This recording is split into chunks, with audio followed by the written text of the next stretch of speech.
Yo, what up, Joy? I just responded to you in Discord, just so you know. Oh yeah, I'm purple faction if you haven't figured it out yet. Now, with that in mind, Joy, if you did join a different faction, as long as purple doesn't dominate the map, aka own more territories than the others, you can always convert to purple if you picked a different color. And you can do that, I think, once a month.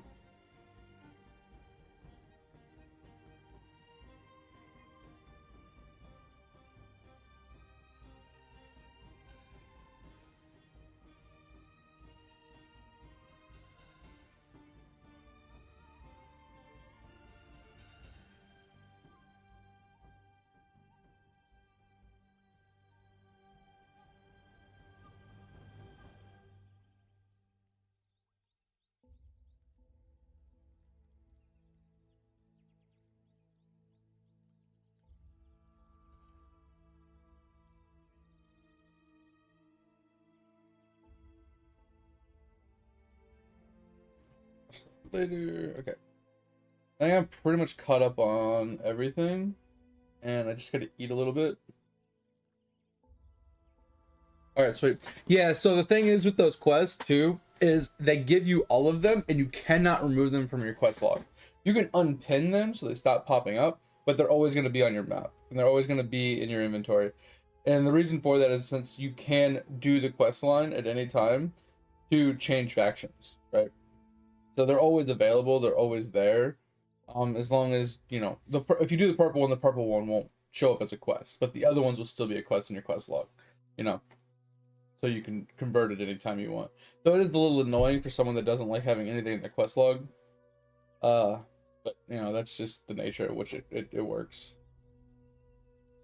I do need to ask my buddy. I forgot to ask him last night if he wants to run some dungeons tonight. If anything, we can do it like tomorrow or the day after while I'm working. You know, I can just AFK and zone in because most of them he can solo.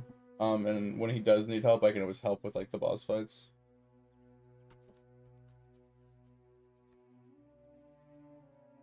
They're very easy. Like the best thing I could do for you though is when we're streaming, I can at least explain the fights to you.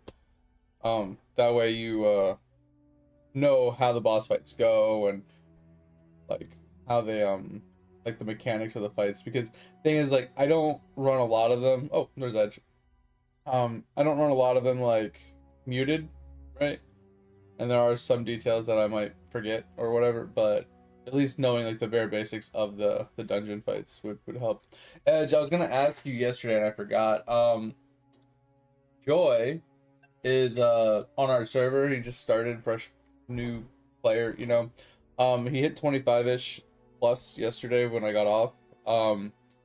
And I told him, you know, when he gets around the time to having the quest for some of the dungeons, that I'd ask you if you'd be willing to 3-man some of the, like the lower tier dungeons and stuff, or even maybe some of like the level 50, 60 dungeons, so he could get those quests done and possibly get the dailies and faction quests for EXP. Well, tonight's my stream. Tomorrow and the next day, which I think that's his days off as well. I'm gonna be working, so I mean, in theory, I could like gimp myself along while working. But that's why I was gonna see if you wanted to do some tonight. Tonight would just be probably the 2 low tier ones, which can be soloed, but we need 3 people to zone in. So it's not like I need you to run it, I just need you to be able to zone in. And to do the one mechanic to get past that phase, right? So it's up to Joy. He's doing the faction quest right now to join a faction. Oh, you're off till Sunday. Okay, hell yeah. Yeah, because I'm off Friday, Saturday, and Sunday. Which basically means we'd be able to do it Friday and Saturday. Because my Friday night is technically your Saturday. And my Saturday is technically your Sunday.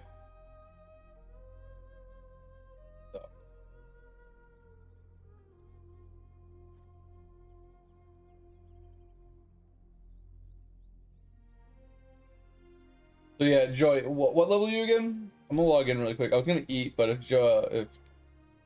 um if Edge is about to go to sleep and he's willing to do like 1 or 2 dungeons, let's try and get you the quests for those dungeons really quick, and then run them. Or at least run one of them. because the other one's like a level 35 dungeon. Technically, we could probably get you some quests for it, and we can carry you through it. But I don't know. I'm gonna have to look at the quest really quick to see if you can even get the quests. If you can get the quest, we can just bust those 2 dungeons out super quick, give you a bunch of EXP, and get that part of the quest done for you, so that way you can continue on. So we are looking for quests for Amir.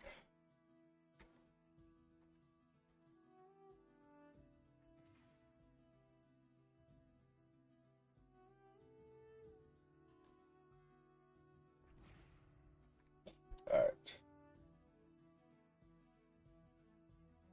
Let's see if there's any quests associated. Looking for. I'm looking to see if someone has like a guide to tell us like what quests. So there's a repeatable quest, which we can do.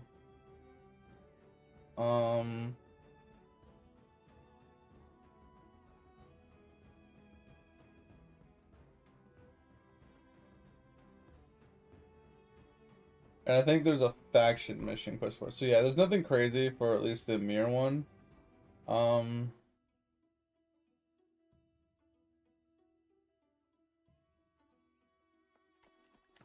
I think there is technically a quest for Amir that you get along doing the storyline. Oh.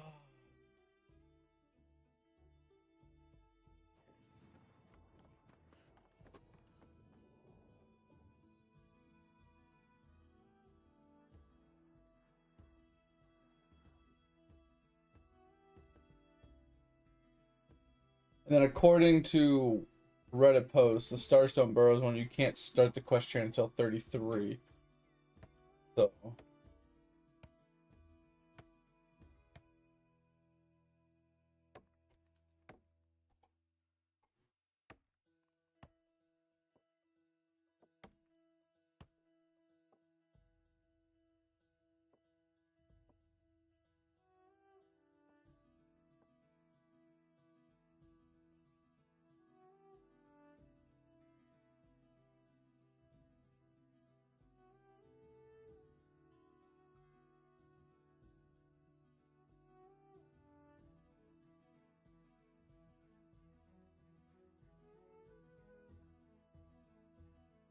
we're just gonna go with whatever you got.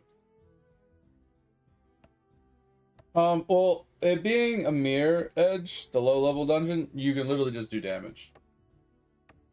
Like, we don't need heals, we don't need tanks, we just literally need damage. I can literally solo it. Probably with my bow.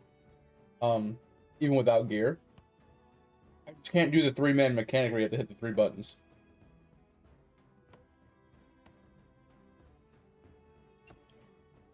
And then this one, I think there's a quest that you get at Everfall, supposedly according to Reddit.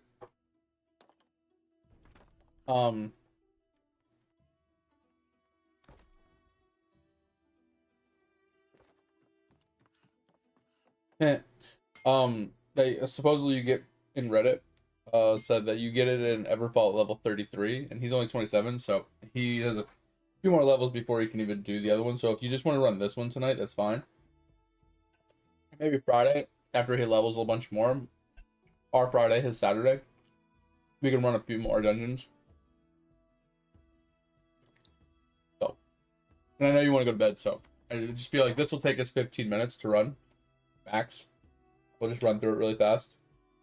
Then you can get off and go to bed. I appreciate the help.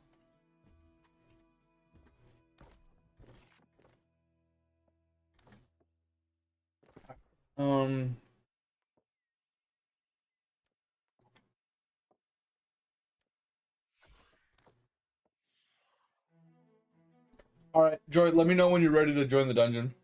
I figured you probably want to make your finish your faction quest really quick, and then try and grab some faction quests. Hey, did you grab faction quests already? While we wait on them? That way you can get some faction rep if you care.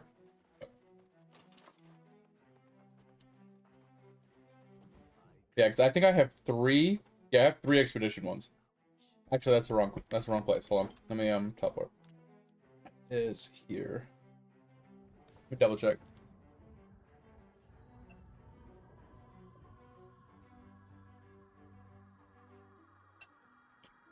It's so weird that the faction quests are different from faction person to faction person. And you can grab quests at each one of them. Where the purple dude?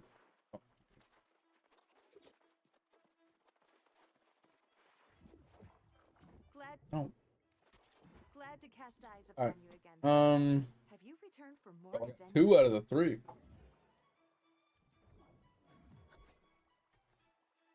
Glad to cast eyes upon you again. Oh, one little caveat I'll tell you about these quests, Joy, and I think Edge already knows this, but these ones have the the quotes that say expedition. Sometimes they don't have that, even though they are an expedition quest. Just an FYI. I can't tell you which ones are which. You'd have to read them or try them out and see which one is which, but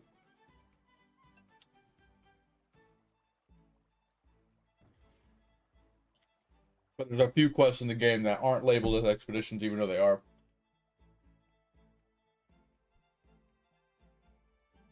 So, yeah, Joy, just let me know when you're ready, and I'll queue it then.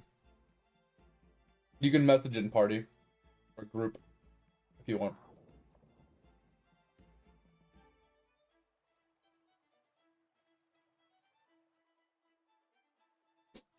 I'm just waiting on the next quest to see if I can get a 3rd expedition.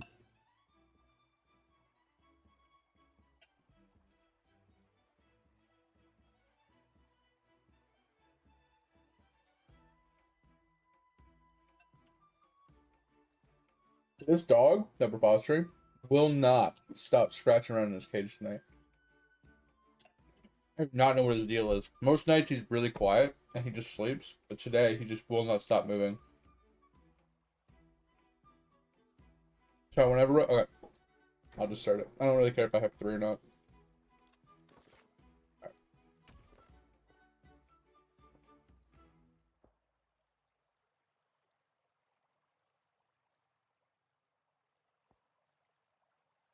Wait, what? Huh? Dot dot dot. Huh? It was a deserter penalty. No, it said one of the people in the party has a deserter buff. As in, like, you left a dungeon.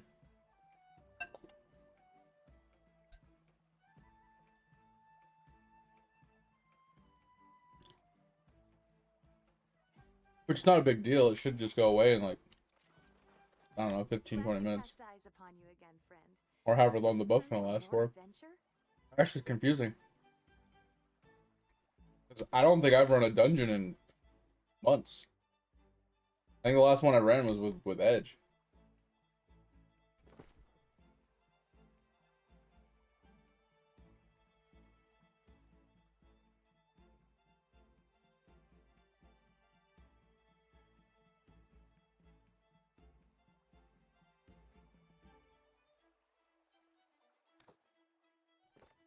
Edge, did you join a group and leave?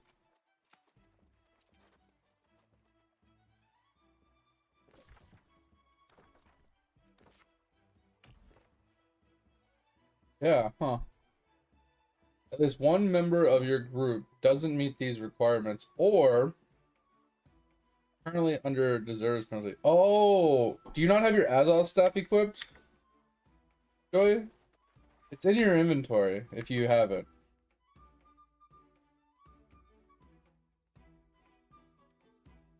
It's this thing. So it's somewhere in your inventory. I think it's in the top right or it's in the top left. I can't remember exactly. I mean, you can just type in Azoth up in the search bar and look for it. But it might be in a box. Your first one might actually be inside of a box that you obtain via a reward. And I think you have to open the box to then equip it. I forgot about that. But because one of the requirements literally says Azov staff.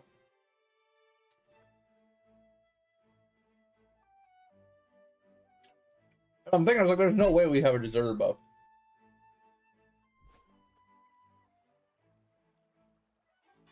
If you press M, Joy, and you go to activities,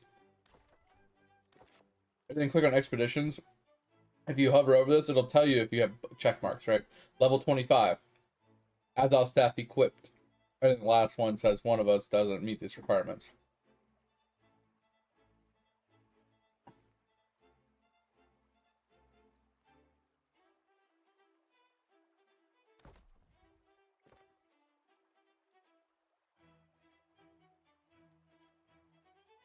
I was gonna invite this guy.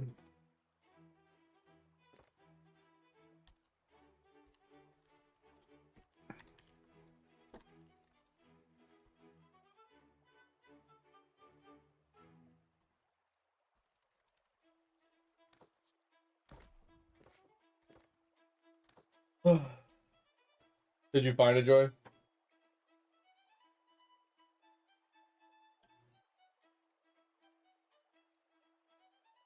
What's that? It's part of the main story quest, I'm pretty sure. You should have it by now.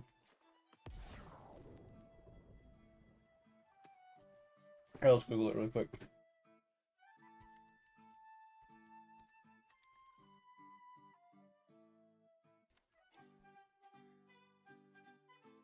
Alright, so according to AI Google, so I don't look it up, key main story quest line item obtained around level 20 following Yana so-and-so's quest.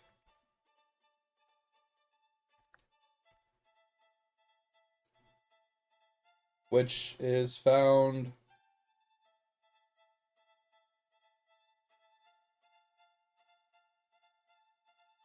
Where's that?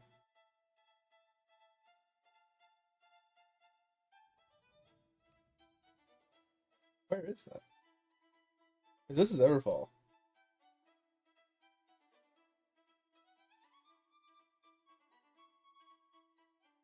That seems wrong. Because they're found, like, as you can tell, they're found in multiple places. Right,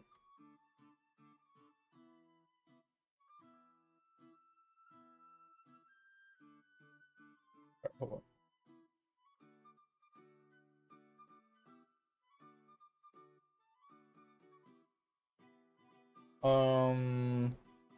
What quest was it?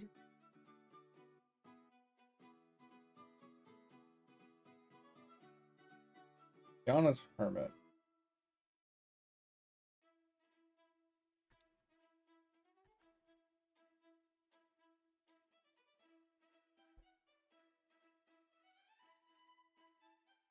Okay, so supposedly he's right there. So Everfall's here. He's supposedly right here.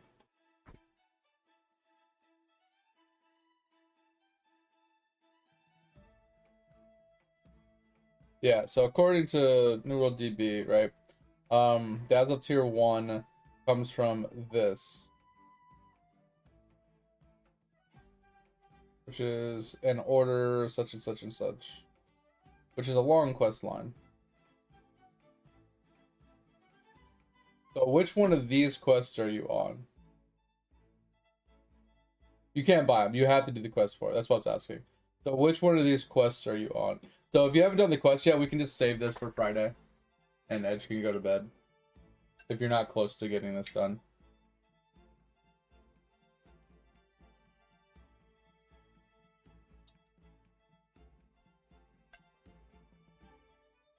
The prerequisite is doing Forge Master's Legacy.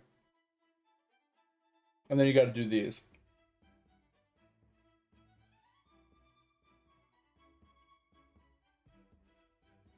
Okay, so that's fine, Edge. I just didn't want to keep you if you weren't, if you were tired.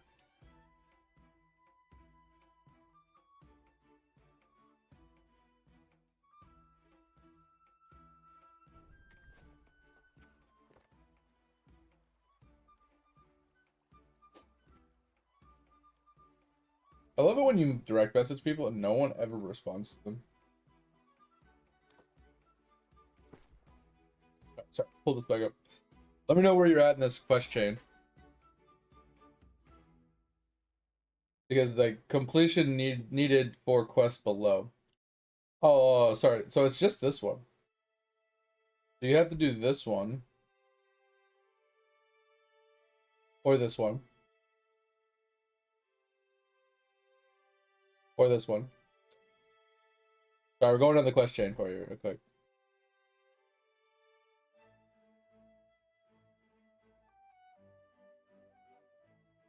Jesus. I'm assuming you've done some of these.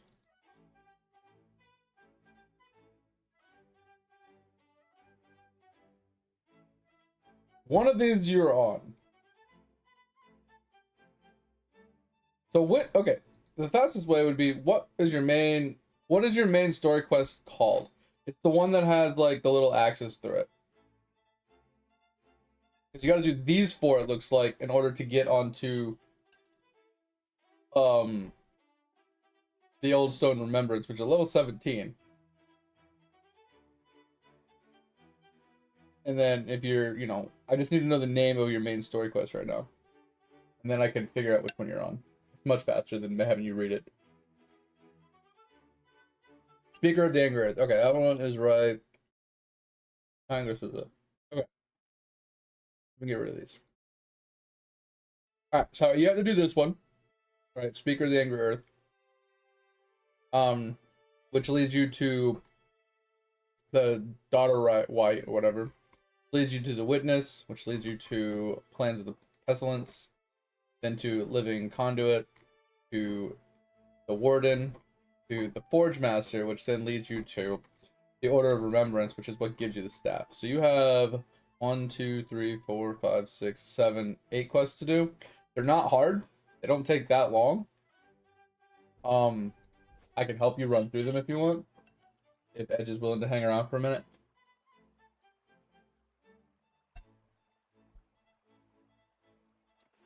I know Edge usually doesn't really care what's going on. He's usually bored out of his mind at this time of day anyway.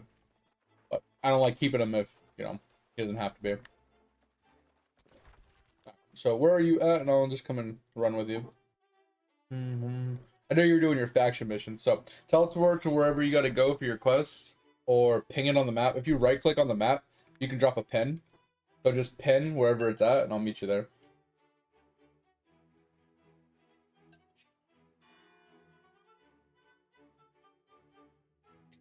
You're up there.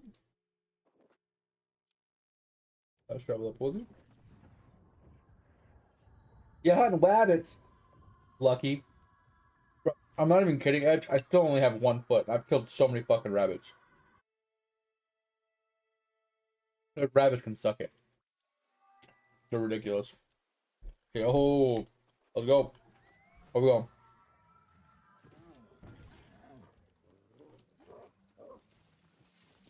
Oh, you gotta go in here and talk to this guy and then come out and do like 15 other things? Yeah. Okay. Yeah, I remember this quest. Not exactly, but I remember being here doing these quests.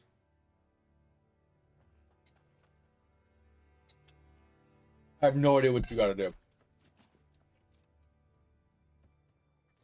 I mean, I can look. So this one is Speaker of the Angry Earth. Once it becomes solar, you live in from Earth as a woman, regardless. I think this one's just a talking quest. I think you just come here and talk to her. I think that one just. I think that's all you have to do for that one. Yeah. Just get. I mean, you can watch them if you want, or listen to them, or read them if you want. It doesn't matter. And this one is explore the Cannery Cave and purge any corruption manifested by blocking the flow of the Azrael. All right, so that one's like a little bit north of us.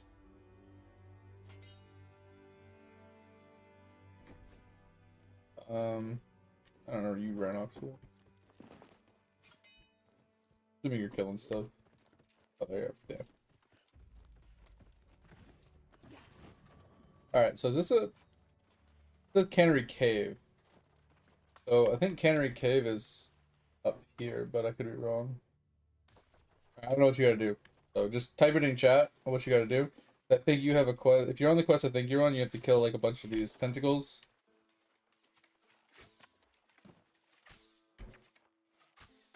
And a bunch of dudes, and you possibly have to loot some boxes.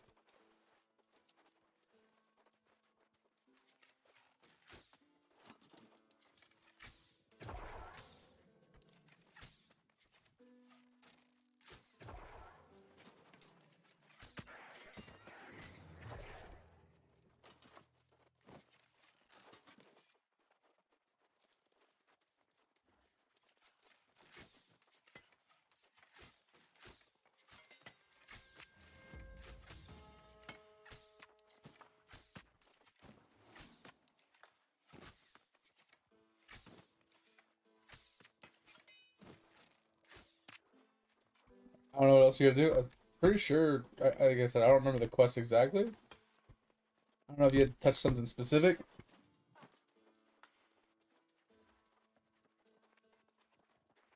But I think it had something to do with killing a bunch of those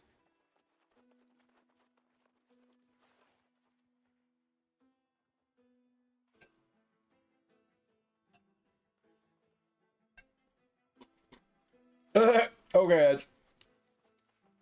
I'm gonna laugh if you actually get the music sheet you're looking for.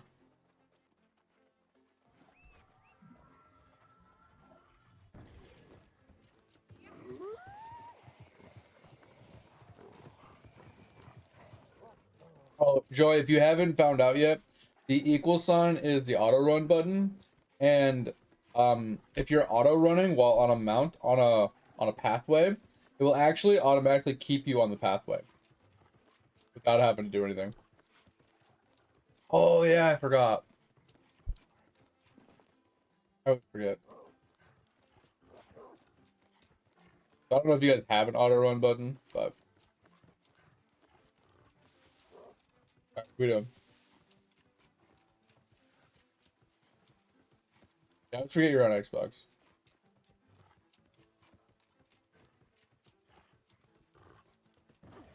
Oh, love again. Yeah, so it might be the same thing though. Like if you like just enable your auto run, while you're running on a road, your mount will kind of stick to the road without you steering. It's kind of cool. It'll like auto follow the road. Yeah, it looks sick. Like I like the cape a lot. Cape's pretty dope. Need a new hat, but oh, FYI, when you change your gear, you have to change the skins as well. The skins are attached to the specific piece of gear, not to the slot. It's really stupid, FYI. So I wasn't sure if you intentionally had the hat like that. But all right, what do we gotta do? We just touching some stuff? Okay.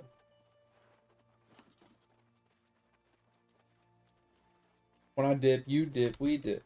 When I dip, we dip, we dip.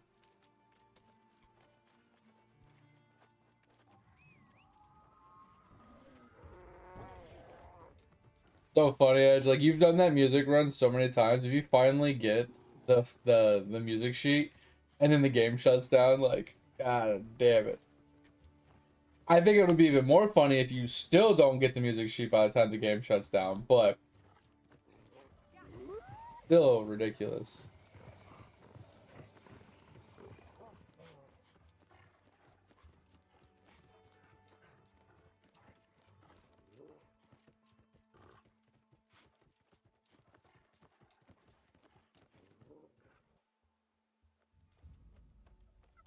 It's so bad. I know. You know what that reminds me of, Edge? I'm gonna send you a GIF in Discord.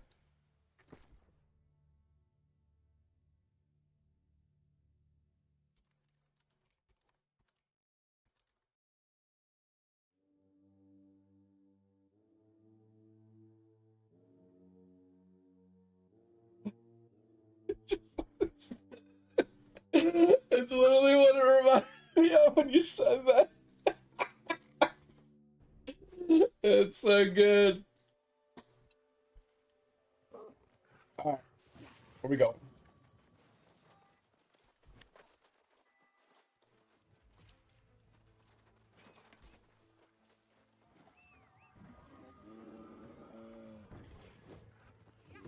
Is this one up in the little encampment up here?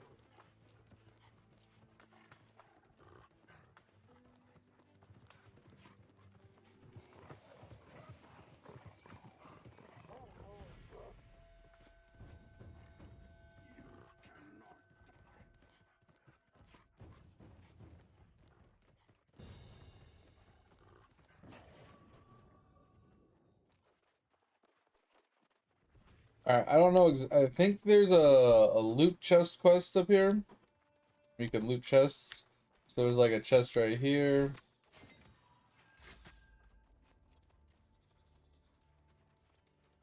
Chest over here.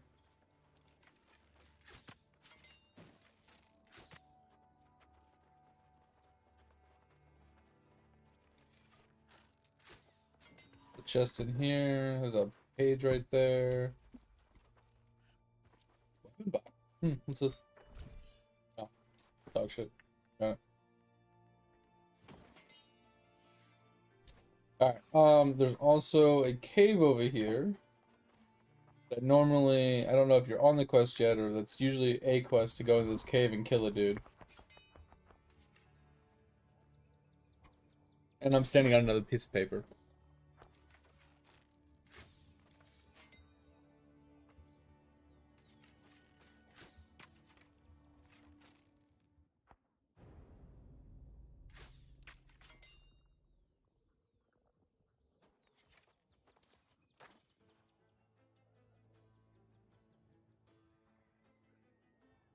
Yeah, I didn't have that one, so. Alright, like I said, I don't know if you have to go in here yet to kill a dude. But I know this is a quest. I just don't know if it's the quest you're on. You have to kill that dude?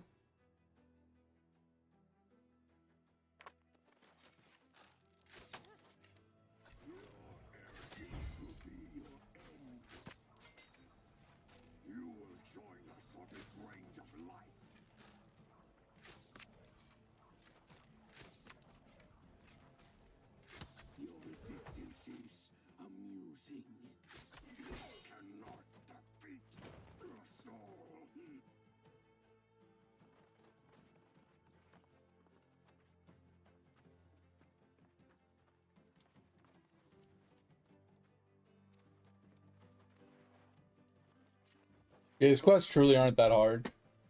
So don't feel like you're getting carried too hard, because they're really not that hard. It's just faster if I one-shot it than it is for you to kill it in like 6 hits.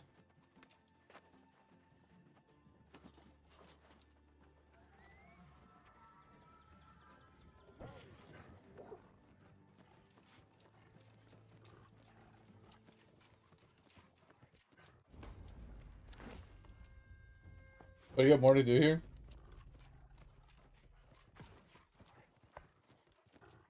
Thought we were done. Where you going? I don't think you can... Okay, so you might be able to get up that way if you block jump.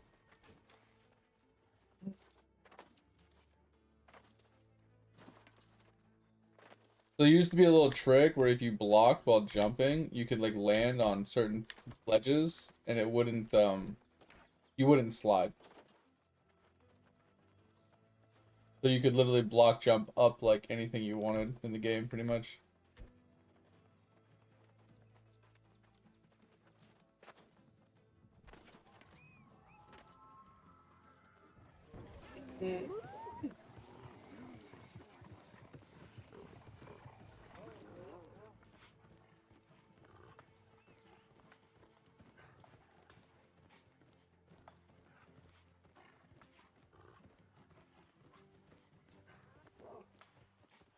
I took a wrong turn, don't mind me.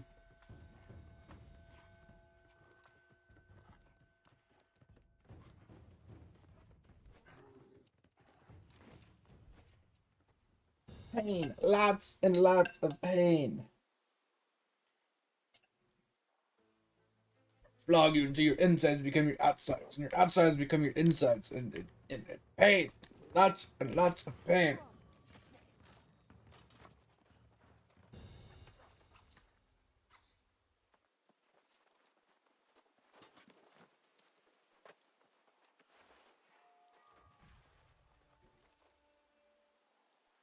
I'm assuming Everfall.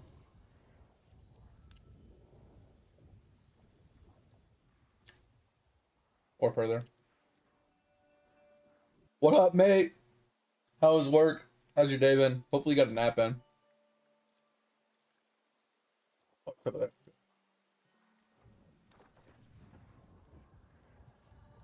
Oh.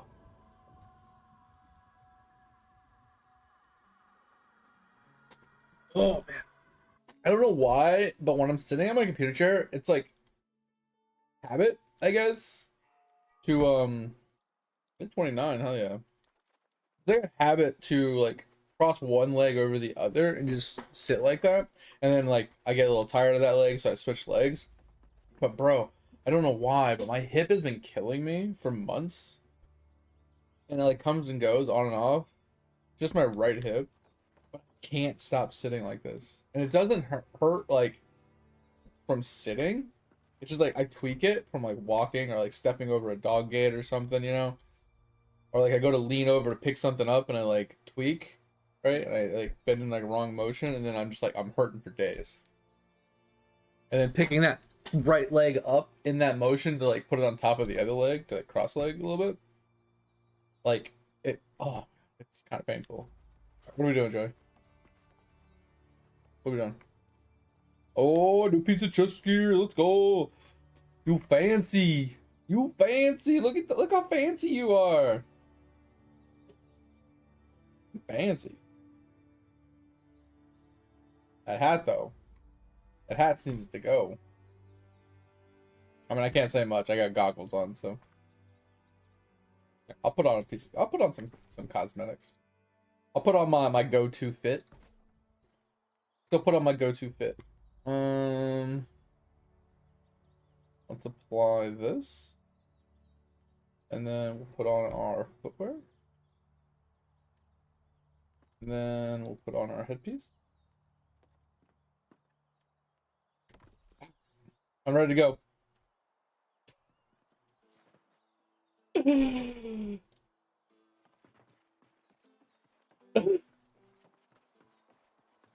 That hat though, I'm just saying, that hat.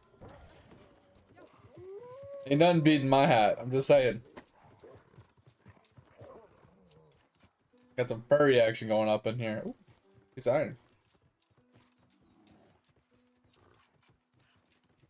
What'd I do, Edge? What'd I do? More iron. Ooh, piece of candy.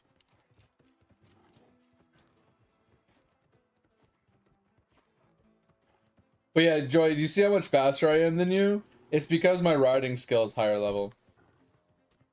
Plus, it like you recharge stamina faster and stuff like that. So, like getting your riding skill up is worth it, which is why I was saying doing your mount quest is worth it.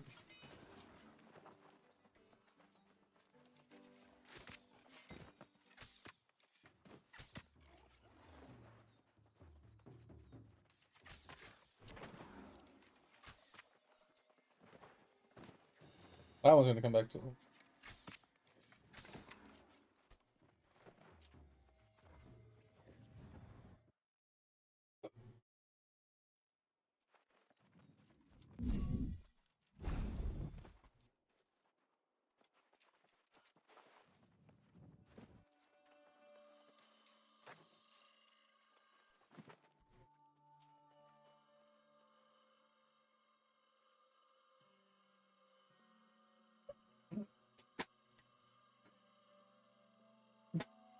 Busy? Oh, that sucks. Gotta go prone.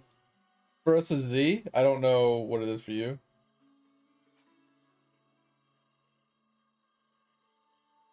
There you go.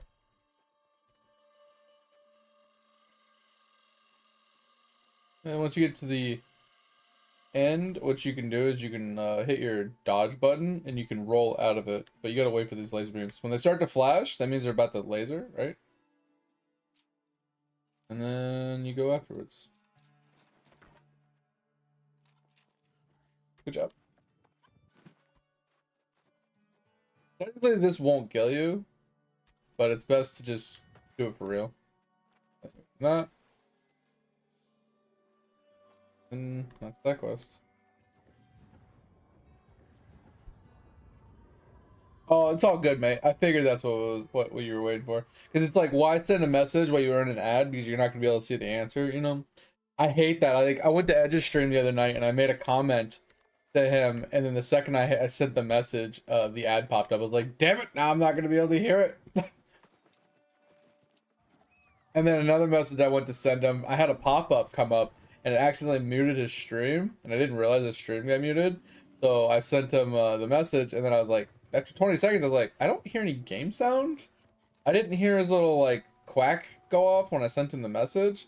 So I sent a like a sound alert to him to see if I could hear that. I didn't hear that either. And then I realized that I'd muted his stream by mistake.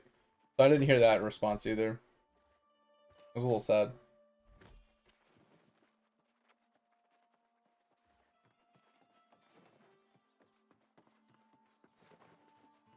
Yeah, Edge, I was so confused. You were stabbing people in the game, like the NPCs and stuff, while you're running around after I sent my message. I'm like, why don't I hear him shooting things? He didn't even respond to my witty little message. Like, what's going on? Was it not that witty? Did he not see it? I thought maybe you were just more paying attention to chat and you didn't see it. Because sometimes the quack doesn't go off to let you know that, you know, someone sent a message if they sent it too quickly or something. So I was like, okay, maybe the quack just didn't go off. Maybe he didn't look over yet. You know, I was just like, okay, cool. But then I was like, I'm not hearing game sound either. Like, what's going on?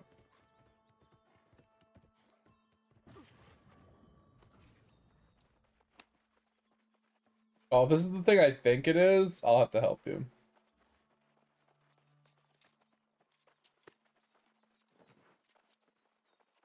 Pretty sure. Here it's right here.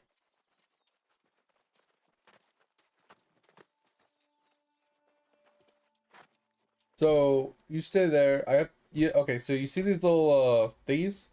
There's this one, that one. Pretty sure there's just oh, and then there's one over there, so there's four. So go hit two and I'll see if I can hit the other two.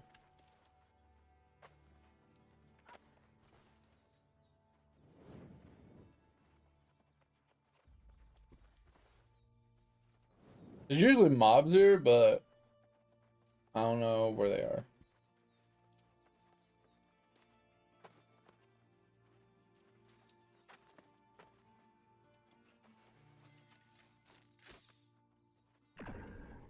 The door will open, you just climb back up.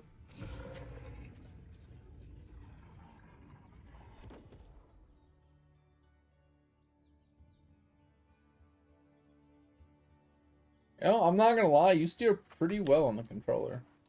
And then we kick this guy's ass.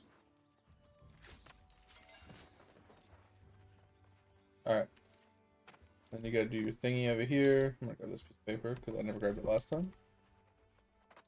You should grab the piece of paper on the wall. Are there pillars here or something that you have to hit? I don't see them if they are. Okay, maybe not.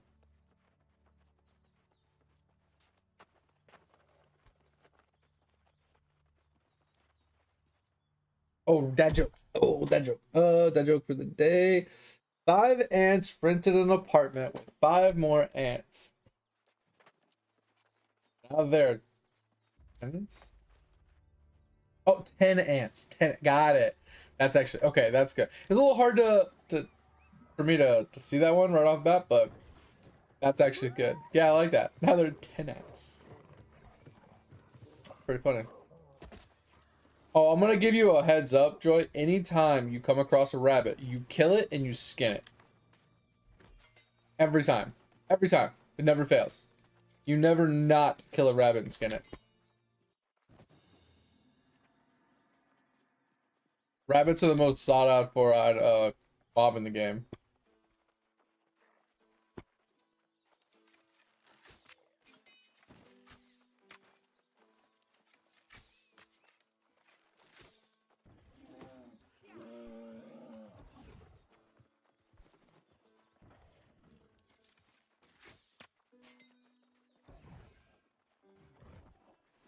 Oh, I think you're about to have to go into a trial. If this is the one I think it is, you have to actually kill a trial boss by yourself. Highly recommend. I think it's the one where you have to hit the pillars so he becomes vulnerable to actually hit. And if that's the one, you have to hit the pillar to make them vulnerable, and then you have to um kite them. So run to one side of the room, like dodge roll away from them, take it, like shoot them a couple times, jump off the little side padding, go to the other side, rinse and repeat, and just keep kiting them back and forth. He's gonna hit you with a couple like AoEs. He's gonna hit you with like he's gonna throw like a pool on the ground that's gonna do like AoE damage to you. Just jump and run out of it. Pretty easy. And then like some orb stuff, I think. But you didn't invite me? You didn't. Oh, no way. No. Ed, did you buy it off of somebody? There is no way you found it. There's no way. There's no way.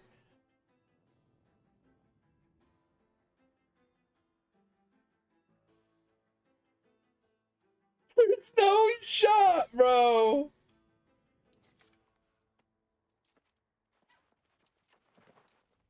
Did you do your quest? So just FYI, Joy, the song he's playing, Soulworn's Journey, is probably one of the most rare songs to obtain in the entire game because it only is obtainable in one part of the map from specific mobs and or chests, and the chests take an hour to respawn. There's only like six of them. Yeah, there's no shot you actually found it. It only took you like 800 hours. Oh, is that so you said, oh my god, when I started talking about furries, so I thought we were talking about furries.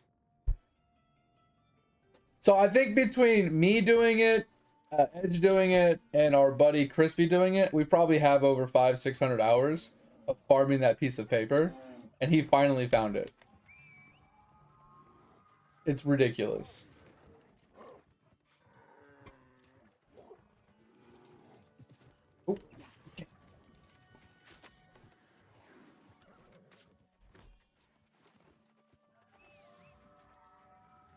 Oh, can't believe you actually got it. You know, that's the funny part too, Edge. I make that off-putting comment. I'm like, you know, it'd be funny if you actually got it before you quit the game, and then sure as shit, you finally get it.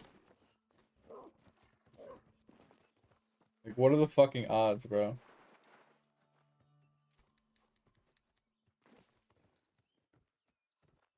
You got your staff? Okay, let's queue up.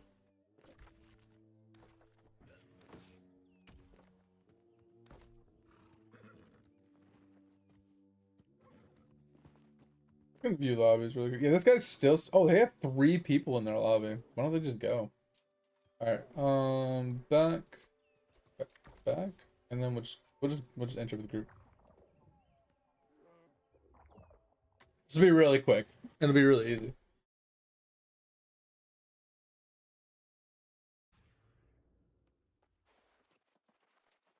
Over leveled people. Oh, you actually got into a group with people. So this is the repeatable you can pick up. You have to kill these big guys and get these bones, and that's basically it.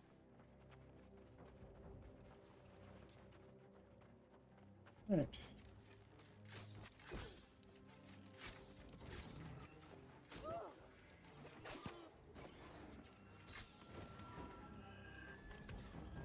Jumping across.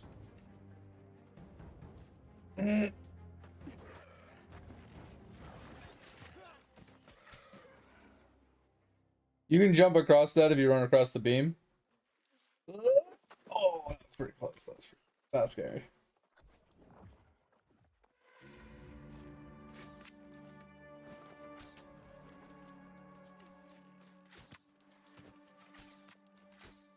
All right, something you're gonna notice in some of these dungeons is there will be a like, I don't know, like a nest. Like look over here on the right side. You'll see there's like a nest.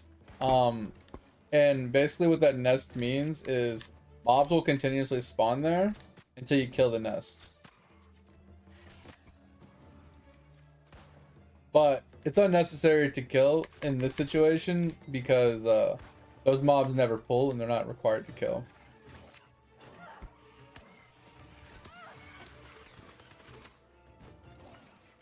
I just wanted to get you, you know, food for thought.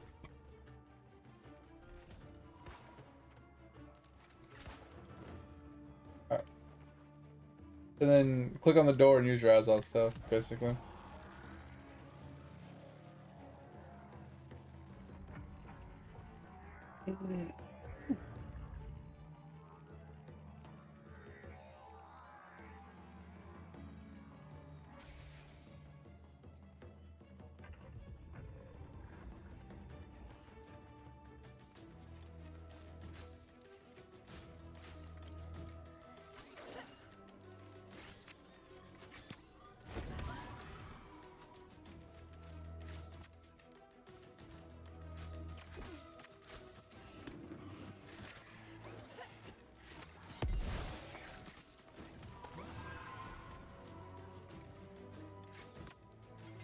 Alright, we don't have to kill those, but I usually do.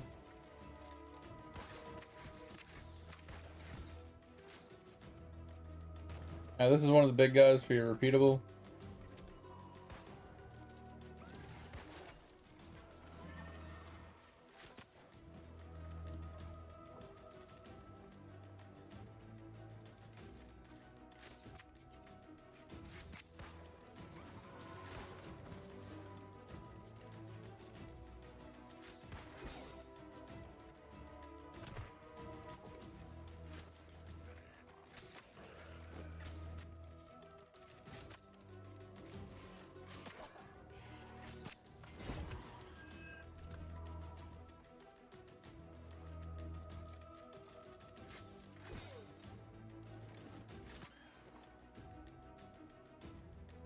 Yeah, there's an item on the wall there. Yeah, there you go.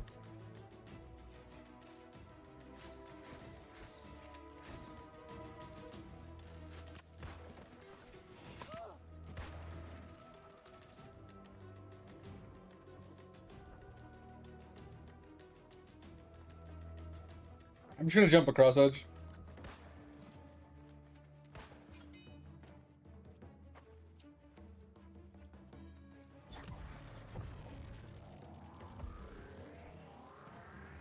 But when I hit this joint and this finishes, a bunch of mobs are gonna spawn, so be careful. Bunch of like big name mobs.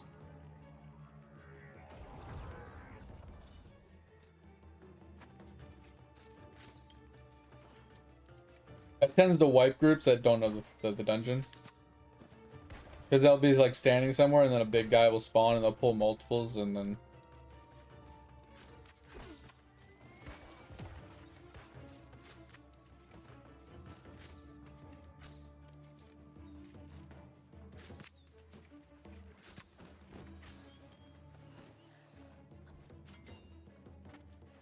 Behind this pillar, there's a box, if you want to pick it up.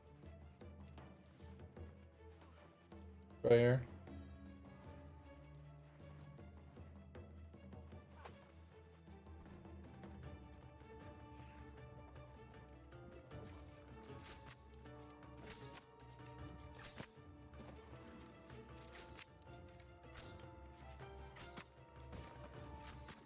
Alright, so this is where you need the 3 people. One person has to stand on each one of these platforms. So there's one down to our left.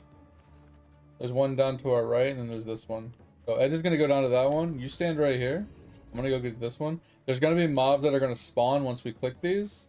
And we're just going to run to you to try and kill the mobs.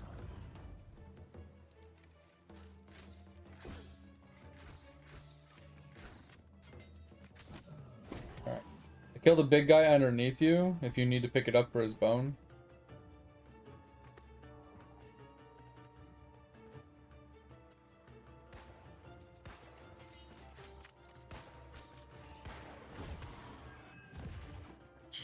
So right underneath this platform, I killed one of the big fat dudes.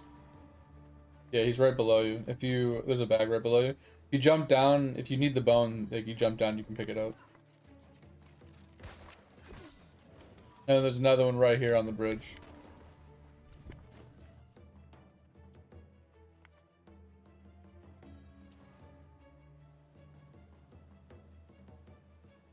Yeah, if you picked it up, just come back up here. There's a ramp over here.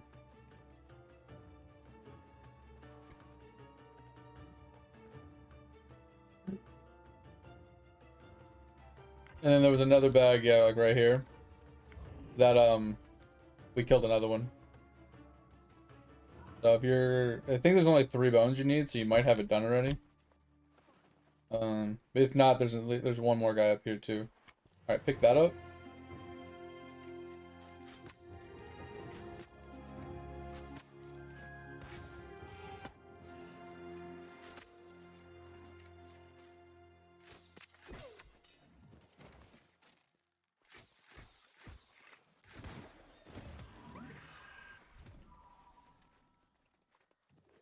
And then use it on that. Alright, so this boss is pretty simple. He's a ghost. If he puts a circle around you or somebody else, do not run out of the circle. It will stun you. And you basically will die. But while you're in the circle, you have to dodge shadowy, ghosty figures that spawn and charge you. It's really annoying. You shouldn't have to worry about it too much, because we'll probably just kill the guy pretty quickly. But you see the circle I'm standing in?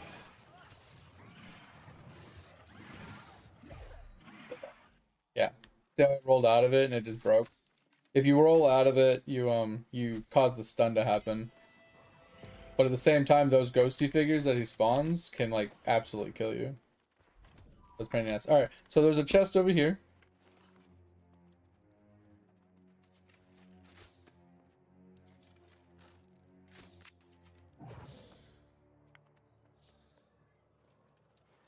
Yeah, go pick up that chest. And then you gotta run to the opposite side to actually push through the dungeon.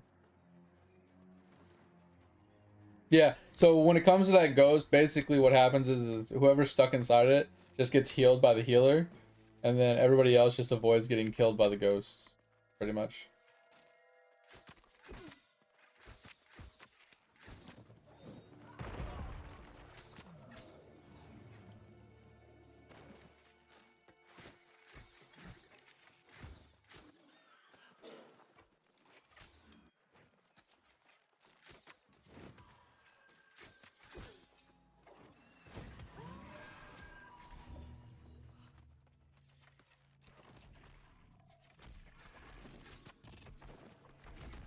Alright, this is the final boss.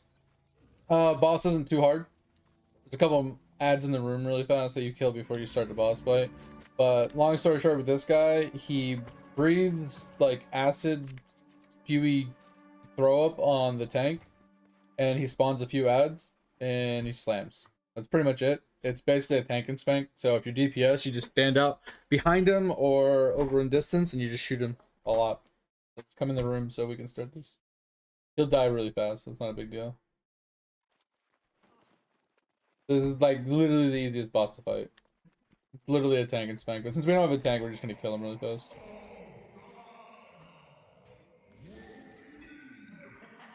Unfortunate that he's actually a frost.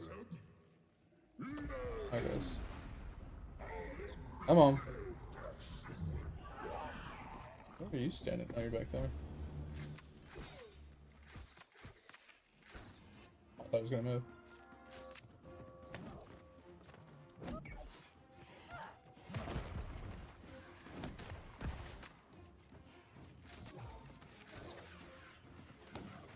He was going for you, Edge! That was bullshit! That was bullshit! He was going for you! Barely turned and switched to me. And then here's your last chest if you want it. Yeah, he's like, not last second. He's like, I'm getting rage. I'm getting rage. Fuck that guy. In his rabbit hat. Alright, there's the dungeon. That's pretty much it, yeah. Then you gotta turn in that quest. I don't know if you have to turn it in at the front of the dungeon again, which seems really stupid, or if there's another place to turn it in. You might have to actually teleport to the dungeon. Outside of it, yeah. So I think you have to teleport right outside it right here. With this fast travel, and then turn in your quest.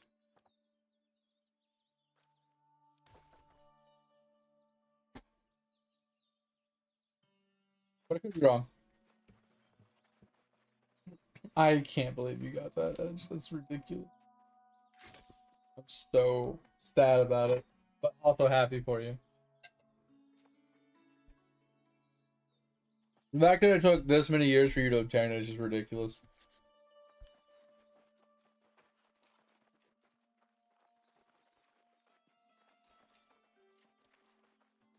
I'm actually curious, how much does that shit go for right now on the marketplace? Is there even any up?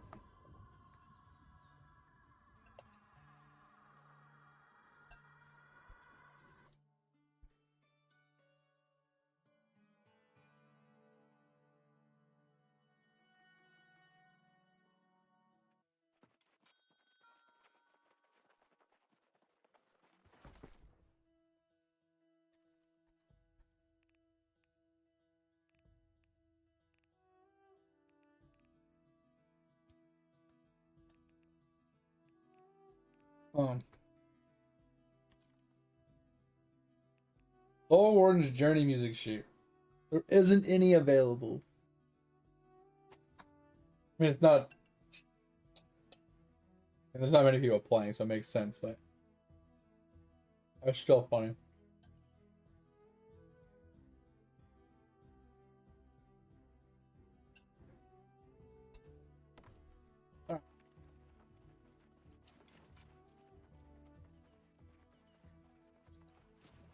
Alright, so I think that's all for tonight. We'll let Joy finish his storyline and level up a bit more, and then maybe on Friday night, if you're available, we can do a couple more.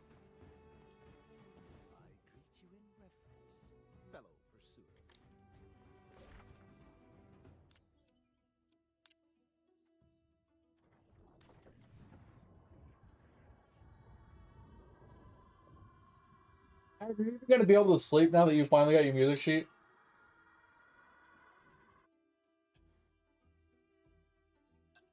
Or are you just gonna sit there all night and just play the music?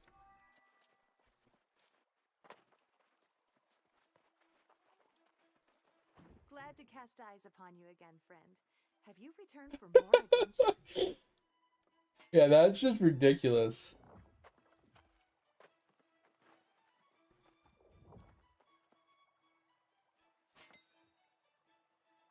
Would you like a cup of water? Because you look thirsty as fuck right now. Yep. Thanks for the hydrate, mate.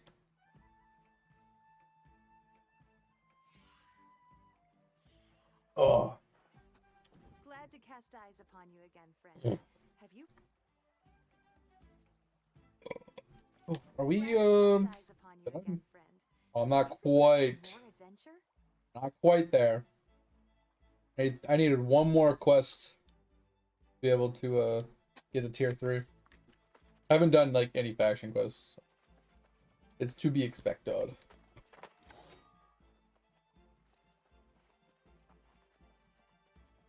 All right, Joy. I'll be here all night. If you need help with something, let me know. We can stay in party. Doesn't matter.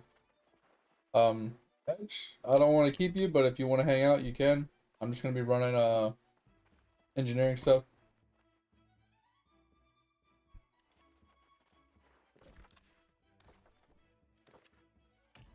Oh, Edge, while I got you, do you know off the top of your head,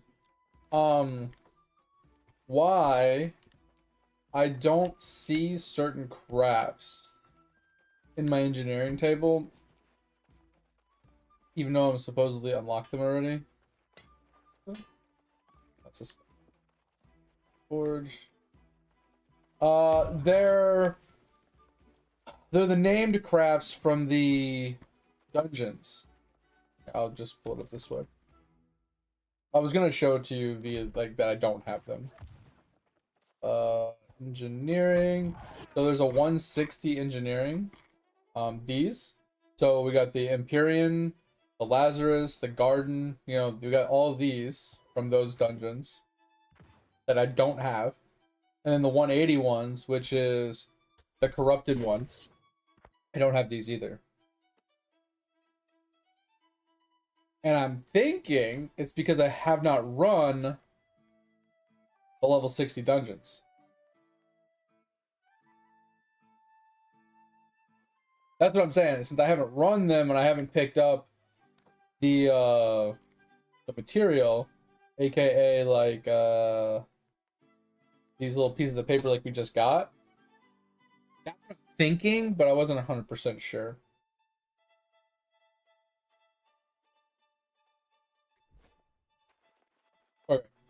Yeah, so that's kind of why I would like to run the dungeons at least once. Like, I would like to run them because I'm struggling to push my engineering. Bro, you know what I saw yesterday? And it actually confirms what I was thinking. I gotta find this. I don't know this place at all. Where's the engineering? Over here. So I saw this the other day, and I thought about this the other day, and then I was like, huh, I wonder if it's true, right? I remember I think I brought it up to you as well, but I wasn't able to confirm it. But I saw it last night. So at 205, you unlock like the tools and stuff, right? But at 250, you also unlock the tools, and I was confused. When I clicked on it, it's what I thought. You can force 3 of the 4 crafts onto a piece of gear, and it requires like 3 scarabs and a weapon thing, and then you just have a random for the 4th and 5th perk.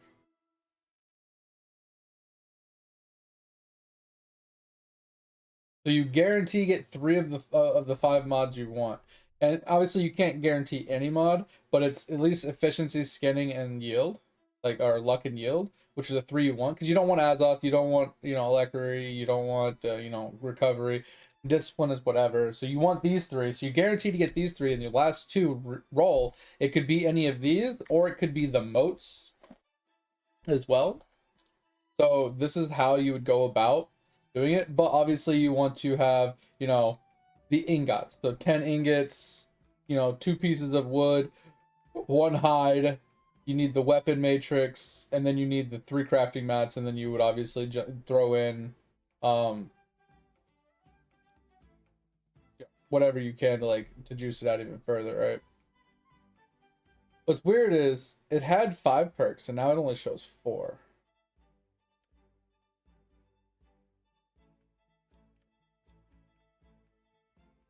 Oh, yeah, so look at that.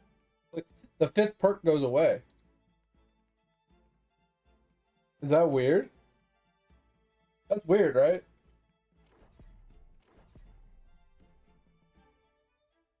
Yeah, but why would an extra perk go away at a higher gear score? Like if I increase the gear score, why do I lose a perk?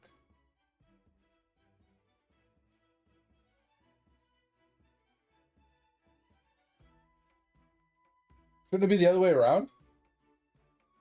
Because the higher the gear score, the better the gathering speed. That's weird. Because wouldn't you want a 700 gear score tool for the better gathering speed? And 5 perks instead of 4 perks? Like, I don't know. Would 5 perks and slightly less gear score be better? Yeah, look. 625, you get 5 perks. But you lose like 50-ish.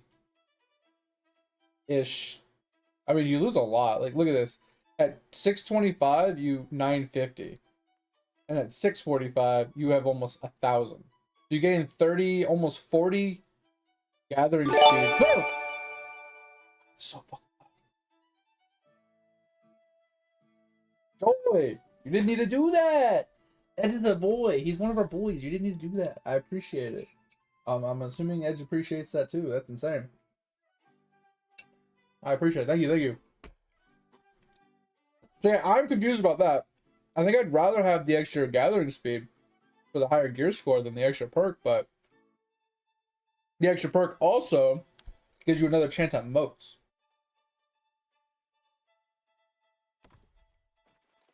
Oh yeah, Joe, I don't think you understand how much I just wanted that music sheet for so many years and just never obtained it. That's just ridiculous. Yeah, that's so loud. It came out of nowhere.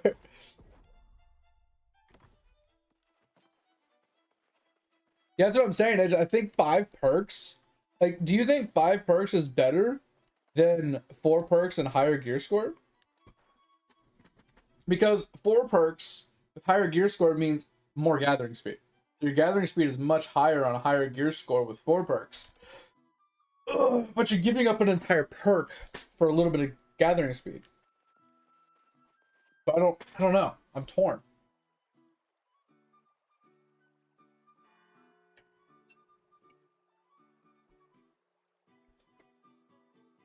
Yeah, I'm really torn on that.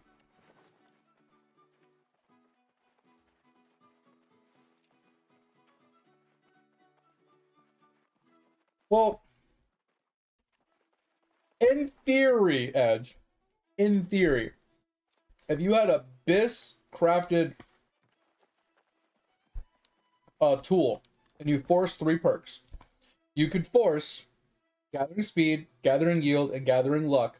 And your 4th perk, if you were lucky, hit a moat, you would have all 4 perks you want on a tool. You wouldn't need the 5th perk. Obviously, if that 4th perk missed a moat and hit like Azoth or EXP or something like that, the extra perk would be helpful because it has an extra chance to hit a moat. But I don't think you can have double moat either, right? So I feel like it's more of a luck-based thing. So let's just do a sickle really quick. So if we look at, yeah. So like, this one has 5 perks. This one has 5 perks. So I wonder if it's just a graphical thing. Because these are 700 gear score crafts. And if you look at them, they are chance for air, luck, yield. But they did get alacrity and extraction. So maybe they weren't doing the guarantee craft. They were doing the random craft. Because once again, this guy got Azoth, alacrity, and then just 2 perks that were good. Or 3 perks that were good. So they're only getting 3 good perks.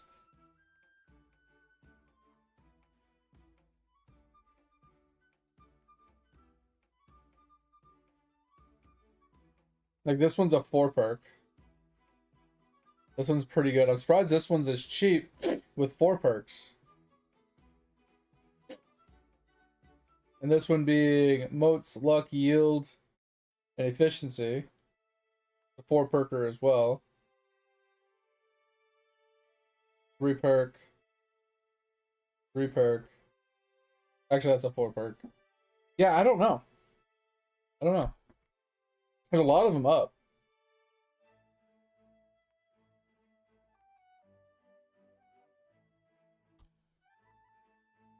Yeah, because I don't think there's 5 solid perks. I think 4 is the best you're gonna get. And the 5th perk is just like added thing. Like if you had like EXP on it or something, right?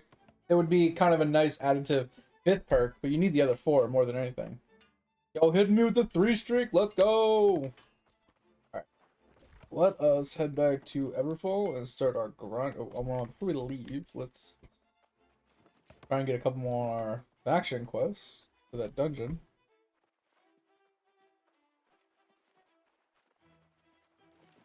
Yeah, I don't know, Edge. That was weird. I just happened to notice it yesterday. I was like, oh, so you can do the guarantee crafts. Sick. Glad to cast eyes upon you again, friend. Have you returned for more Expedition. Alright, so I got 3 expedition quests for tomorrow. Or, not tomorrow, but like next time we do dungeons. That's huge. Back to Everfall.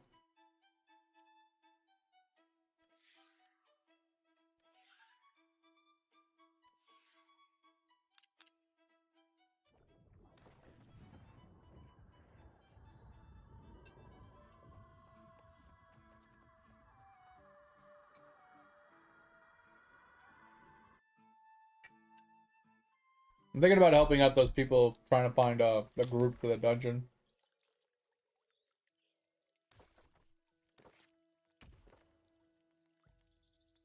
Ooh, there's a group looking for depths. Oh, just a single person.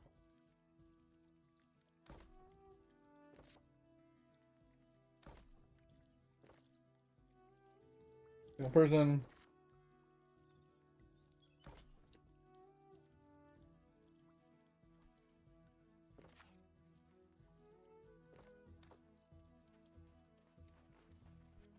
Yeah, it's a single guy. I mean, we could run depths, but Joy's not a high enough level.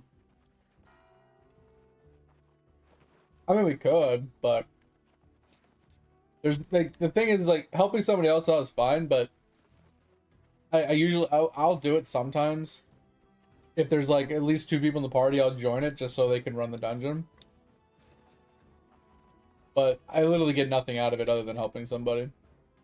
And it's not that I don't mind helping people. Sometimes I'm just in the mood to. It's just I'd rather help people that are here. But sometimes you help people that are just dickheads. I don't like helping assholes. I usually try to help people that I know aren't assholes.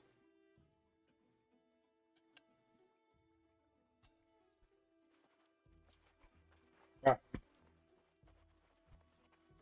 Let us see how much iron we have. I think I did our iron runs last night. But I think we're on to leather and wood for our next crafts.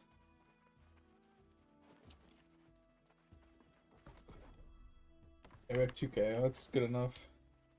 I wonder what level he is. Let's see what level he is.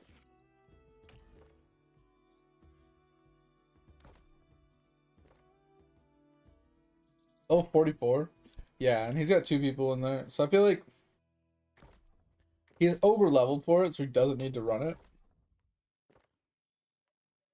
This guy's 57, trying to do level 45, so once again over leveled. They don't really need to do it. I think they're just doing it for gear. So I'm not willing to go out of my way to help them if they don't need it for like a quest or something.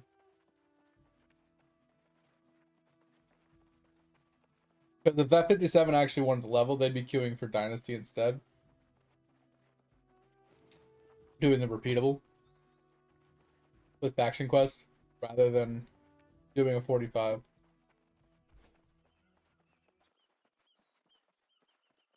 Big guy's naked? Wait, what? Why are you naked?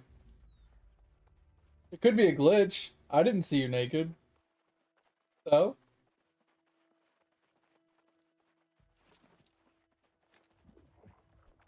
Fuck. How'd you get naked? Oh, you are naked. The shit? What the hell? Put your clothes on. Put your clothes on.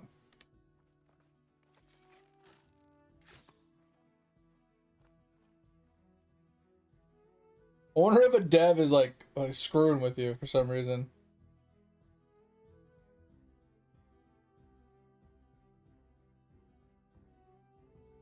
It literally looks like a dev is just screwing with you because there's no reason your gear would just come off.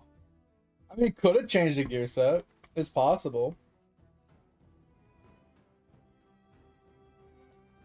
But the fact that Edge, he literally went to the bathroom, came back, and he was naked. Like, I highly doubt somehow buttons got pressed in an orderly fashion to remove his clothes.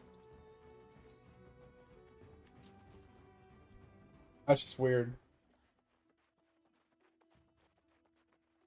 Very odd. I mean, the older devs were known to like screw with people when they were having a bad day. Spawning world bosses, like going outside of towns and killing people.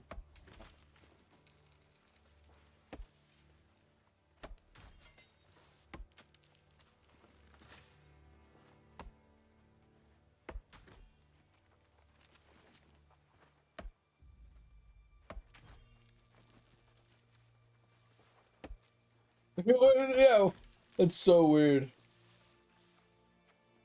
Oh man. All right, I'm gonna be right back. I'm gonna go get some more water and pee, and we can chat a little bit.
Shit right there. You know, it's funny. I say that every once in a while, and I feel like it goes over a lot of people's heads. Is that like a older generation joke?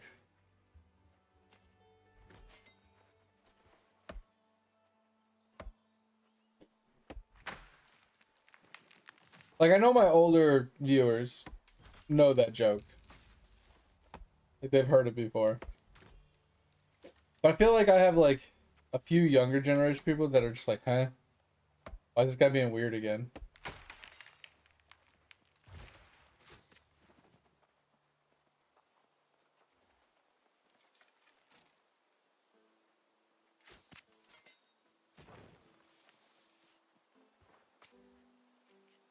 Oh, man.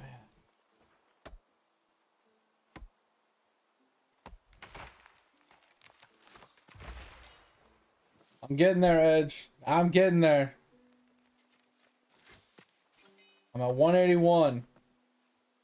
Yeah, oh, you know, it's like, you know, when something like feels like it's like like all over my nuts, right? And it's just like, I don't want to say the word, but like, you know, touching me all over when I don't want them to touch me. I'm like, no, I said no. I said no. It's like, give me a doll. I'll show you where you touched me. It's not so much a joke as it is like a saying that, like, you know, like what psychiatrists or like shrinks would use with children when they're dealing with trauma. Like, do you want to use the doll to like show me, you know, or whatever, you know? Like, it's just one of those things. I feel like that's not a saying that people use nowadays. Very good.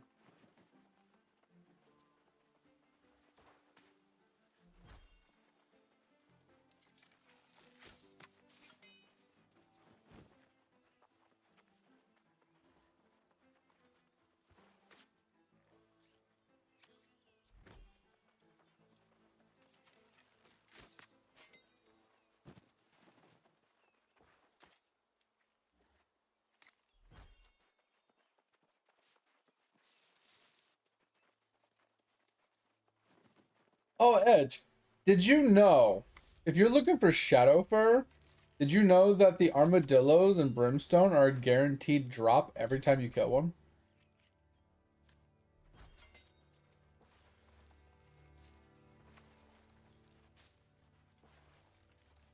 Yeah. Someone came in the chat when I was farming it the other day, like a couple weeks ago, and I was like killing regular mobs. Like, God, I need more shadow fur. He's like, why don't you just go kill armadillos? I was like, what are you talking about? I did. I 100% tested. I killed 15 or 20, and I got one every single kill. I don't know.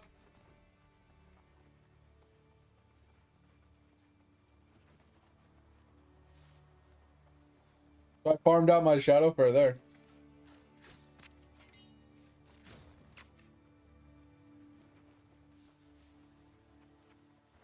I mean, they dropped something else as well, but it's guaranteed to drop that blue quality shadow fur or whatever.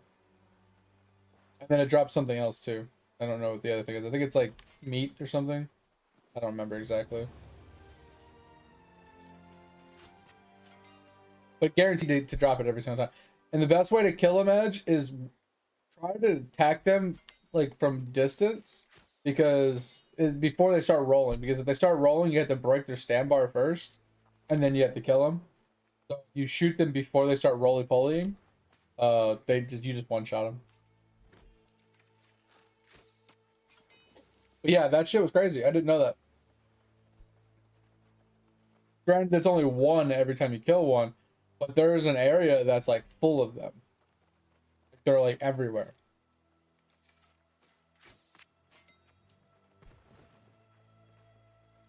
So if you go up there, you can kill like 50 of them, 100 of them in like no time. And you'll get way more shadow fur doing that than doing any other mob in the game. Because the other ones are like kind of rare for them to pop up, right? Like they don't happen every time you kill them. and they give you anywhere from like 3 to 6 or something. So if you kill like fucking 50 mobs just to get 3, like that's not nearly as fast as killing the armadillos. Granted, you don't get other leathers and hides and stuff like that. So I mean, it really depends on what you're shooting for. If you're just shooting for the shadow fur, then yeah, it's worth it. If you're shooting for like lots of other materials plus the shadow fur, then it's better to do something else. But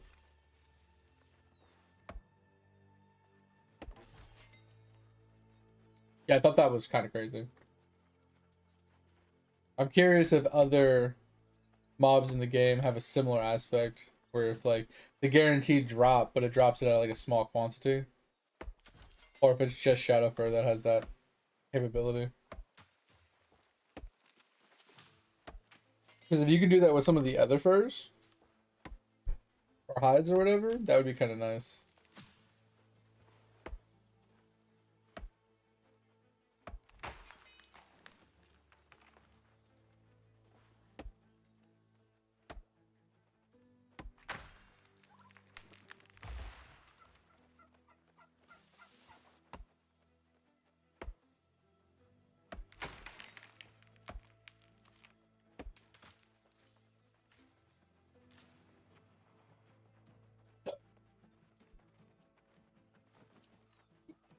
Oh, but yeah, I was in the same boat as you, Edge. I was like, there's no way.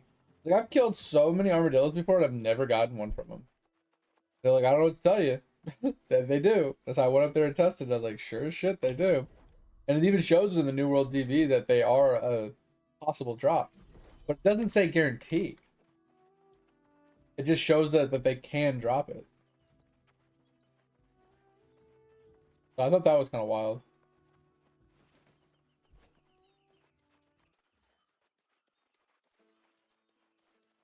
Such a big fucking tree, dude.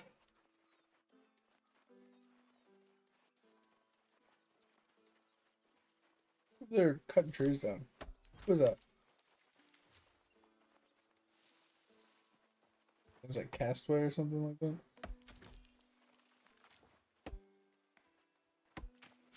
Well, I hit proficiency 1 with my skinning. I'm getting close to 250 chopping.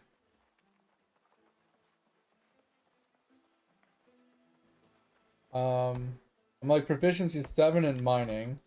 My harvesting hasn't even hit 200 yet. I'm a little bit off on my harvesting. But we're almost done with all gathering skills to 250. It's obviously an easy thing to do, and I'm not really jumping up for joy for that one because I'm going to be farming so much materials for my professions. It's not even funny.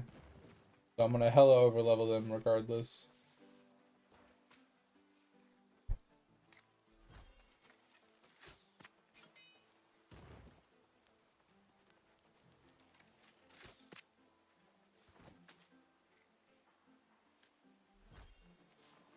Oh, man.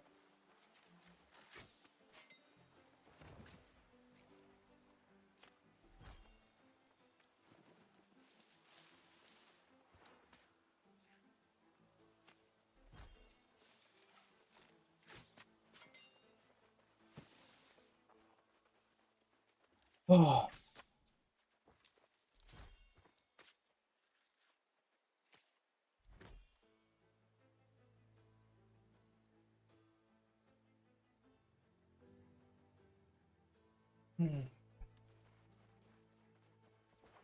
Give me a damn rabbit's foot, game. Jesus Christ.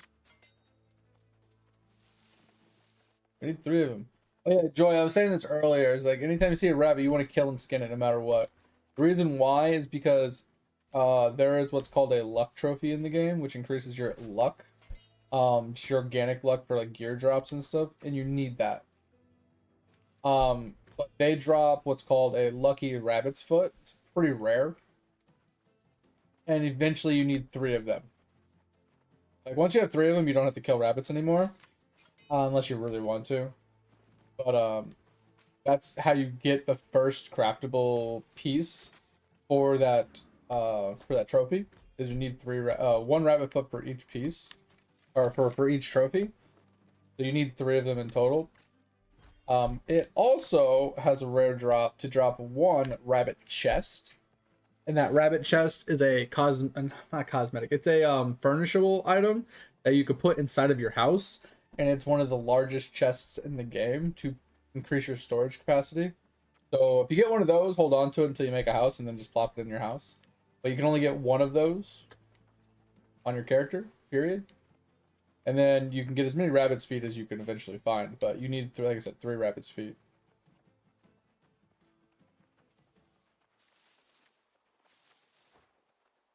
So usually I will farm rabbits nonstop. Like there's a few places that have rabbits. They got rid of my rabbit farm place when they redid one of the zones, so I have to farm rabbits elsewhere. But I'll farm rabbits till I have 3 rabbits feet, and then I'll just ignore rabbits going forward. But until you have those 3 feet, you have to literally skin every single rabbit. And obviously, when you're focusing on skinning rabbits, you need a chance to find rare items, right? So 350 dexterity is really nice. Having skinning gear on is really nice. Like those types of things. It's the best way to actually get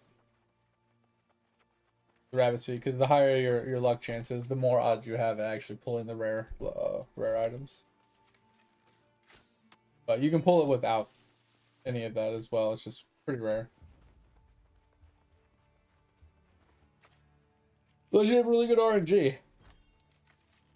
I think usually it takes me over 1,000 rabbits to get all the feet.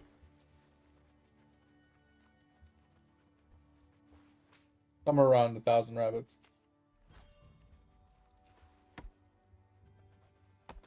I think right now I'm probably teetering like 300 or 400, and I have 1 rabbit's foot.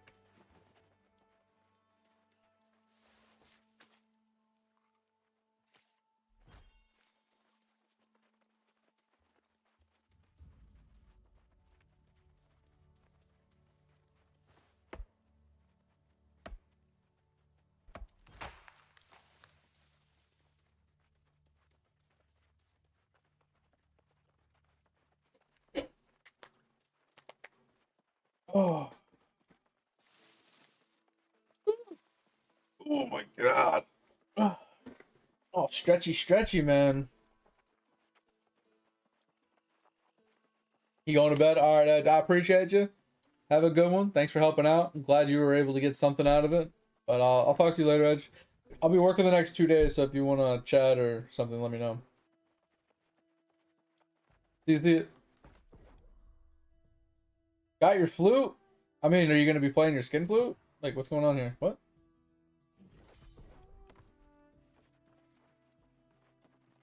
Do we have 1 more run? Yeah, hey, at least she got it though, right? Now you gotta take a screenshot and send it to Crispy. You're like, my new world journey is finally ended.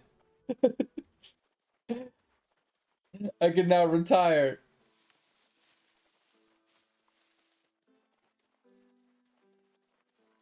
Yeah, it's just like, I don't know, man. Sometimes I'll be sitting here, mate, and I just like get that like random urge to like stretch, right? Like I yawn and then I like, stretch my arms into my back, you know, and then like I arch, get like a really big stretch. And, like some days I do it a lot, and some days I don't do it at all because it just comes out of nowhere. It's almost like a yawn, you know. It's just big stretch just out of nowhere. It's like, oh, I gotta stretch. Oh god, I feel it, and it's just like start feeling cracks, pops, and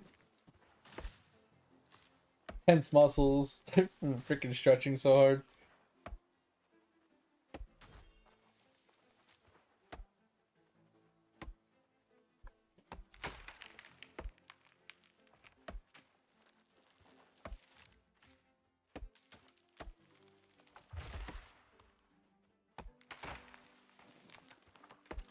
But one of the hard parts you're gonna run into, Joy, when playing Iron Man, is gonna be your ultimate trophies. And it's not that the ultimate trophies are per se hard, but each ultimate trophy is gonna cost you 100,000 gold. So as an Iron Man, farming 100,000 gold isn't hard, but it is tedious. And it does take time. Your character can only hold 500,000 gold at a time, unless I changed it, which I'm pretty sure they haven't. So you can stockpile gold for now, but you're going to burn through it really quick because each house can have the same trophies, right? So you have 3 different houses, which means you can have one of each ultimate trophy in each house. And there's 3 ultimate trophies. So you have a total of 9 ultimate trophies that you can craft. You won't be able to craft all 9 trophies, I almost guarantee it. You'll be able to craft at least 6 of them, maybe 7 of them. But I highly doubt you'll get 8 or 9. Because 3 of them are gathering ones, which are easy. Those are super, super easy to obtain. And 3 of them are combat trophies, which are also very easy to obtain. But the other 3 are crafting trophies, which are almost impossible to obtain. As an Ironman, basically impossible. So I highly doubt you'll actually get the crafting ones. And if you do, you might get 1 full set of crafting ones to be able to do 1 ultimate crafting trophy.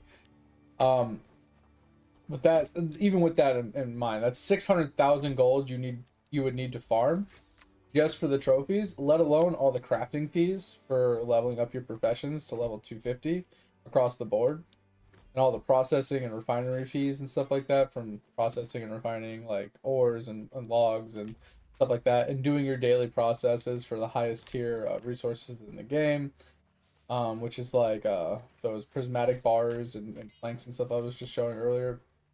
You have to craft those pretty much daily, because you're gonna need a ton of those for crafting high tier gear if you want to actually craft high tier. So what I'm saying is, like, gold farming at some point is going to be a thing for you, and there's a handful of ways to do it. But one of the main ways is to do your 3 faction dailies every day. Even at your level right now, picking up 3 easy faction quests and completing them just for the gold is worth it. So let's say you get 200 gold per faction quest per day. You're looking at 600 extra gold a day just from turning those 3 quests in, those faction quests, every day. You know, you do that for 10 days and you have 6,000 gold. Not a lot, but it adds up, right? Because that's on top of any of the gold you get from killing, any of the gold you get from scrapping gear, any of the gold you get just organically from, you know, looting chests and whatever the fuck else you do. Because occasionally you get gold just from killing mobs, occasionally you get gold from looting chests, and then sometimes you get loot bags, like these, that contain coins, right? Things like that. So there's ways to make gold. Some of it is like doing repeatables inside of dungeons, running your dungeons in general, like your daily amount of dungeons. Those can give you some decent gold as well. And just, you know, completing faction quests in general. So like I said, one of the biggest grinds for the Ironman is going to be grinding gold. Doing chest runs and farming gold. Literally what most of your day is going to be at some point, after you farm out materials for certain things. Once you've farmed up like your profession levels, once you've farmed up the trophy materials, and now you're just sitting there with like, okay, now I need gold. Like, you're just going to be running chest runs and killing mobs. And I will say there is one really good place to kill mobs to actually make decent money per hour from scrapping gear. And you can actually start doing it, I want to say, at like level... I mean, you could probably start it at like 60, 65, 70, whatever. But it's ideal to do it at 70. And I would say that's probably the best place to get materials to level any of your crafting professions from level 200 to 250. And the reason I say this is because when you scrap a piece of gear, you have a chance to get what's called a salvage piece. It looks like this, right? So this is an infused, this is an engineering one. This is a weapon one. And then you got like jewelry ones, you got armoring ones, you know, you got all sorts of ones, right? And most of that stuff comes from scrapping either armor pieces or jewelry pieces or specific weapons, right? So if you do bows and hatchets, you're going to get engineering pieces. But if you do like swords and axes, you'll get like weapon smithing pieces and stuff. So you get those pieces from scrapping these gear from this place. And then you can convert those into straight up EXP for free without having to farm any type of materials or anything. It's really, really nice. But once you get 200 in any skill, and you can farm materials from that place, you can level up almost any of those crafting professions to 250 with no problem while you're farming gold. Because every time you scrap a piece of gear, you get 3 gold. And the place that we were talking about specifically drops shit tons of gear in no time. The mobs are very easy to kill. There's literally, technically there's 3 mobs in the cave, but 2 mobs spawn regularly, and they're very easy to kill, even solo. And every time you kill it, they drop, I would say 95% of the time they drop a bag, and 99% of the time they drop 2 items. So very, very, very easy to farm lots of gear in a short period of time. And just constantly I mean, this is where you would go to farm, like, starter gear to get into dungeons and mutated dungeons, high tiered, raids and stuff. Before, you actually find best in slot gear. And you could find best in slot gear there, but you're not really shooting for that right off the bat unless you get lucky. You're shooting for, like, starter pieces and then segueing into best in slot gear. But that's where you go to start farming your gear. Once you get your gear all sorted, it's like just about scrapping everything to make money and materials for your professions. So, like, I'm at level 181 engineering right now.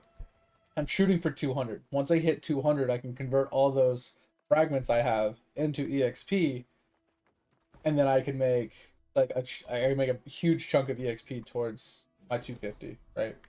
And I can show you really quick what I mean. I have to go over here anyway, so. Do do do do do do do do do do do. Do do do do do do do do do.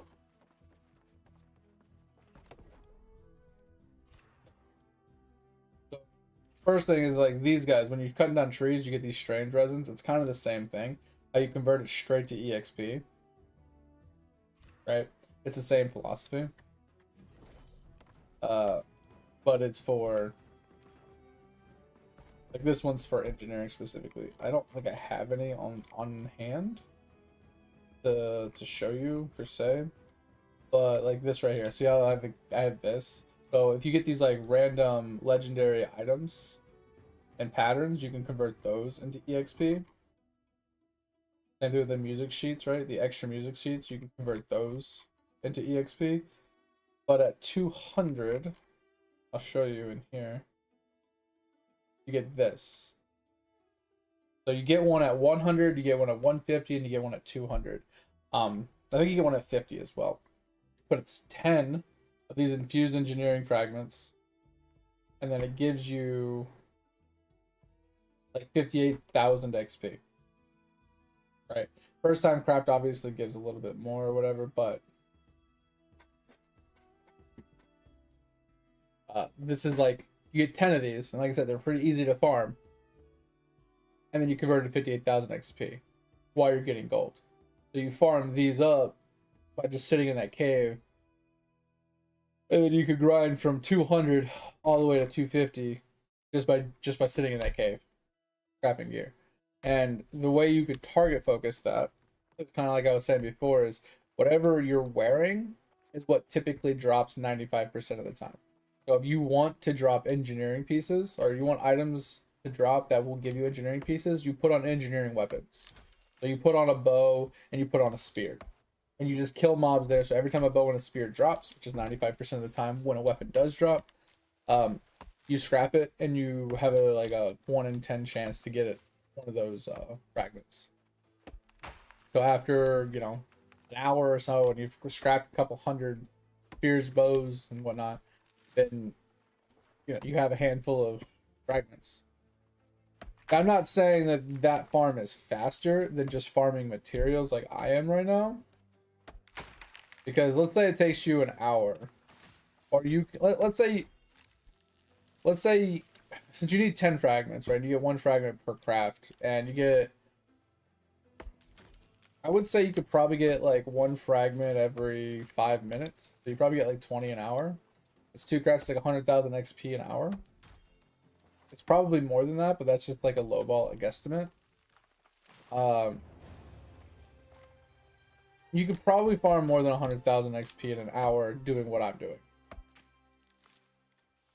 Yeah, you'll find. Oh, so you're gonna have the lower tier ones, right? At your level, you're gonna have the green ones, possibly the blue ones, and then there's the purple ones. So the green ones are at 50, the blue ones are at 100, and the purple ones are usable at 150, and then the legendary orange ones are usable at 200.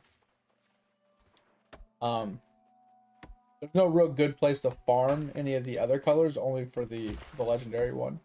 But like I said, it's a very easy farm. It's very AFK.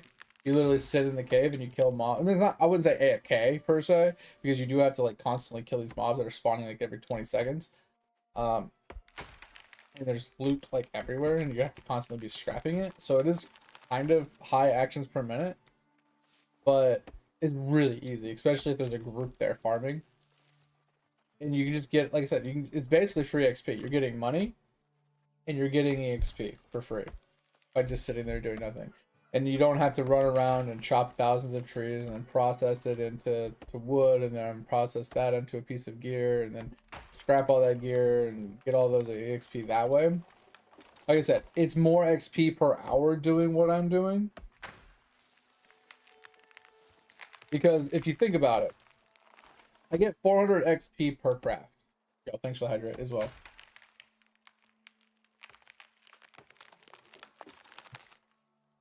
So you get 440 XP per craft. I do two. Let's overestimate. We do 3 iron routes, which is roughly 45 minutes. Then we do 3 leather routes, which is probably another 20 minutes. And then we do probably 2 routes of logs, You look thirsty as which is like another probably 10 minutes. Or let's say 15 minutes. So let's say it's like an hour and a half to get enough crafts to do like a couple hundred crafts, right? Because that's like how much I've been doing. I'm like, each time it's like, once I bring this back, I'll show you. I'm doing roughly 200 crafts, or like 150 crafts, somewhere around there. And even at 100 crafts at 440 XP each, that's still at what, 44,000 XP. And then when I scrap them, I get the engineering pieces, which is like another like 50,000 XP. So I'm getting roughly 100,000 XP per hour and a half.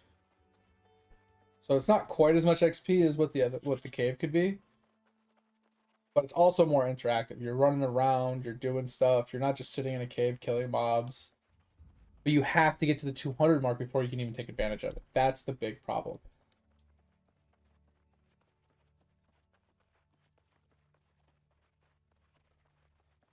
Right, so when we come back, I'll show you. Did a gambit today. 23 minutes? That's insane. Yeah, I was thinking about doing a gambit the other night, and I opted out of it. I was like, yeah, fuck that shit. I don't have time for that. That shit can suck it. Yeah, so not quite as much wood as I would like, but with what we just farmed, right, we can make 166 crafts, right? Now, as long as these two I still have resources for, I'll get more primary back. I don't know if you know this yet, because I don't know if you've done any crafting professions. If you want me to explain it, I will.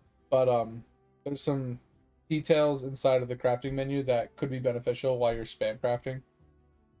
We have 166 crafts here. Boom. Then we salvage.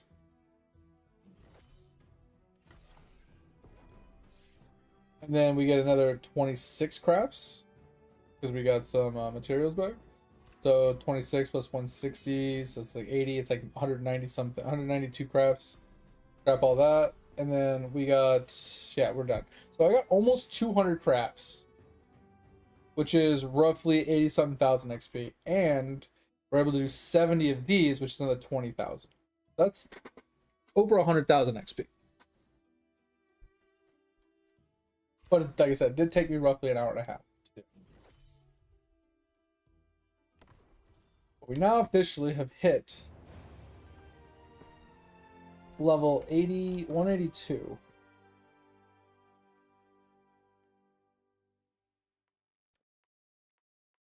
let's get rid of those. All this.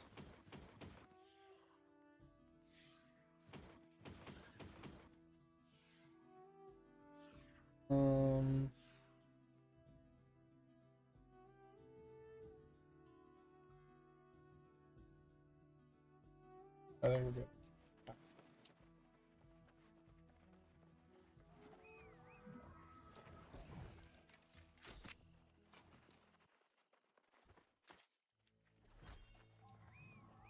Got so many damn rabbits, bro. It's not even fucking funny. So frustrating. Just need these damn rabbit feet to be over with. Ugh.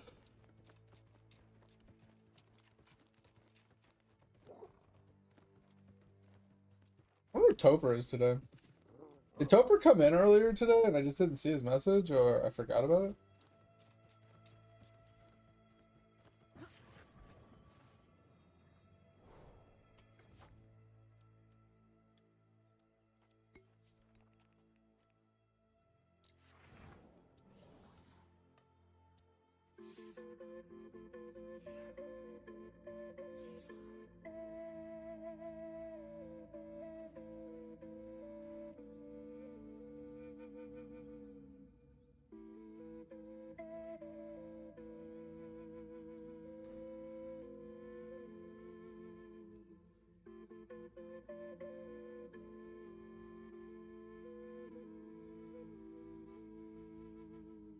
Oh, did he come in? Okay. Did I just ignore him? Or did I just completely forget talking to him?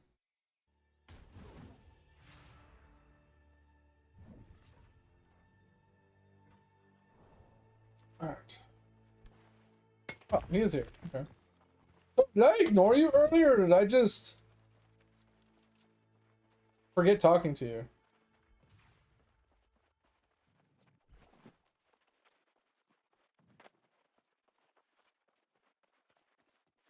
Oh, there's a cap on how many doublers you can have? Interesting. I didn't know there was a cap.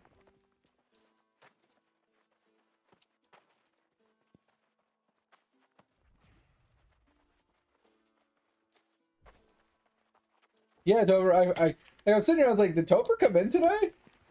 I was like, I completely forgot that, like, if you were, like, here, if you even said anything earlier today. And Mate was like, yeah, he came in earlier. I was like, oh, did I forget to say hi? Or did I say hi and I forget that I even said hi?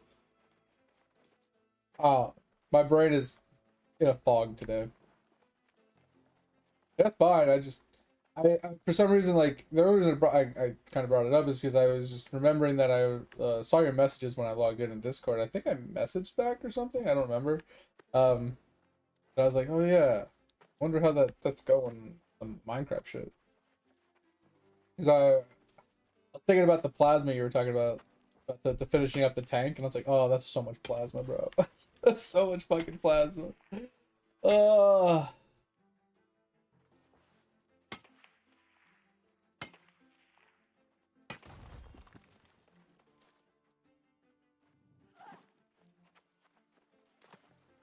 I mean, I don't have a problem farming the plasma to finish off the tank. Because that's just for your tank, right? That's not counting if I need a tank.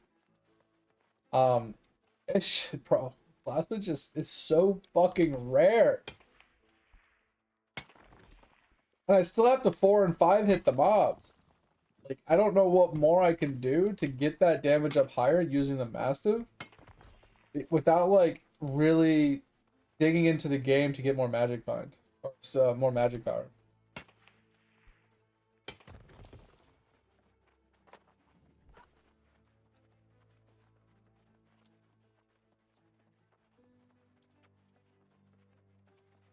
Well, I have almost 200 magic find right now.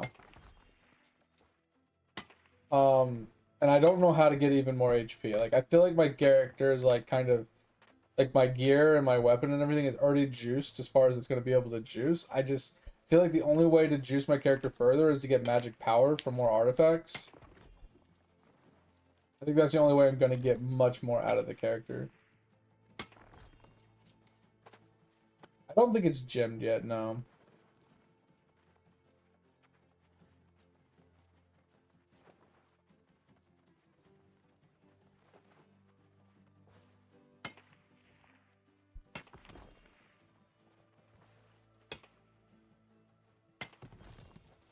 Yeah, I don't know what to put in. I just know that I have over 104,000 HP with the God Pot running. And with the God Pot running and everything, I can 4/5 hit the ghost right now. Which is interesting because they have 1,000,000 HP, right? And the Coralite guy, whatever his name is, he has 1,000,000 HP, and I can 3-hit him. So it's weird that I have to 4 or 5 hit the ghost. I don't know.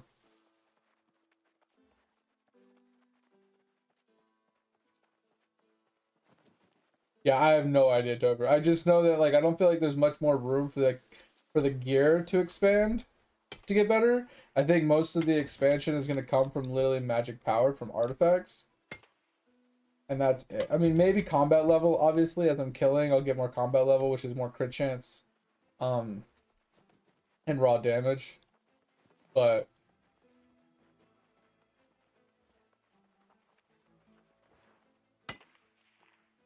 yeah, it could be a defensive difference, you're right. But yeah, that's the only thing I'm kind of thinking about is if I could like 1-hit them, that would be insane. It'd be so much faster. Even if I could 2-hit them, it would be ridiculously different. But I had to literally run up and whack, whack, whack, whack, whack, whack, whack, whack, whack. Oh, he's dead. And then I run over to the next one. Whack, whack, whack, whack, whack, whack, whack, whack. Oh, he's dead. And then, it's so time consuming. And I feel like it takes, on average, I'm getting like, I would say maybe 6 to 8 plasma an hour. So it's not that it's gonna take me forever. I can get it done in maybe 2 days probably, but it would just be a lot of grinding.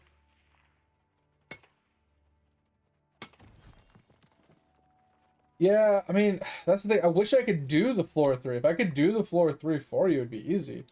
But if not, like, we have to find someone that will just do it for you.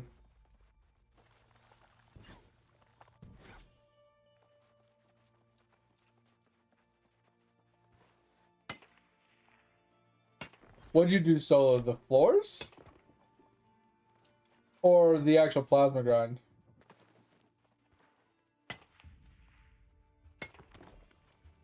Oh, the plasma grind with 150 magic power. Yeah.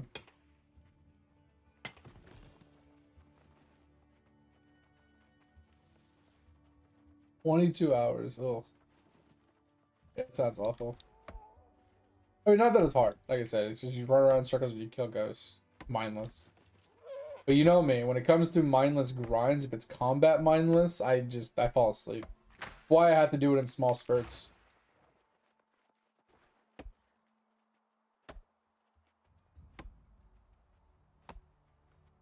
Like, that's the thing, is like, I could grind, like, if you needed me to grind anything non-combat, I could do it in, like, no problem. But grinding combat straight up puts me to sleep.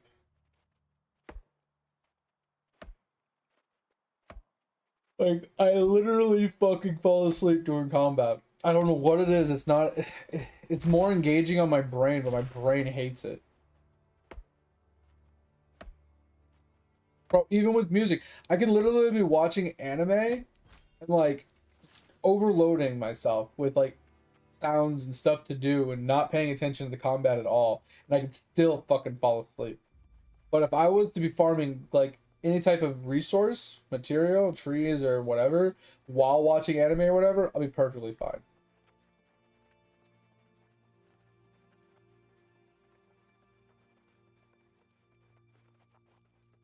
Oh, Joe, are you talking about in New World, or are you talking about Minecraft that we're talking about, Joe?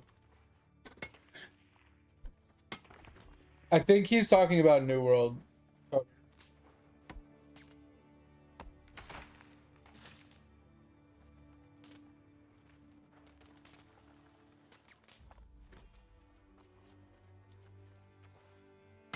Yeah, we're talking about so we play an Ironman group Ironman on a Hypixel Skyblocks together.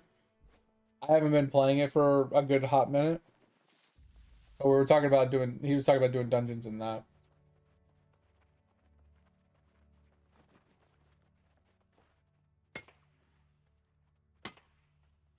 But yes, in New World, Joy, you can go into lower level dungeons and do the repeatables and stuff and farm that, but the amount of EXP you're gonna get is kind of negligible compared to just doing the main story quests. The only reason why the Dynasty one is decent is because it's so fast to be able to complete and then zone out and then rezone a new instance. You can literally run in and like speed run that thing in like less than 5 minutes.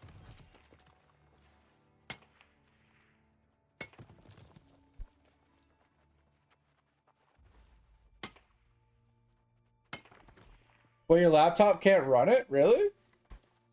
I feel like it wasn't too intensive.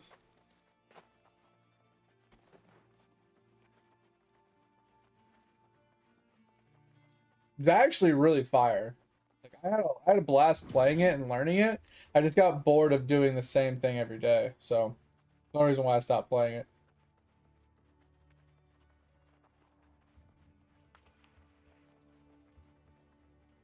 Yeah, I like the stuff that it's able to do. I just don't like don't get me wrong, I repeat the same grinds in games like this every single day I play it.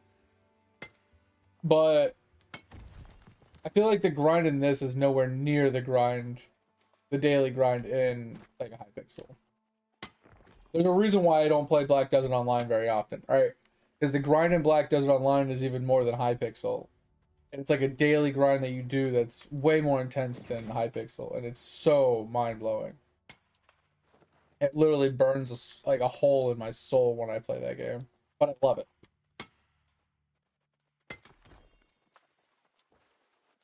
Yeah, I just feel like Hypixel is like, I don't know. When was the last time you tried it? Because maybe it was just like unoptimized or something, or it was on a bad like seed or something.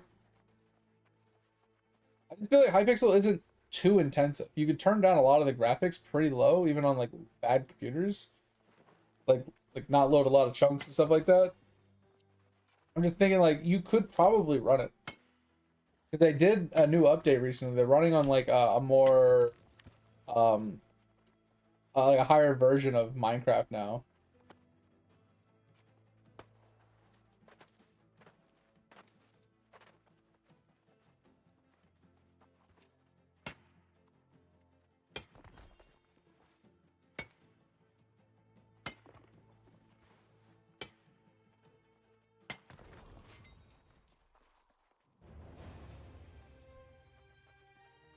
Yeah, that's what I was saying. That's over. Like now we're on like 2 point something because before it was like 1.18 or something like that.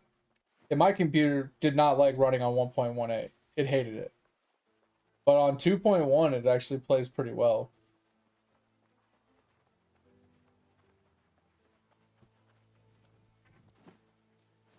So I don't know, Joy. If you're, I know you're kind of into this right now, and you're gonna be grinding this hard.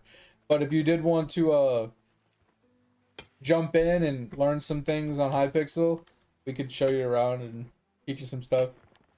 That game is nuts. The grind in Hypixel puts this game to shame. Like it's ridiculous.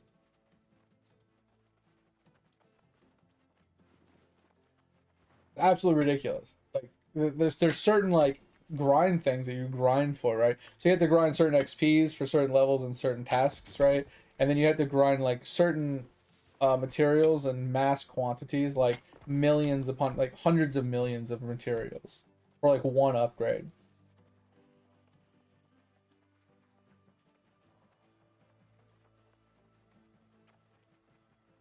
Yeah, like I said, it's one of those things like just try like launch Minecraft itself, you know, bare bones regular Minecraft, and then just click on the multiplayer, log into the server, and just see if it'll launch. And if it does, it does. If it doesn't, it doesn't. I would definitely say turn the settings all the way down, right? turn off the sky, turn off like anything that you turn off that's going to take resources, reduce the rendering chunks significantly, like just turn everything the fuck down just to see if you can play the game.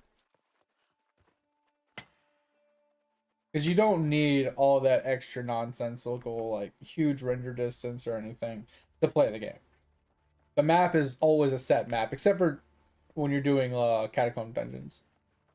They're somewhat pre-generated, like randomly generated, but there's specific layouts that they have.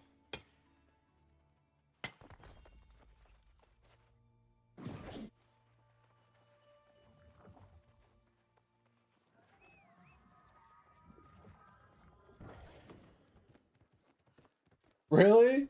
You got Rust and you can't run that either? Oh my god. So, like, when you say you can't run, like, Rust, for example, is it just, like, very laggy? Does it just not load at all? Like, what happens? Like, even with the graphics all the way down, do you just get really bad FPS? Or is it, like, straight up crash? Kind of curious.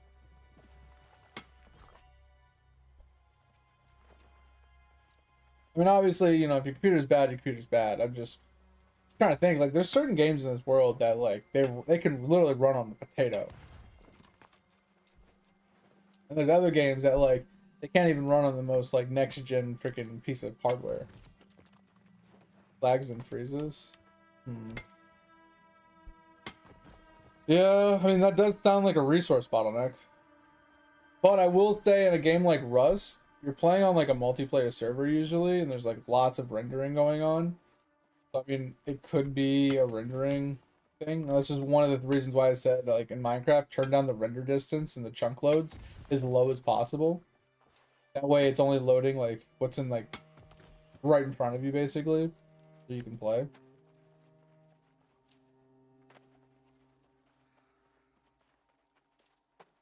I'm honestly, oh yeah, you were playing on the consoles. Like I was gonna say, I'm honestly shocked you can play this game, but yeah, you're on the console.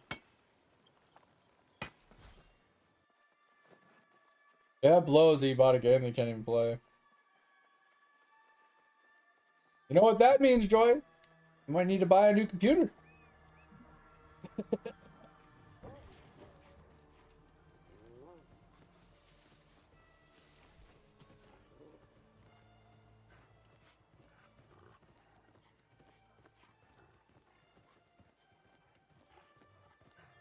Yeah. I'm not worried about it, like, anytime soon. I was just saying, like, if it's something that you're interested in, like, because, I mean, you can watch some, like, YouTube videos on the side and like, kind of investigate it a little bit. If it piques your interest, you know, give it a shot. If it doesn't, it doesn't. It's just, like, if you're into MMOs and you're into playing with other people or, like, heavy grinding for, like, professions and, like, gear upgrades and stuff, it's kind of god tier for that. It's like you will be grinding mass quantities of things just for one, like, small upgrade, and then you'll grind for the next small upgrade, and then the next small upgrade. It's just grind after grind just to get like the best in slot piece or something that you're looking for. And then once you have that piece, then you work for the next upgrade and so on and so forth. Yo, what a bike.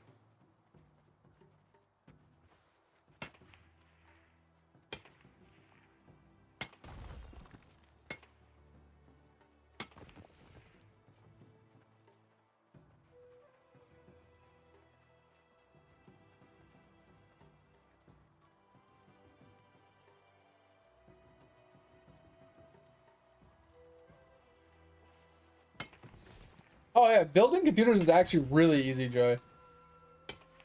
Like, I could literally walk someone through how to put their computer together just sitting on the phone with them. It's very easy. Majority of the information you need to know about building a computer, like the stuff that you can't just like figure out intuitively, is in the manual of your motherboard.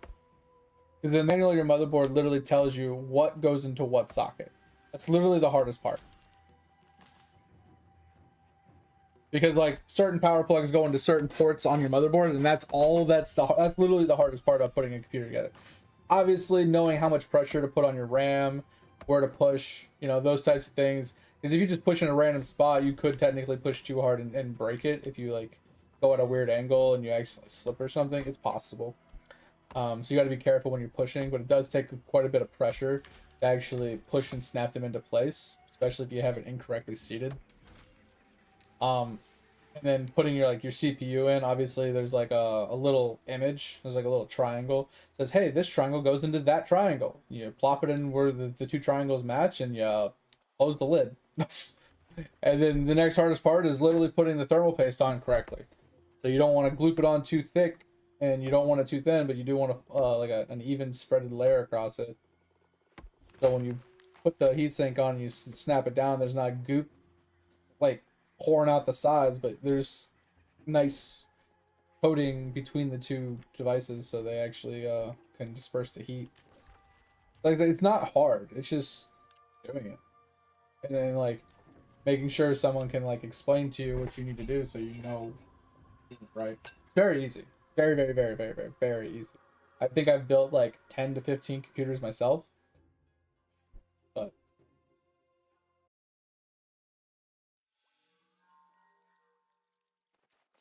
I mean, if you're gonna get technical, I feel like the hardest part about building a computer is actually buying all the correct pieces. But you're not wrong, Topher.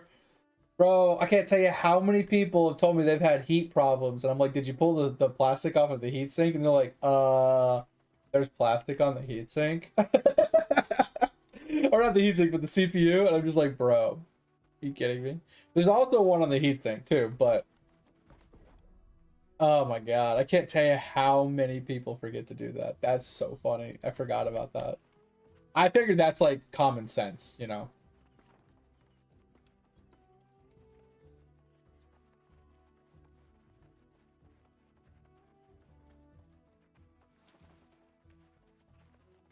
So you got a deal on it because there was quote unquote a problem with it, I'm assuming? The person you bought it from was having like heating problems or something?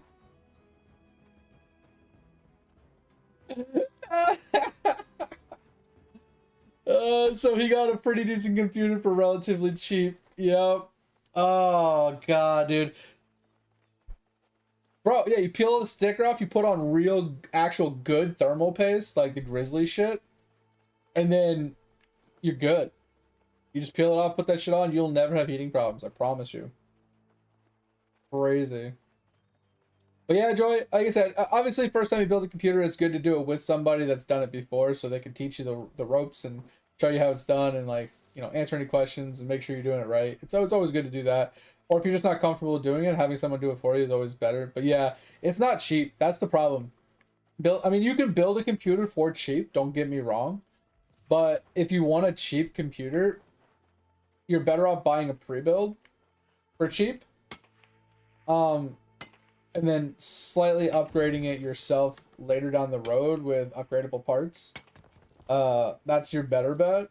But if you want a decent, solid starting computer that can play almost everything you want, you're looking at like $2,000 on average. Like you can obviously go under, but you can easily go over. But you're looking at like a $2,000 computer, right? And most of that, I'm not even gonna lie to you, most of that money is the graphics card, and that's where a lot of money can be saved or increased, depending on the GPU you get. Like, I always run on the 20 or on the lower series cards. So I got a 20 series card when they went on sale, and I got a 2060. Right, instead of the 2070s or the 2080s, I got a 2060. This is way back in the day when they were on sale for like $250. Ridiculous. Now they're like $600, $700, $800, which is ridiculous. Bro, RAM is actually not too bad, Dig. Like, I would say if you wanted to get like 32 gigs of RAM, you're looking at like $100 to $200, which isn't too terrible. But if you're looking at a GPU, you're looking at like $600 to $1,000 for a GPU. Like, there's no way around the GPU price. You wait for a big holiday sale or something. It's the only way you're gonna get a GPU for cheap. Or you buy like one off of like Facebook Marketplace or a friend or a refurbished one or something. Like there's no way to truly save any money on the GPU. Like cases, like I always recommend full tower cases so you have room for expansion. It takes up a lot of extra room, but it has a lot more airflow availability in it, and it has room for like big component upgrades for later down the road if you ever want to like full upgrade. So if you're in a mid tower, it limits what you can upgrade. I always would recommend a full tower, which you're looking at like $150 for a decent one. Power supply is roughly around $100, right? If you're getting a decent modulated one. The motherboard is probably like a $250 motherboard if you're looking for a pretty solid one. So like, and then the CPU is the next most expensive thing, right? So it goes GPU, CPU, motherboard, and then all the other pieces are somewhere between 200, like 100 and $200.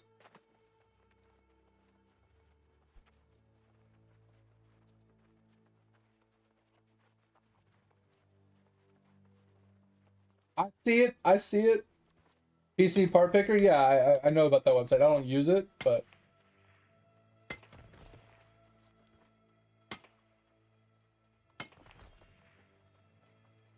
I bought 64 gigs of RAM not that long ago, Dig.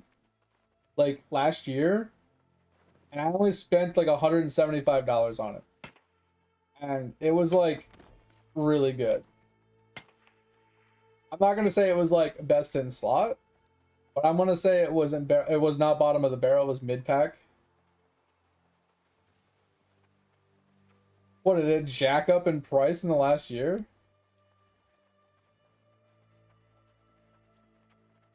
Really? Oh my god. Oh, that's crazy.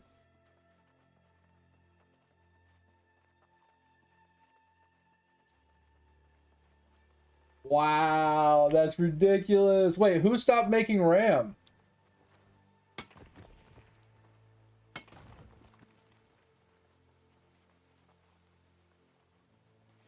That's interesting.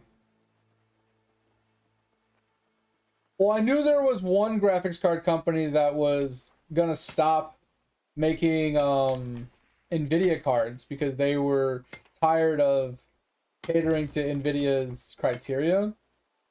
It just wasn't worth their time and effort anymore. And I knew about one company that was gonna, I think it was EVGA, was gonna no longer make Nvidia cards.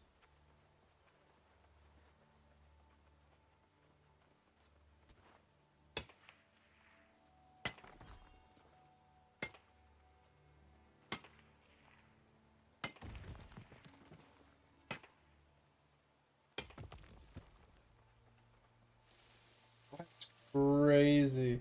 Can't believe RAM is like that now. It was actually a decent price back like last year. That's ridiculous.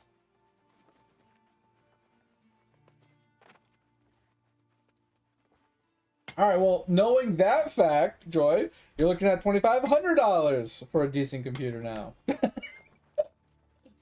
That's wild. Bro, the markets, man, crazy.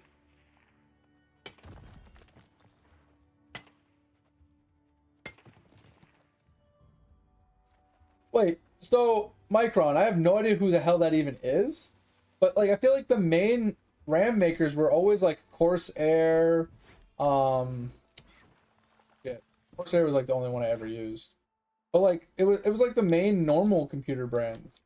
But I feel like if Corsair's still making RAM, why would the prices jack up so high? That's weird.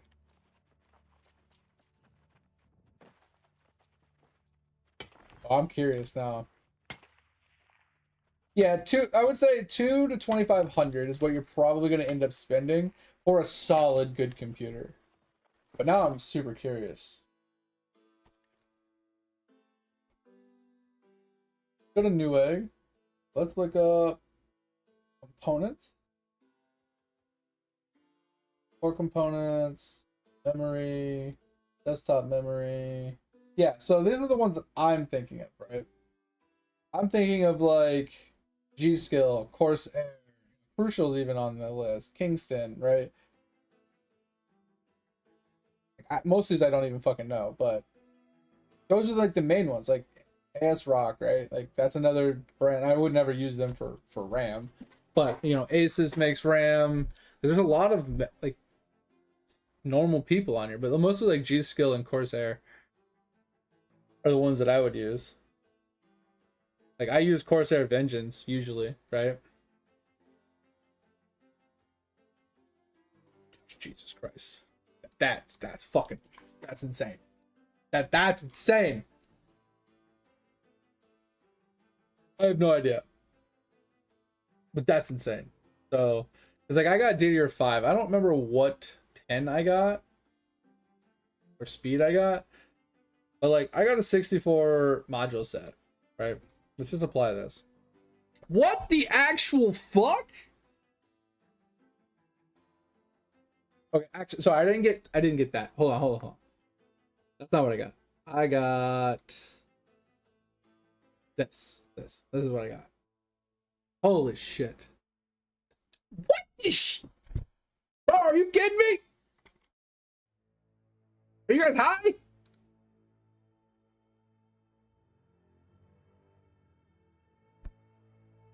Yo, you guys are high.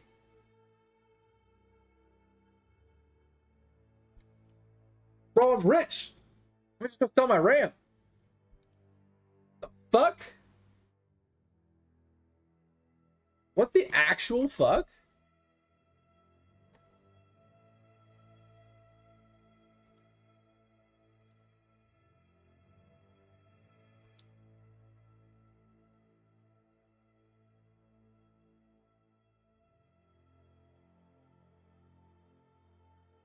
What is this? Boy.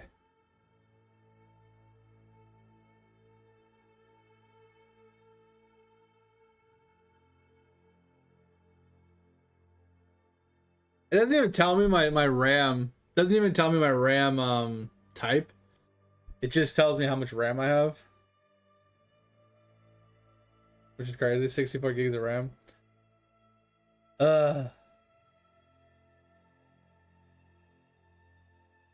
That's crazy. Bro, there's no way AI is jacking up the price of RAM that insane. I mean, don't get me wrong, AI requires RAM to render calculations and things like that. And I can kind of see the same philosophy when Bitcoin mining was like super prevalent and we couldn't get GPUs. GPU prices jacked up really high. But like, I don't see RAM being that insane of an increase. Like, we're talking 2.5 times increase. Like, GPUs went up like 2 times. But I feel like GPUs are a lot more complicated to craft, and they don't make as many GPUs as they do RAM. I think RAM is just like super easy to pump out in comparison to a GPU. I mean, I could be wrong. Obviously, I'm not a manufacturer, but I just don't see, like, RAM is like so easy to obtain. There's so much of it floating around that even with AI, I don't like people buying it to use like AI generation and stuff like that for tons and tons of stuff, right? Needing lots of RAM. I still don't see why it would increase by 2.5, 3 times. Like, that's crazy. Is it only for DDR5 or is it all RAM?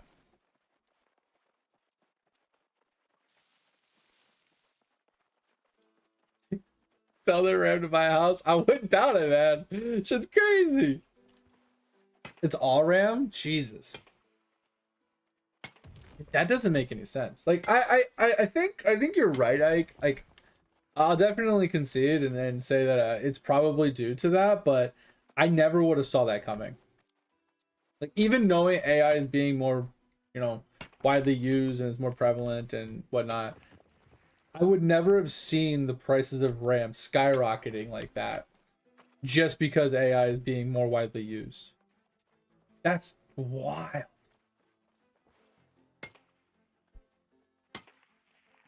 I need to call a buddy of mine that I gave RAM to for free like 5 years ago and get my money back. This needs to pay me like $500.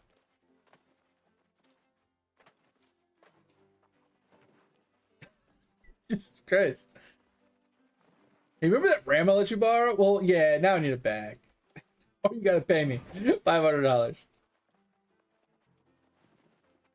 That's crazy.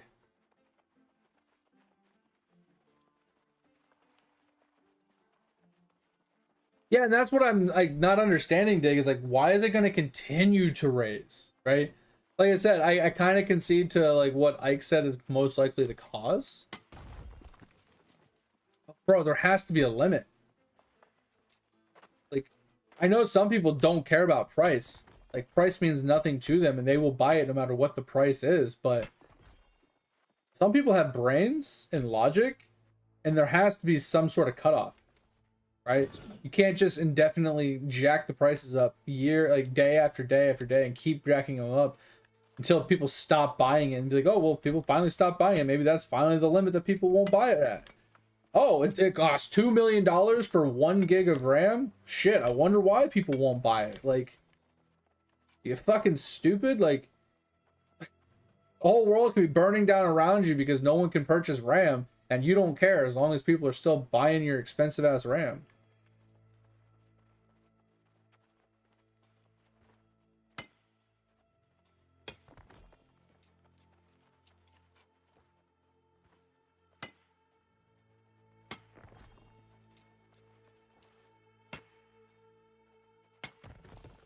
Yeah, that's wild. So I have RAM just sitting in my closet. That's why I'm blown away. Like, I don't have a ton of it, but I have a handful of RAM just sitting in my closet. I think I have like 2 or 3 like module sets just sitting in my closet. I think there's a 32 gig set, a 16 gig set, and I think an 8 gig set. Yeah, no shit, Joy. No shit. Bitcoin ain't got nothing on RAM, man. Bitcoin might be worth like $87,000 right now, but give RAM a few days. Jesus Christ. I'm actually kind of annoyed by that.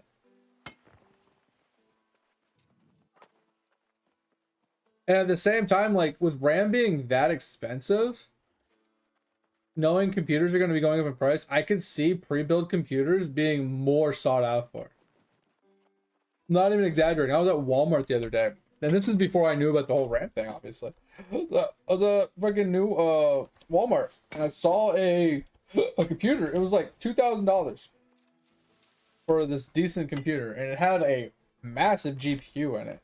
I think it had like 32 gigs of RAM or something in it. And it was only $2,000. Like, the GPU was like bigger than my bigger than my arm. It was huge. So it didn't even tell you what GPU it had, but if I had to guess, it was one of the new series. It was one of the new 40 series cards. If I had to guess. And if it had a 40 series card in it, even if it had like a kind of bad CPU, with 32 gigs of RAM, that thing is worth more than $2,000.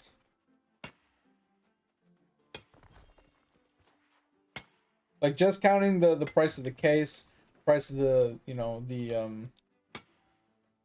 motherboard, even though it has like a smaller motherboard, right? I think it had a micro ATX motherboard. But 32 gigs of RAM, massive GPU, heatsink. It had the power supply probably like $100. Motherboard was probably about $100. The case was probably about $100. The RAM is probably like $500. The GPU is probably like $1,000. Like, thing is easily worth more than $2,000.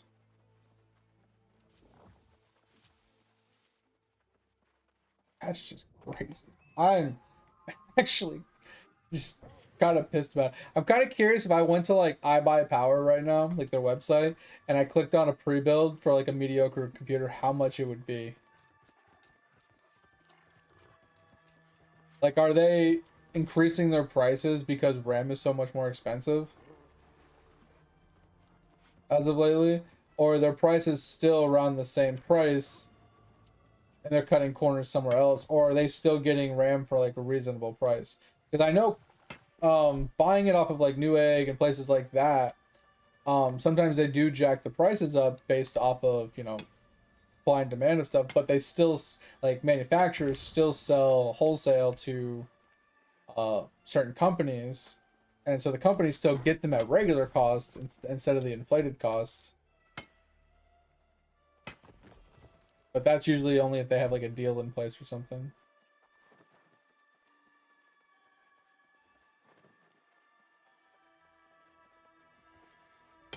Oh, because if they do have something like that in place with like a manufacturer that like actually um can keep the price down on the RAM, they can keep the prices down on the PCs.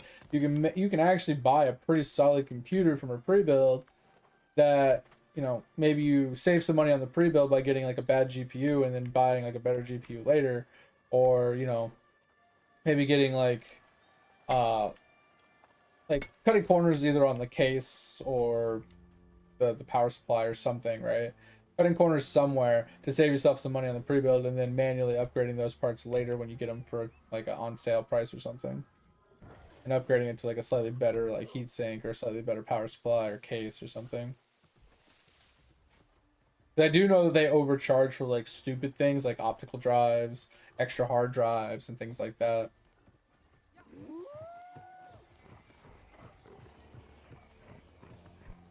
That's crazy.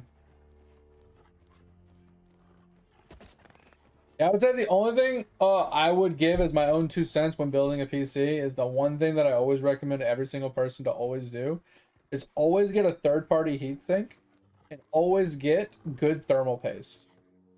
And if you want a recommendation of thermal paste, get the Grizzly Bear thermal paste. My favorite thermal paste. I've used it for years, and I've basically never had to reapply thermal paste to any of my heatsinks ever. I've never had a heat problem on any of my CPUs ever.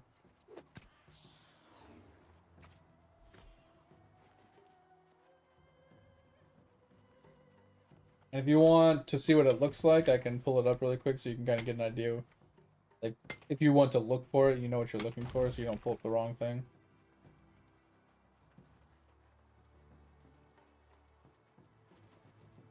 But yeah, always a third-party heatsink, and always use the third-party thermal paste, like the higher quality third-party thermal paste. And then when it comes to power supplies, I personally recommend modulated power supplies, personally because you don't have as many cables running around in your case, and it provides power individually.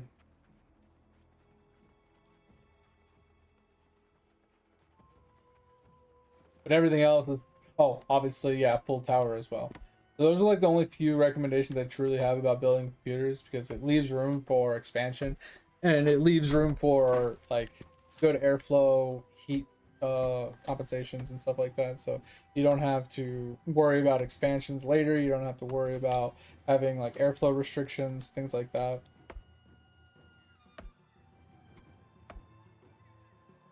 Like the rest of it's all personal preference, right?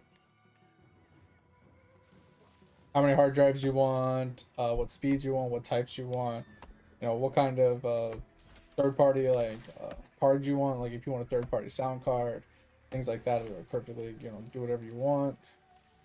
The whole slew of other things that you could do with it as well. It's just, those are just the few things that are like highly recommended.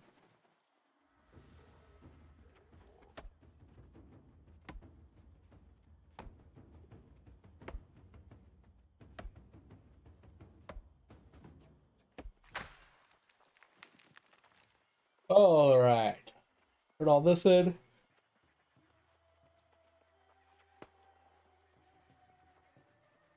All right, my dog's got to go out, guys. I'm gonna let her out really quick, and then we'll get back doing this.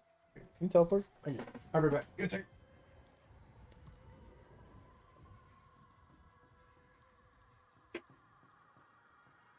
Would you like a cup of water? Because you look thirsty as fuck right now.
All right, we're back. Wait, what? What a random message to come back to.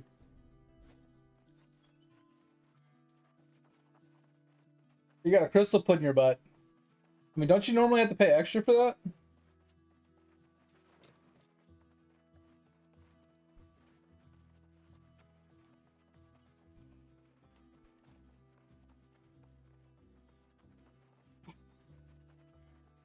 Got it for free? Bro, that's a deal. I'm gonna pee now. Holy shit. I'll be right back.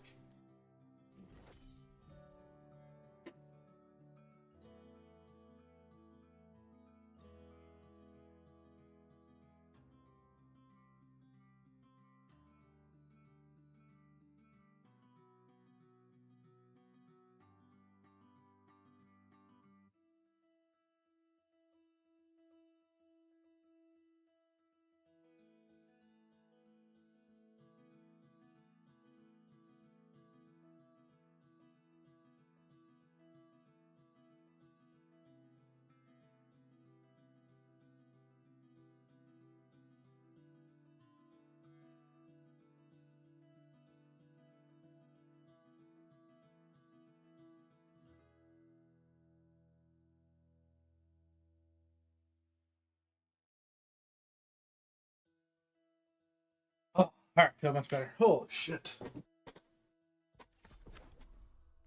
Alright, so iron is taken care of. We'll go this way. Now I gotta go do some leather.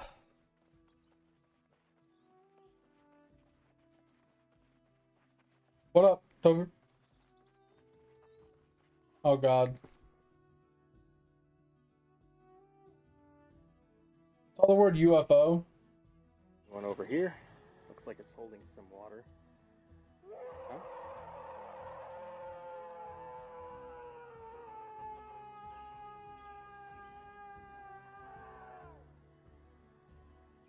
I think it's time to go. And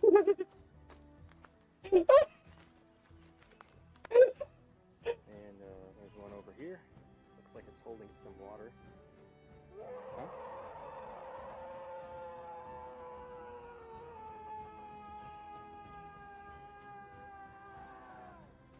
I'm trying to think, like,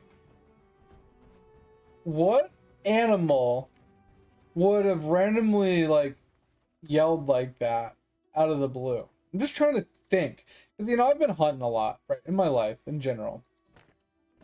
And I can't think of many animals that would yell like that. For, I mean, you're not wrong, elk, but I feel like it was such a long yell.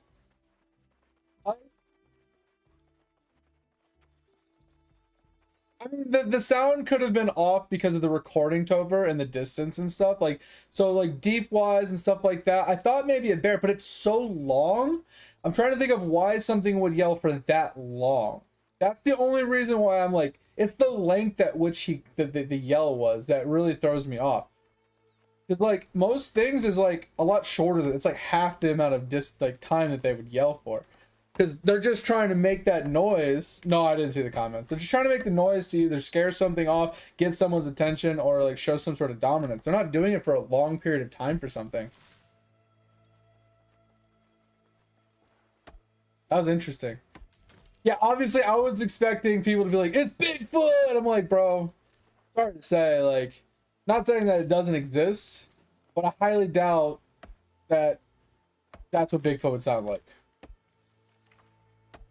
Not saying I have any idea what it would sound like, but if I ever had to guess, it wouldn't be like that. How's that evil elk? Oh god.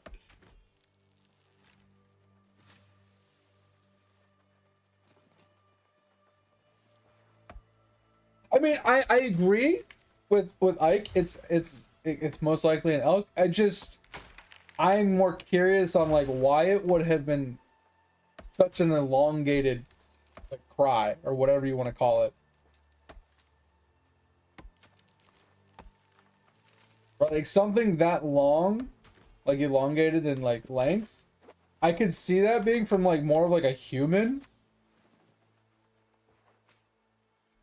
you know, like emotionally yelling or crying about something, but it didn't sound nothing like a fucking human. You're true. Me speaking British. Oh god. But yeah, maybe that was like, yeah, maybe he's one of those weird elk that, you know, he found himself a female elk and he's just like, yeah.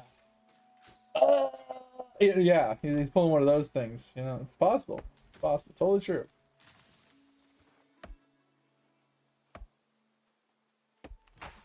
Fucking weird ass elk, man. Like I said, when you said elk, the elk like call kind of popped into my head, and I'm just like, you know, it's possible. It's definitely a probability. Most likely, what it is. It's just I don't understand why it would be so long. I mean, unless they regularly, you know, do that like lengthwise, right? Unless their calls are more lengthy. I haven't heard very many elk calls in my days, so.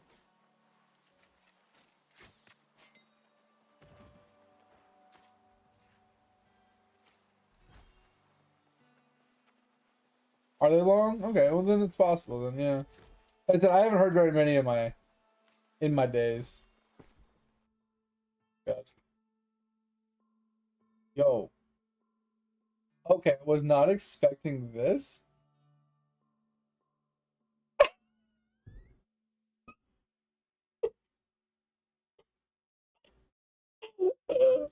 Oh, like, damn, you sent me some hottie. And then I didn't know what she said because I had the sound off, right? I saw her fall down. I was like, oh, that sucks. And then I saw the skin mark. I was like, oh, God, that's fucking gold.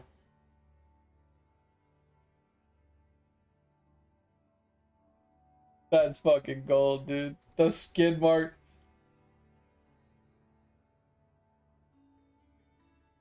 Oh, that was my thought, Topher. When I first saw the outfit, I was like, damn, did she body paint herself? Because I remember I went to Ozfest down in West Palm Beach one year, and they had a body painting booth. Bro, that body paint is thick. Like, they straight up covered boobs with it, and you couldn't even tell if they weren't, like, that they were naked. That shit was thick.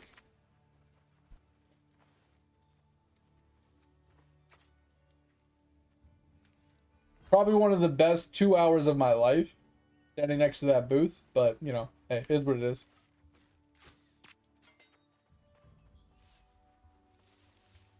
Oh, God.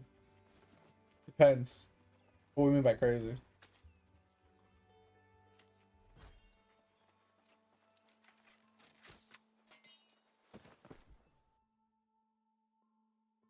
Wait, what the fuck is this?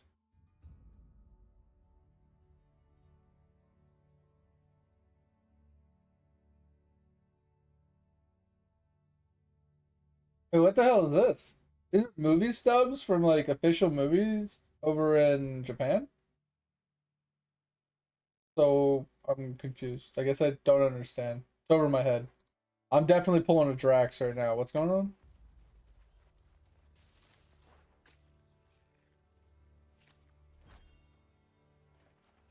I mean, it looks cool. I don't know. I guess it doesn't seem so absurd to me. It seems pretty standard. I didn't know it. Like, that was the thing. But, I mean, it makes sense. I definitely do like the idea that they have, like, the picture on it, the name, and, like, so it's, like, more of a collector item. That's pretty cool. Or it's not technically a collector item, but it can be, right? AKA, like you were saying, people have been collecting them, and those ones are all in like sealed things and stuff. Like, that's pretty cool. Oh, you're part of that Reddit? Oh, okay. Yeah, I don't really go onto that stuff. Reddit is the only time I ever go on Reddit or anything like that is when you send me stuff because I don't like perusing that kind of stuff. It rots your brain. I already have enough brain rot in my life. I don't need more.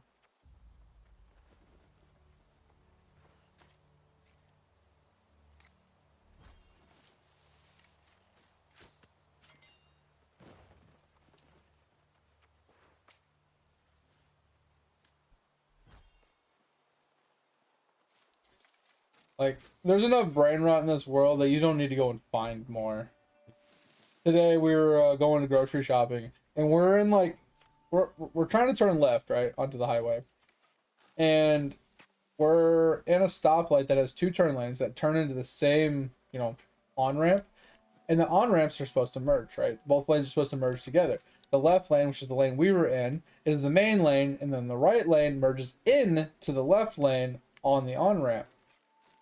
And, you know, we're taking the turn. We're the first one in line. There's another car next to us. You know, they're first in their line. And this car next to us is a GMC SUV. I think it's like a Yukon or something. Starts flooring it around this turn when the light turned green. Like, okay, so we're just cruising. We're in front of them the whole time. Like, I can literally... I'm like... My front seat is where their hood is the whole time. But they intentionally floored it. I could hear their truck. And like they were behind us, and then they like instantly accelerated to try and get in front of us. And my wife's like, are you a fucking idiot? So my wife just kept driving. And then they were like right next to us when they were supposed to be merging, and like they were about to hit us. And my wife's like, fuck this. So she just, you know, hit the gas a little harder. She was doing like 60. So she went to like 65. And finally the person like slowed down to get behind us. And I'm just like, are you such an idiot? You don't understand how a fucking merge lane works? Like, are you fucking kidding me? It's an on-ramp. One lane. Like, don't get me wrong. It is one lane, and at certain times of the day, you do kind of park side by side because of the lights. They have lights on the on-ramps that flash at certain times of the day, so only one person can enter when the light turns green, right? So it's like both lights are red, and then the left light will turn green, and that means the guy on the left can go, and then it'll turn red. And then one on the right will turn green, which means the right guy can go, and then it turns red. And they alternate back and forth that way. Even though it's a single lane, you park side by side in a single lane on the shoulders while you're doing those types of feeders. And it doesn't happen all the time. But bro, the lights are blinking yellow, and this guy's flooring it trying to pass us in a single lane. Like, oh my god. And that's what I'm saying. There's too much brain rot in this world that I don't need to go and look for more. All I have to do is go and watch people drive in their fucking car. Or watch people interact with people at fucking Costco. Like, it just makes me want to, like, stick a spoon in my eye. It's so painful.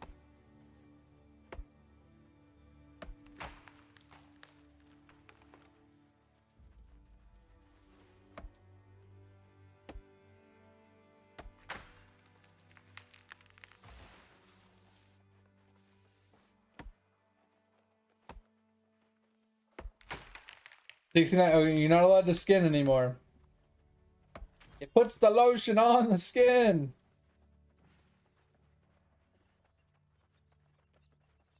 Yeah, I think I saw that. I was gonna make that comment to you that they had an update recently. I think there was another game that got an update recently too, Topher. That I was like, ooh, Topher might be interested in this. Let me look. Hold on. Yeah. So Caterham got its own housing.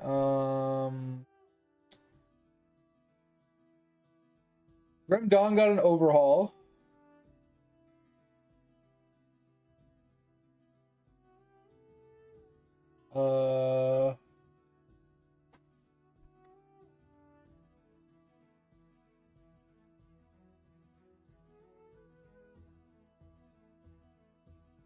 Maybe it was the housing.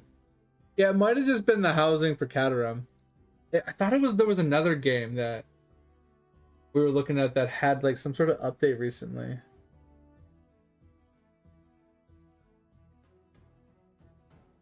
I think it was a game we played recently, I thought.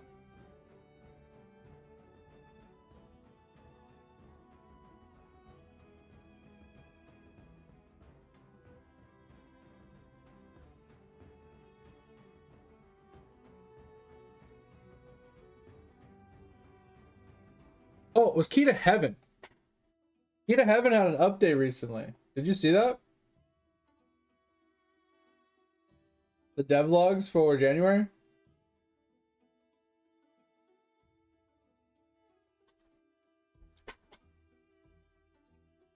I thought that was pretty cool.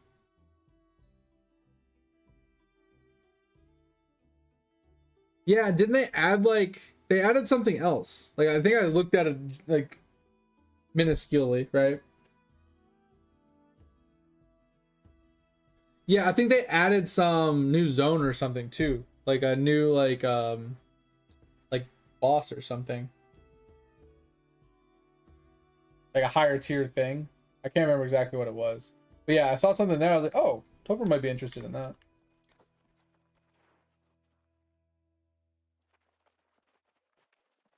Yeah, I haven't played it in a while either. It's just like, it wasn't like it was a bad game. Like you said though, I was just stuck roaming around fighting like world like named mobs bosses for EXP, and it wasn't very enjoyable. Yeah. Wait, was it Survivor that got one? Because I saw that there was a season 6 for Deep Rock Galactic.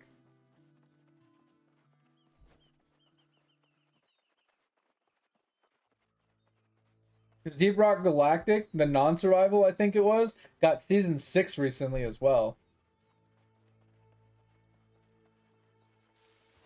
But I didn't see that Survivor got a change. Bro, Survivor was my most hated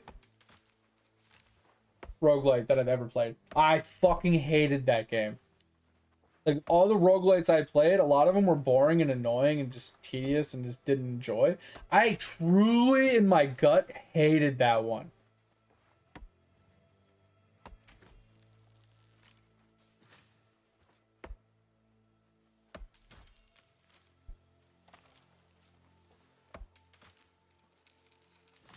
That shit was fucking dreadful.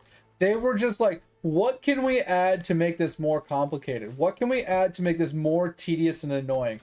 Oh, okay, so that's tedious and annoying, that's tedious and annoying, that's tedious and annoying, that's irritating, that pisses people off, that's tedious, that's hard, that's difficult. Let's add all of it. Oh my god, it was so fucking frustrated. That shit pissed me off so fucking much. Would you like a cup of water? Because you look thirsty as fuck right now.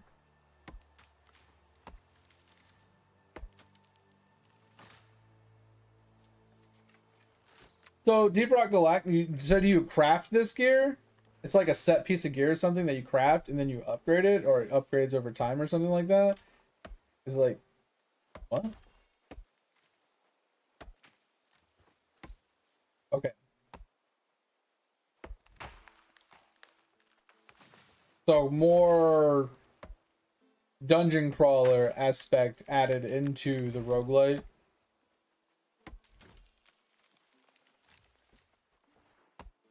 You dungeon crawl to find a piece, kind of like Death Must Die, where you run in and you get like random pieces of gear from killing bosses and stuff like that that you take out with you, and then you can like make builds based off the gear, and then you can upgrade those gears. It's like kind of the same philosophy. Because the Death Must Die, that made it kind of interesting and a little deep. It was a little complex because of like the different builds you can come up with the gear. If they did that, that's kind of a cool aspect. But if they didn't remove the tedious, hey, you have to complete this quest, this quest, this quest, this quest, this quest, this quest. Oh, and also you got to run around, kill all the bosses, do all the mechanics, but also explore the entire map, gathering all these different items, and get all the ores, and get all the flowers, and get all this, and get all that, while trying to get all the EXP and level your character up and level up your builds and skills and stuff, so you can actually do enough damage to go. Oh, and also while you're doing all of that, you got to make sure you make it to the pod in time, and make sure you don't die. What?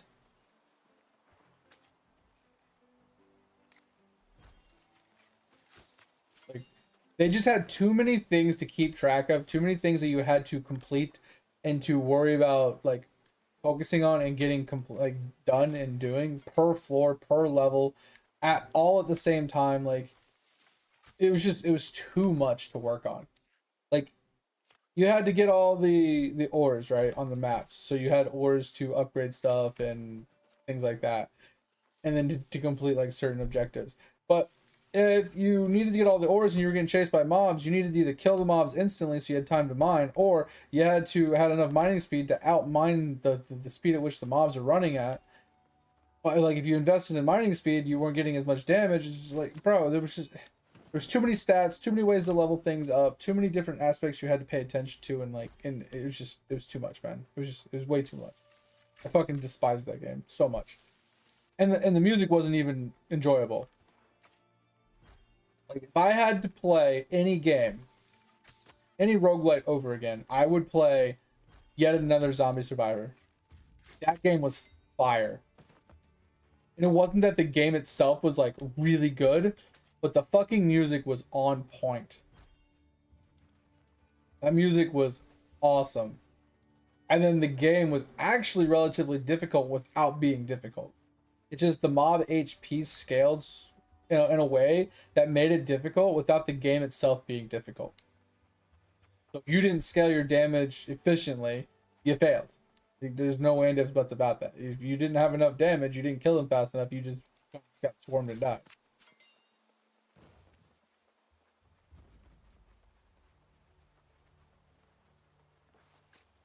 Yeah, that game was fucking fun. Completing those quests and achievements and stuff was really something. Some of those were really fucking stressful. And I'm kind of annoyed that I 100%ed that game and then they came out with more achievements and stuff. So it's like a game I would like to go back to finish up, or to 100%, because it was the only one that I really liked. But at the same time, like, it was stressful.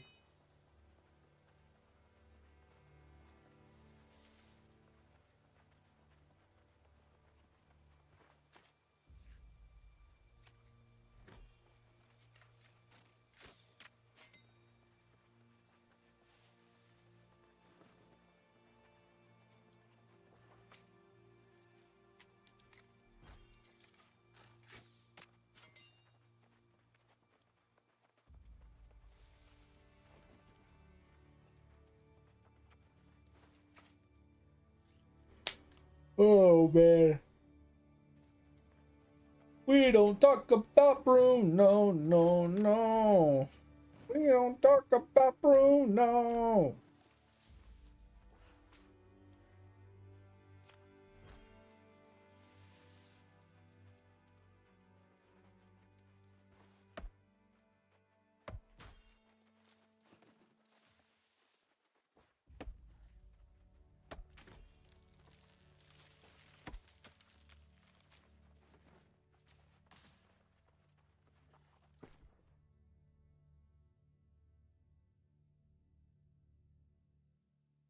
What the fuck? Okay, that's wild. What the? That shit's so laggy.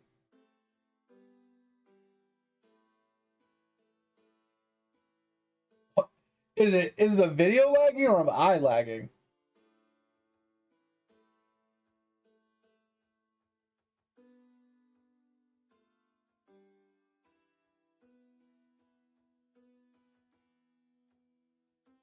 Oh my god, it's so laggy, it's so bad.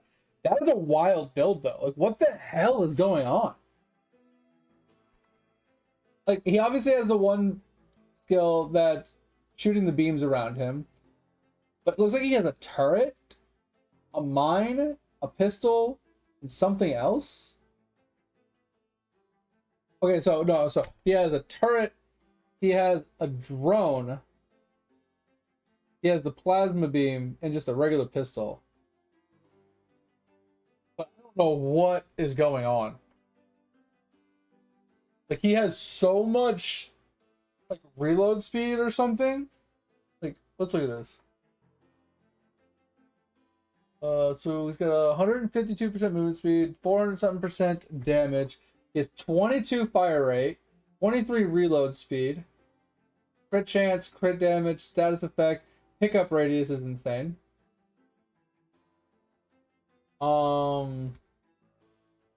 EXP, luck, and he has 245 mining speed. I don't understand.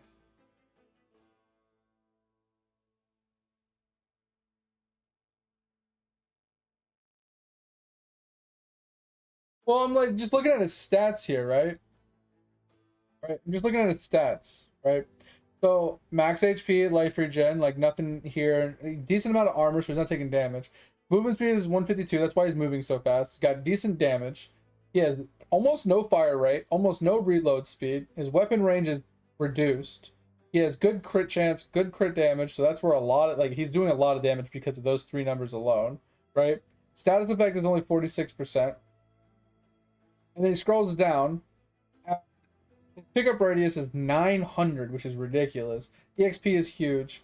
Luck is decent because he gets better things. And he's got 245% mining speed. I don't understand.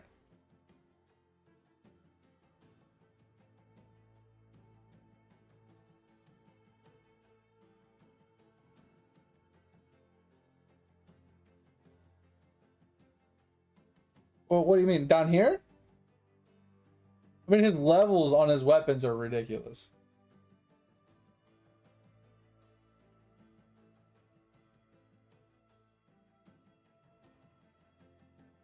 Are you talking about this thing? That's the turret. That's just a turret. But my question is this is what I'm talking about. If you look down here, these things are resetting at a ridiculous pace. Like the reload speed of the drone and the turret is insane. That's what I'm talking about. How are these resetting so fast? Like, look at them. Doom, doom, doom, doom, doom. Like, you see how fast they're resetting? He has no reload speed. Well, I mean, that's why I was looking at the stats, right? His reload speed is 23.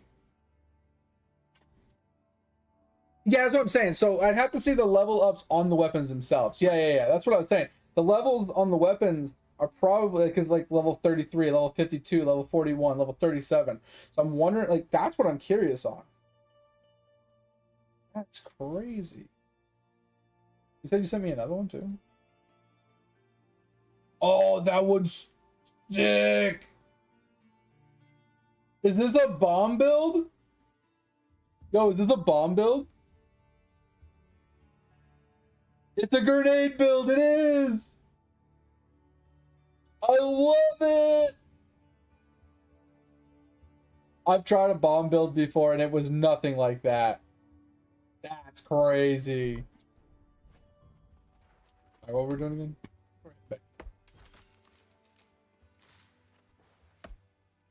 Yeah, I played a bomb build once. It was cool. I had an achievement to get like a grenade to a certain level or whatever, like each like a bunch of different grenades. And I played a bomb build once. It was pretty cool. I didn't get very far. I got my achievements done, but I didn't get very far. Game just sucked. That's crazy. But yeah, that totem, that's what I was saying. The turret that he had was insane. Like the beam and the gun were doing okay work. But it was all about that drone, and it was all about that turret that was doing all the work for him, it looked like.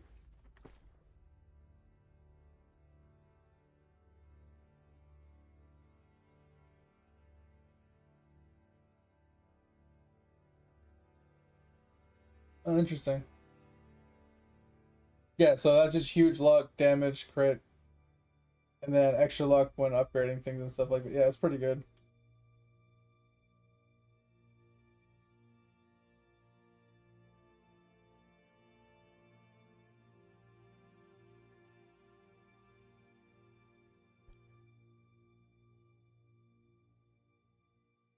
I think so, with the way it was worded. So you get plus luck whenever you upgrade armor or upgrading luck. So that's insane. So whenever you upgrade whatever. I mean, obviously not if you upgrade the weapon, because the weapon doesn't have plus for weapon, but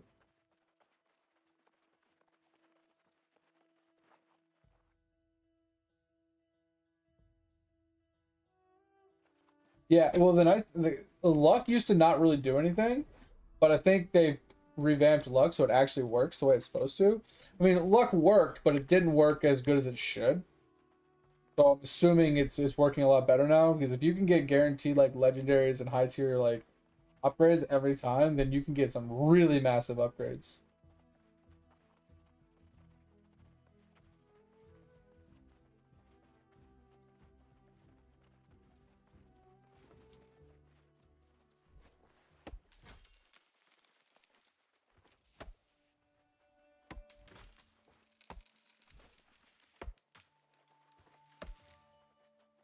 Yeah, I don't think I'll ever be able to bring myself to restream those roguelites, but I mean, I might be able to give that game another shot on off stream just to 100% it again.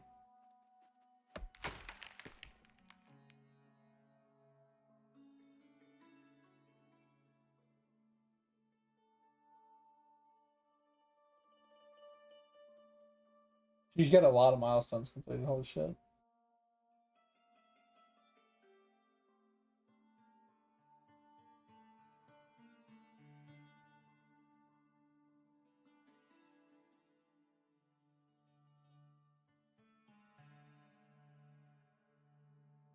Yeah, I see the 4. I can't see any further, but yeah.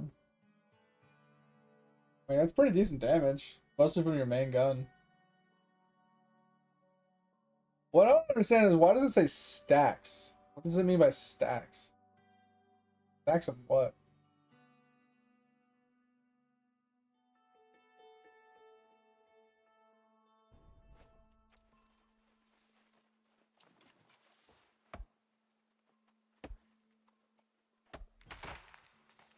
Yeah, I would say like DPS and level and damage and all that makes sense, but I didn't know what the word stacks meant.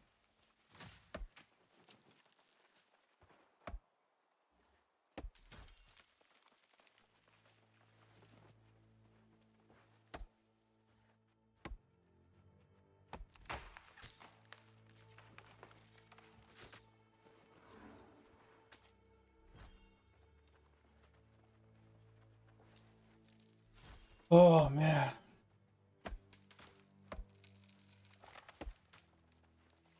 I think there was another game that was revamping their housing system. I don't remember who it was. I don't think it was just Caterham. I think there was another game. I think it was a more like mainstream game. It was also like revamping their housing system a little bit.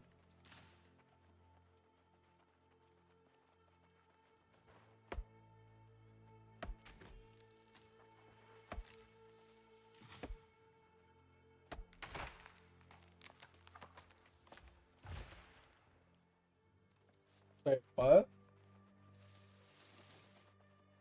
You forced your buddy? Something about 15 mil lightning damage? I'm confused.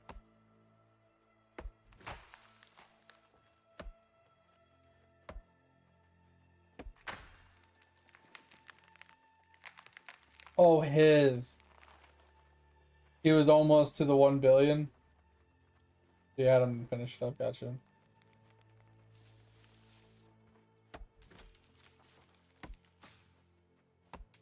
Oh, Dig.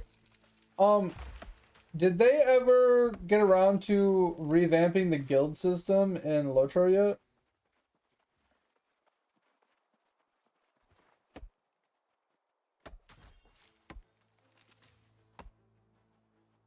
Okay. One of the things I was kind of waiting for them to fix. That was one of the things in the roadmap that they were going to be working on. So the guild, like the level of the guild will actually give you combat buffs and benefits. So having a higher level guild actually meant something for like newer players, even higher players. Because you get like more combat stats.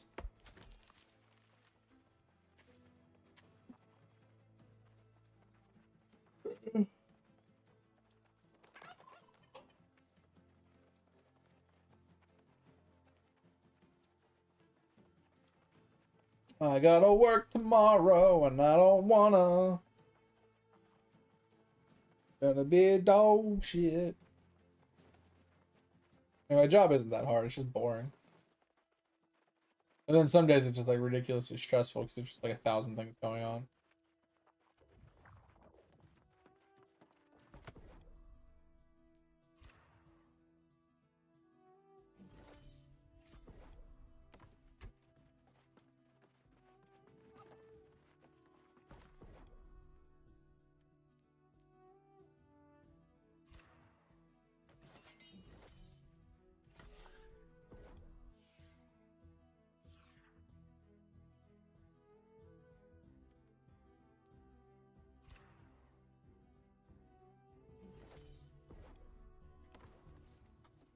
Oh, alright.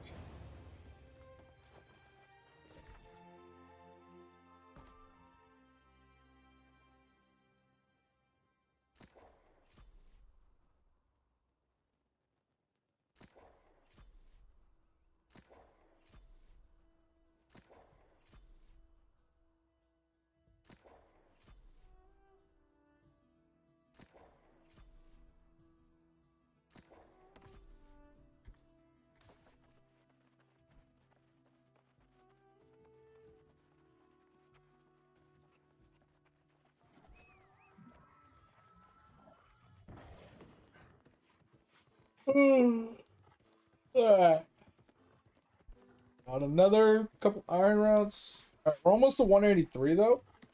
We're closing in on that 200 mark, man. Low and steady.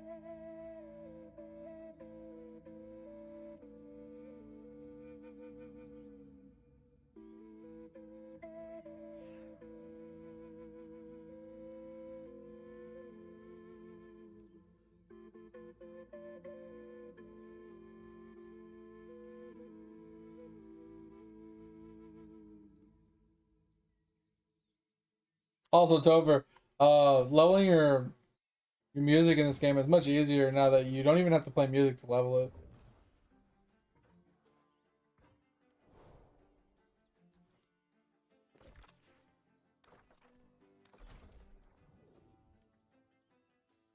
You're in purple faction? Hell yeah, let's go!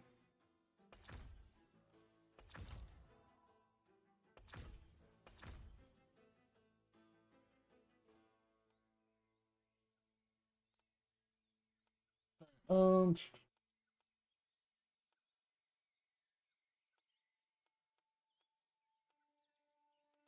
do this. Kill with magic. Going in melee.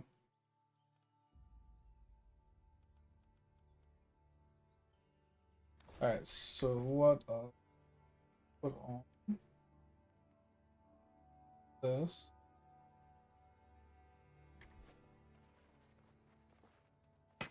So we'll kill a couple of small little mobs while we're going through. And then we'll have to put on the two-handed melee after that.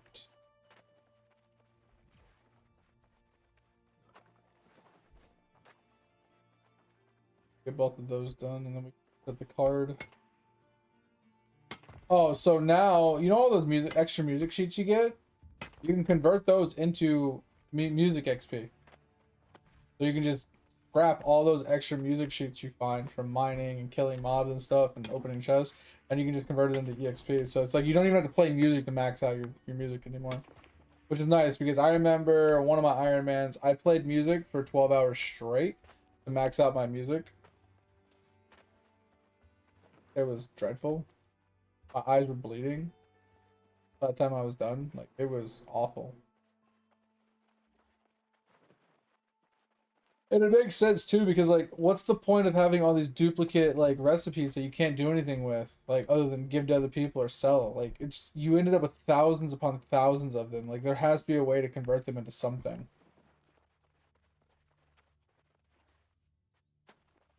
Same thing with like the furniture ones and the cooking ones. Like, if you can get them after you've already obtained them, then there has to be something you can do to, you know, do with them other than just hold on to them or sell them to other players. And I think the consumption is a really good idea. Consume them for EXP, because that way, if you don't need the EXP anymore, you can still sell them and people will buy them either to learn them or to consume them for EXP. So, I mean, win-win. Everybody can use them for the same things. Also, Tover, you remember I was telling you before, the Soul Warden's Journey music that Edge had been looking for years? He's done hundreds of hours of running and looking for that fucking music sheet. He got it tonight. Just randomly. He was waiting on us to do a quest so he could help us with a dungeon, so he went and ran it, and he fucking actually found it. It was crazy. So lucky, so random. Oh, we got another proficiency level. Can we? Motherfucker. Never gonna get it. I'm never gonna get it. What about this one? I'm never gonna get... I got one. 1 out of 5.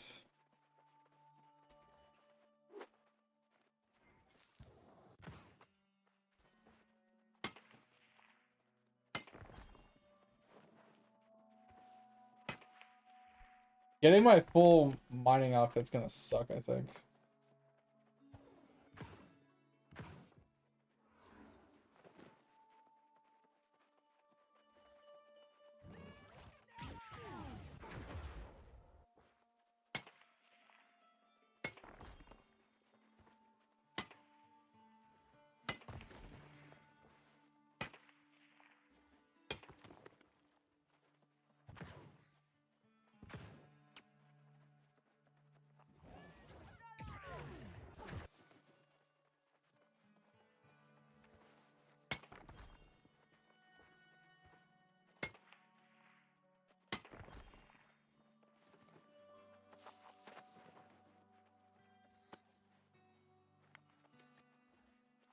Uh-oh.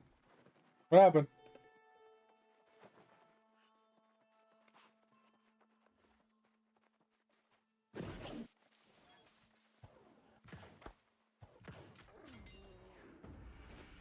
Okay.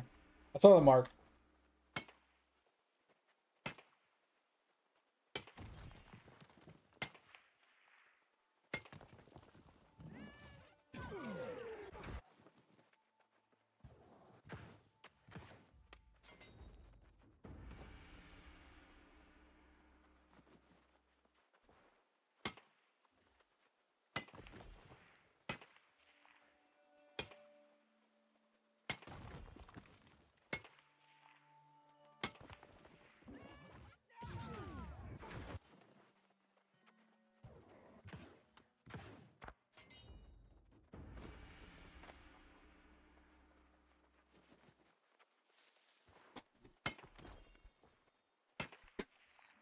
Oh, mount trial, gotcha.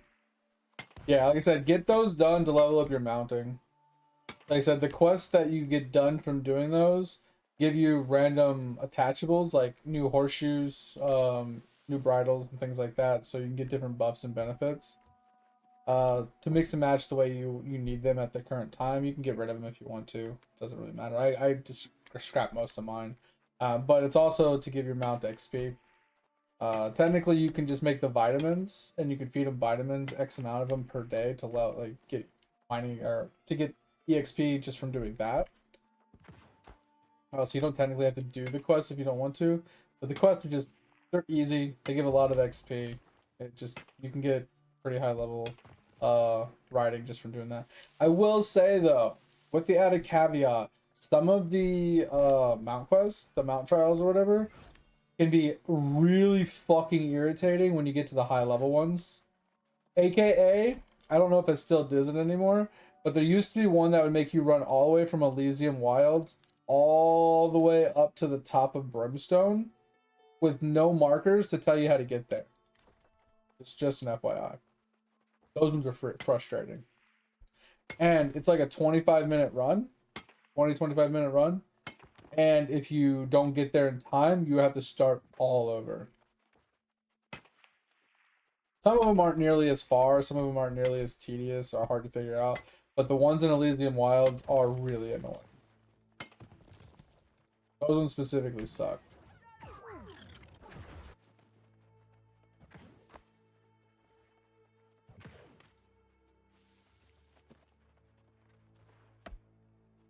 Like some of the ones in Everfall are just like, hey, run from this side of Everfall to that side of Everfall, and it's not too hard.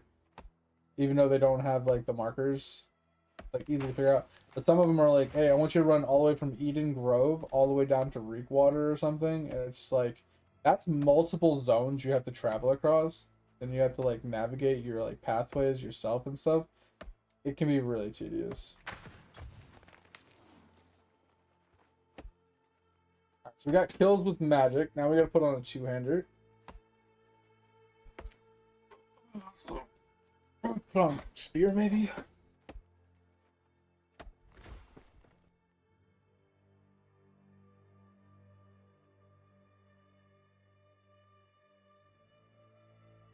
Put on spear.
For science, I want to check something. Quest is still two. Okay, so I'm at 2 of 10. For science.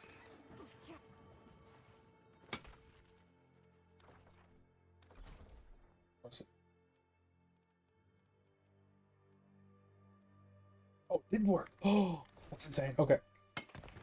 I can just run things over with my horse with the two-handed sword equipped. Alright, that works. So like bunnies and turkeys and stuff, we can just run over.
Oh.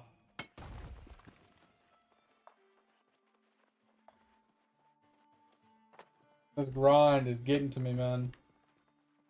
Getting real tedious.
Oh, does anybody play GTA 5 at all? I was kind of curious because the other day I was scrolling through my list of games on my library, and there's 2 GTA 5s in my library now.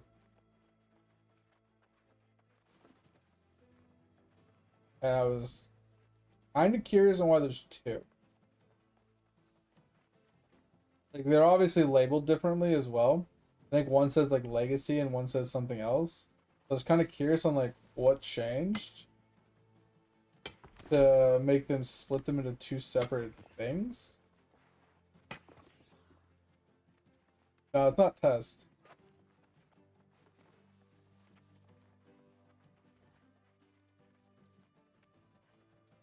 Oh, is that what they did? Interesting. Okay.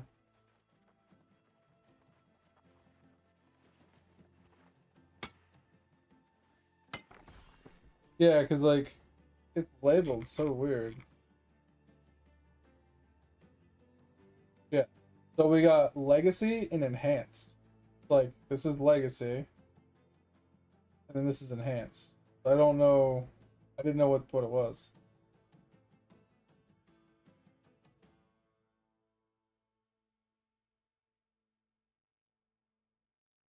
This is where all my achievements are. This one I haven't touched. I don't truly know the difference. Like, I don't get it. It's like these are the same like updates as well. This is the only different one between the 2 of them. That. I don't know the difference between Enhanced and Legacy. Weird. I mean, I've never played the story mode, so.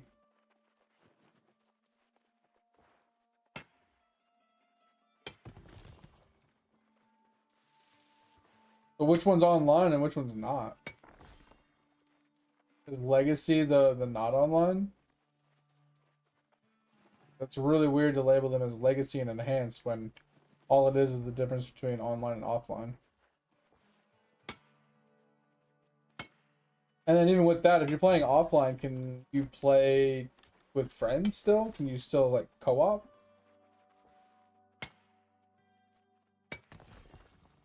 Or is it purely like single player at that point?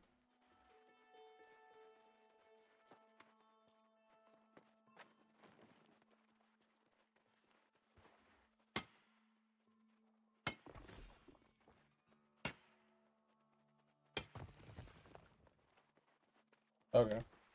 I'm just kind of curious. I just happened to notice that the other day. I'm like, what the fuck? Dude. Because like I like GTA, but I don't like GTA the game itself. I like GTA RP. Like I think that game is 1000% dedicated to it should just be an RP game. It is perfect for it. The city environment, the way it's laid out, like it is perfect for role playing. The way it's just laid out and like it's the way you play the game. Like the stories, whatever, the extra like missions and stuff are just like whatever, but it's like RP servers I think is really where GTA shines. Yeah, I'm worried GTA 6 is gonna just be a big flop. Because with the way that the gaming community is nowadays, like they're gonna get this new game. There's gonna be so hyped for this new game. There's gonna be so much hype around this new game because they've been waiting for it for so long.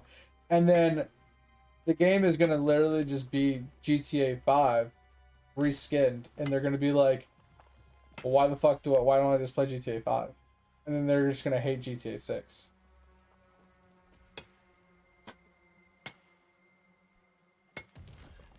Like, that's kind of how I feel like it's gonna go. Someone else made this comment on their stream, and I 100% agreed with it. That it's just like, GTA 6 is gonna have so much hype that it's not gonna live up to it, and it's gonna flop because people are gonna be like, well, this game isn't as good as we thought it was gonna be, and it's just gonna die.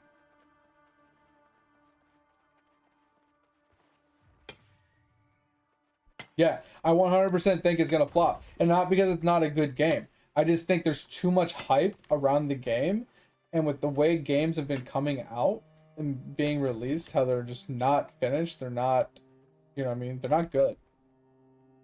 Majority of games just are not good in the state at which they've been coming out. Um, People are just gonna be like, yeah, not worth my time. You know, like.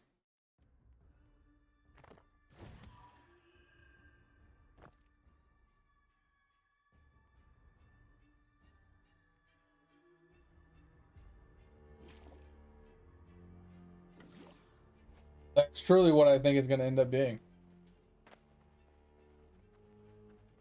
And like GTA 6 won't even be able to RP for so long after release because people need to get the game. They need like you know what I mean? Like the game needs to be out. People need to be able to encode it into the servers, update it, change things, modify things, you know, kind of bring it up to RP standards and add things to it in order to even make an RP server out of it. So I feel like it's not even gonna have an RP section for at least a few months.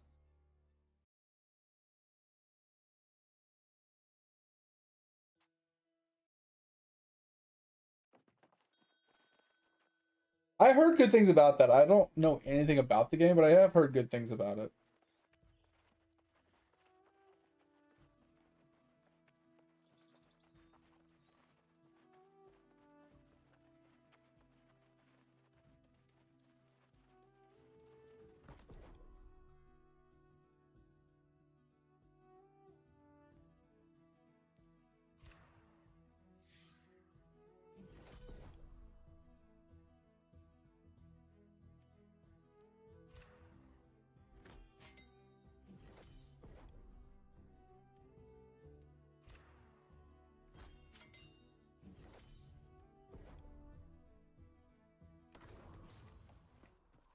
couple proficiency levels from that. It's actually kind of insane.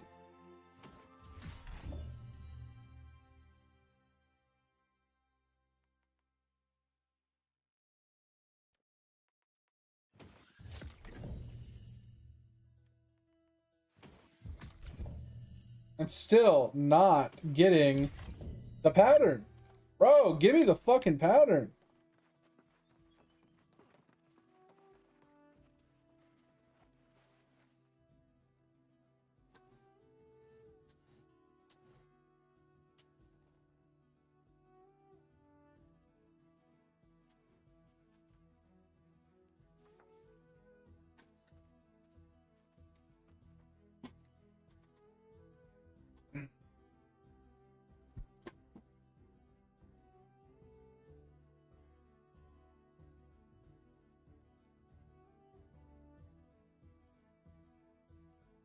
Are you talking about in-game, Joy? I don't accept goodies.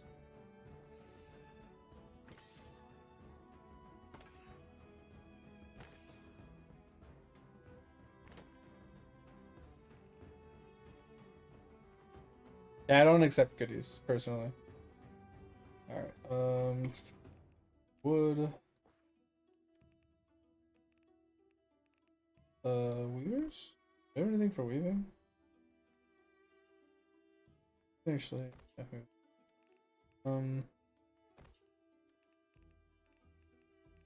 cool. This. I didn't even get rid of that. That's wild.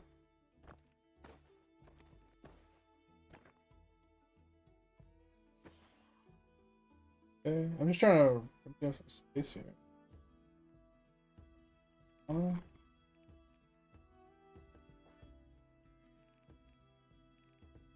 Think 3/4?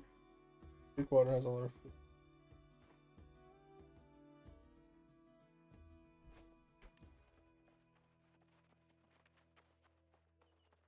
Patterns now.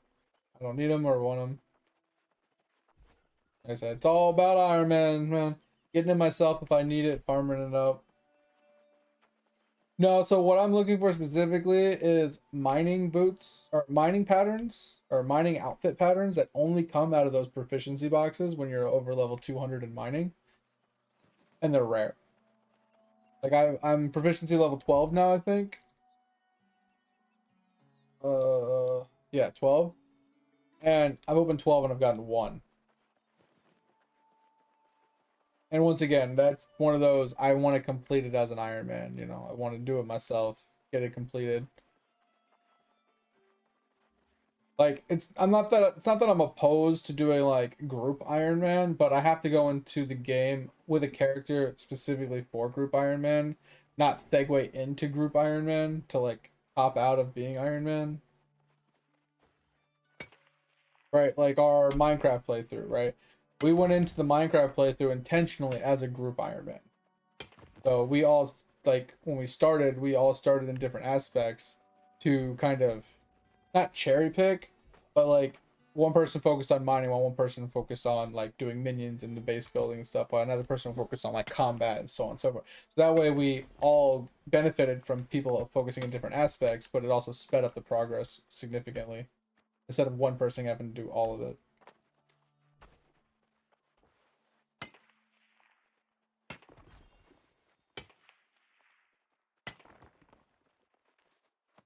But yeah, I'm convinced that GTA is just, it's not going to be good. Like GTA 5 is going to be better than GTA 6 for a very long time.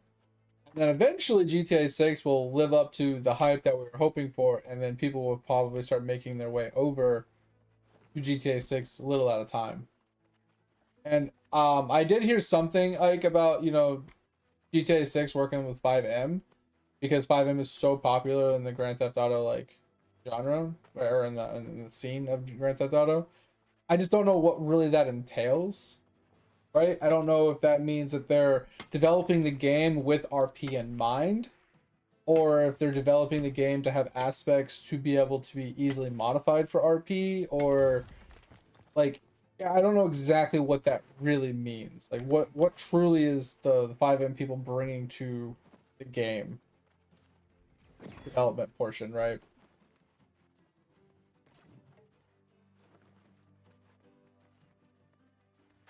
That's what I don't really, and like I said, I don't really look into that stuff, nor do I normally care. But like that's kind of like the only thing I'd be kind of curious on.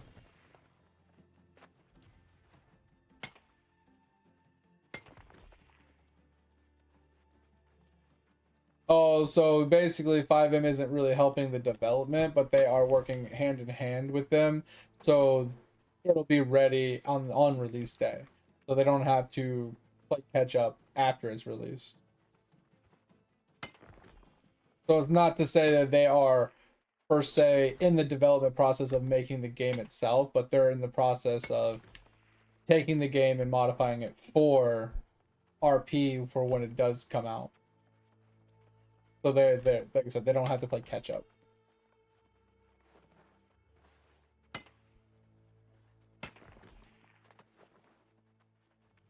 Gotcha. Okay, that's actually cool though. Like I will say that's one good thing that I think that they did for sure so far is knowing that their game heavily relies upon 5M and RP servers. Like that is, I want to say that's where most of their player base is, if not almost all of their player base is probably primarily on 5M, playing on different, you know, third-party servers. I guarantee you very, very, very few people actually play the core game online.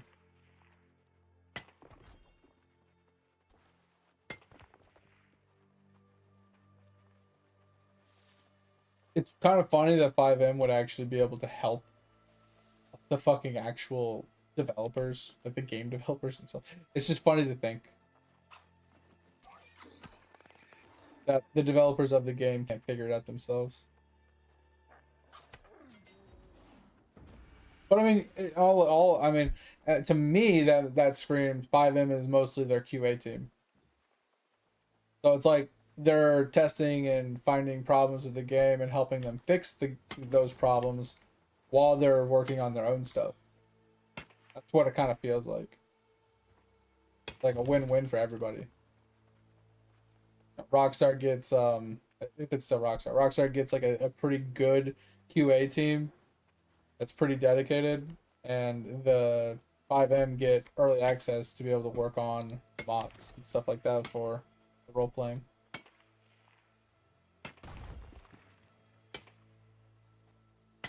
Pretty solid. I think that's a good idea.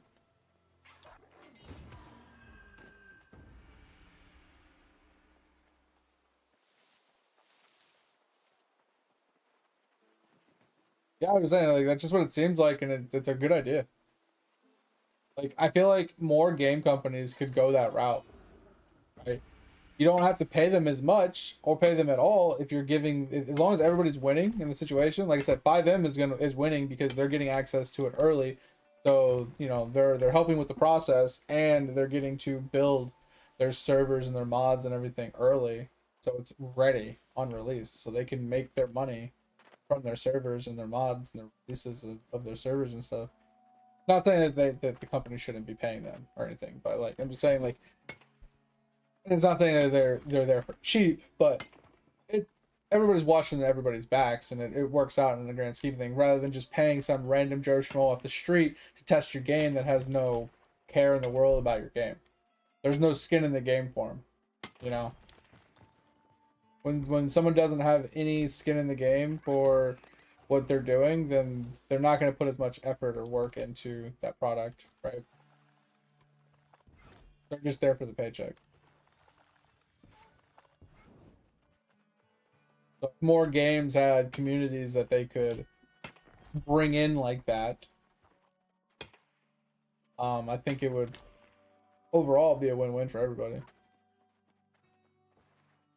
No. Oh no, Joy. Sad face. You know what that means? You got to go to 169.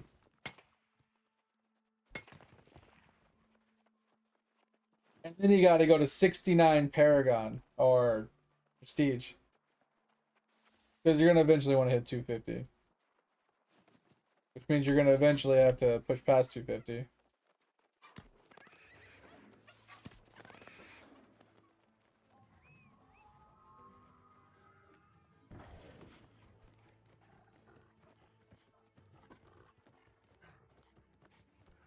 Bro, get off my iron!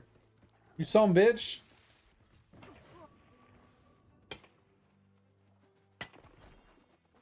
Get off my iron, bitch! Go somewhere else, piece of shit.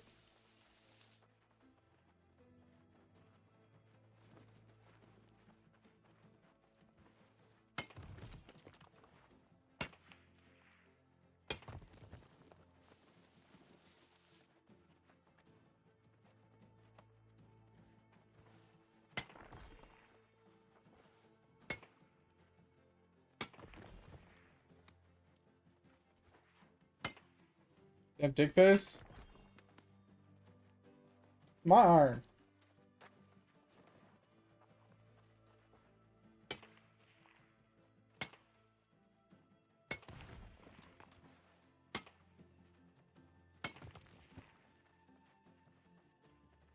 Never playing this one again. Yeah, there are a few skinning quests in the game.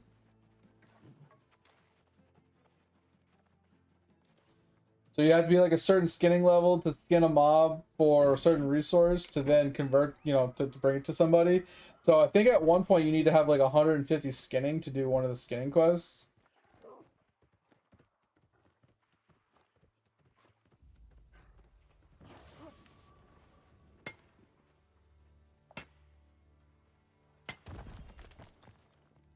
You call this cat dick face?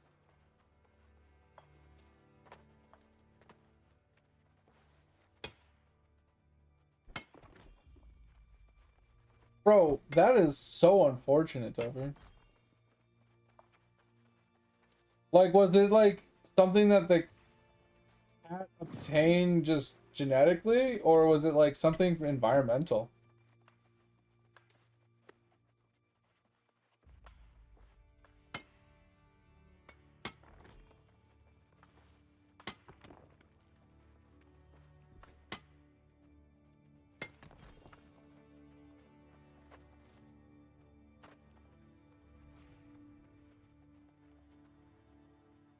You're talking about dick, mate. Don't worry about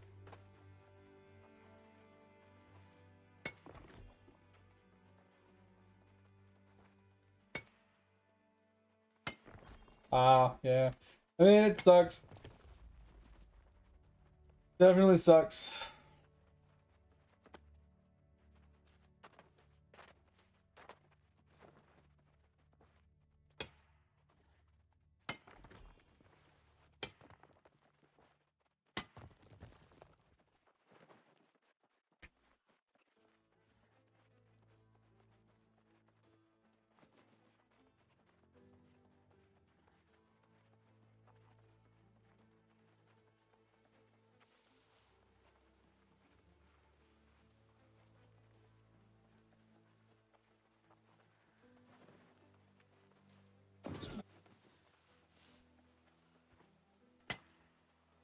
Oh, that sucks, mate. Yeah.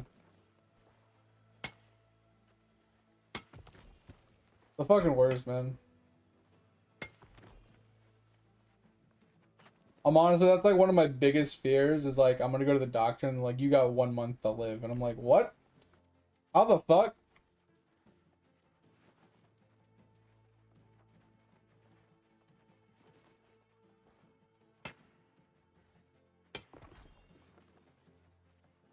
Because like, I don't know what I'm supposed to do. I don't know how I'm supposed to check for that shit or what kind of, like, I go for my yearly checkup at the VA, but that's about all I do. And all they do is draw my blood and ask me stupid questions like, does your wife beat you? Does she force you to have sex? Is she mean to you? Like, that's all they ever ask me. You ever think about jumping off of bridges and shit like that? Like that. Those are the only questions they ask me.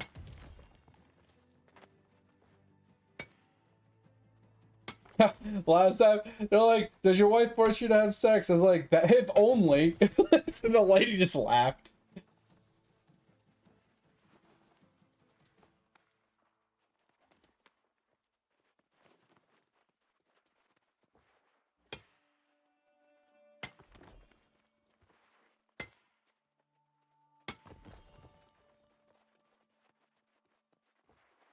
I mean, it's kind of like people though. Topher is like, it's just, I don't know how cancer starts, right? But some people are predisposed to be, have the genetic thing that they're like more commonly going to obtain it, right? Animals are kind of the same way. It's just mutated cells, something happens, it starts to grow, and then it's just there. And certain ones are worse than others.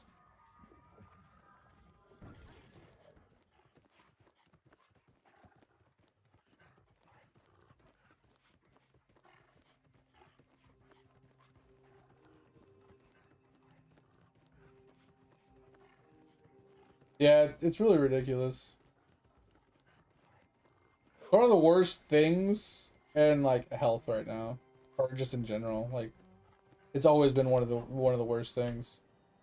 Because most things can be either caught early, detected, noticed, treated in some way, shape, or form. And then there's certain cancers and certain diseases that you're just fucked.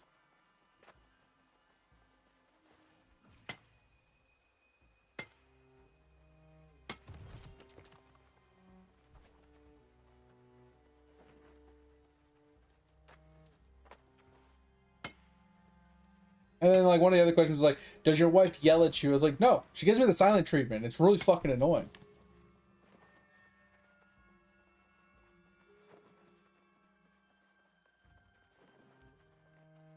But yeah, like I said, all I do is take a couple vials of blood, and they're like, all right, well here's your cholesterol level, your fat levels, your these levels. Like they give me a bunch of, there's like 3 pages worth of like blood work levels that they check, and I'm just worried one day I'm gonna go in and they'll be like, oh yeah, everything looks good, and then I'm gonna come in dying on a deathbed. They're like, oh, you have cancer, stage 5, stage lethal, whatever. You know, it's like super high end fucking death, fucking cancer. We're like, what the fuck? How did I get this? It's like, oh, it looks like you've been living with it for like 15 years. And we're like, well, and nobody caught it? Well, yeah, the blood work, we don't test for that kind of stuff. We couldn't have caught this even if we wanted to. It's like, seriously? Why don't you do some more screening? Like, I understand, like, you're the VA and you have, like, limited resources and stuff. But, bro, people's lives gotta mean more to you than that.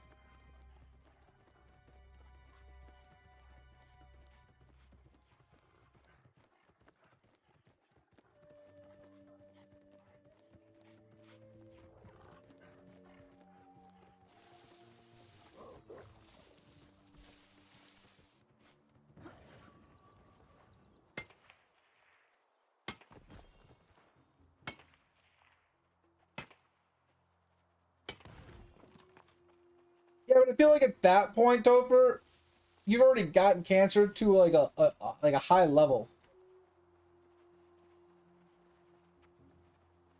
right? I feel like that's not like early detection kind of you're in the clear, they can easily like fix that shit. That is, oh, that shit's pretty far advanced, you're probably gonna die.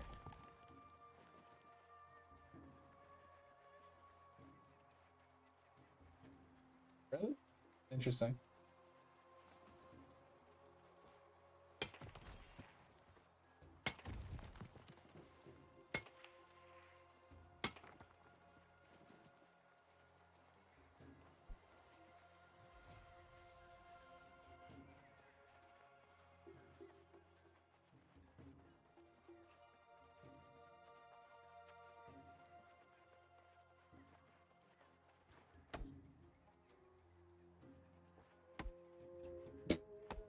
Yeah, that's my point, man. I'm so terrified I'm gonna go to the fucking, I'm gonna get a sick, like a cold one day. I'm gonna go in and they're like, oh, this isn't a cold, you're dead.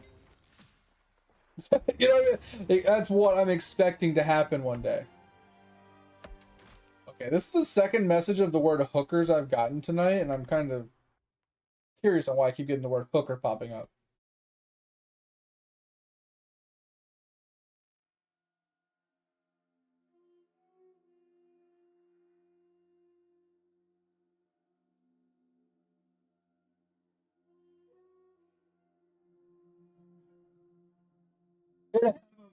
Have a mad week. That's funny.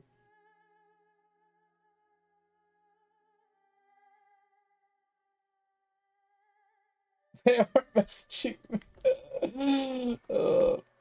You know, it's funny too. So the first message was Ike talking about hookers for GTA 6. And then, you know, obviously Joy about that one. But I remember, like it was yesterday, when Grand Theft Auto came out, like when I was younger. You know, it was the older versions, obviously, or whatever, like Vice City and stuff. But my friends had it, and I would play with my friends. And I remember I asked my mom if I could get the game, and she said, "Well, I don't know anything about it. You know, let me look at it and, you know, see what it's like, and then I'll decide if you can get it." You know, she was really picky, like what games I could play or whatever. She found out there was drugs and hookers and guns and stuff in the game, and she said, "There's no way in hell I'm letting you play that fucking game. You can't play that game at your friend's house either." And I'm like, "Why not?" And she's like, "Well, what do you want to do in the game?" I was like, "I want to pick up a hooker, and then when she leaves with my money, I'm gonna run her over with my car to take my money back." She's like, "That's my point."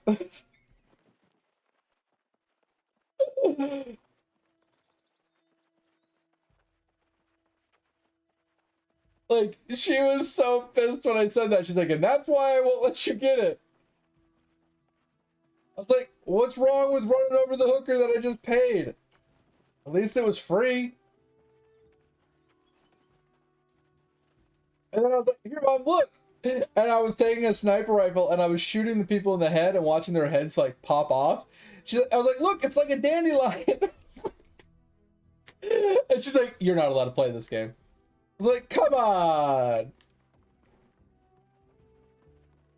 Yeah, that's what I'm saying, Joe. It's like, at least I'm getting it out of my system in the game. But here's the thing, is like, obviously the argument nowadays is like, well, kids, they do all this violent stuff in video games and stuff like that. And they think it's acceptable, so then they do it in real life, and that's why people shoot people in real life, is because they're doing it in video games, and it's getting them exposed to it, and it's making them violent because they're playing violent video games. No, in no way, shape, or form does playing a violent video game make you a violent person. I'm sorry. A normal person with no violent tendencies playing a violent game is not going to make them violent. A person that has underlying issues, that has underlying violence issues that they might not know of yet, and or they do know of, just like an alcoholic, knowing they're an alcoholic, playing a drinking game, it's more likely to make them want to drink, right?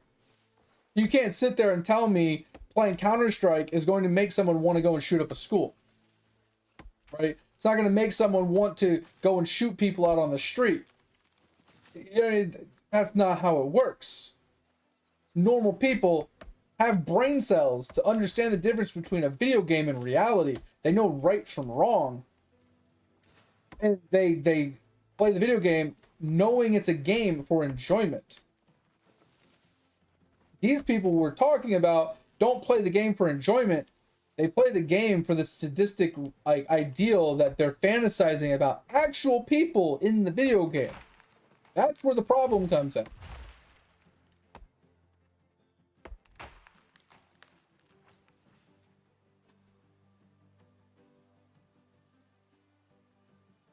Everybody that I know of.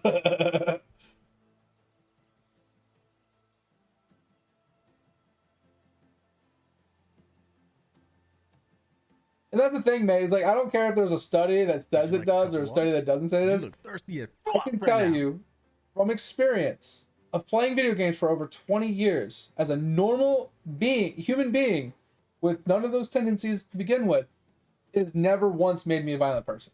And don't get me wrong, I am a short fused person ready to fight at any moment. I will beat the fuck out of somebody. And that games have never once triggered me to want to do that. They don't cause it. Now they can amplify it, but it has to be there already. That's the problem, right? They're trying to say that violent games make people violent, and that's not true. It might amplify the violent tendencies that they have boiling under the surface, but that's a completely different conversation. Completely different situation.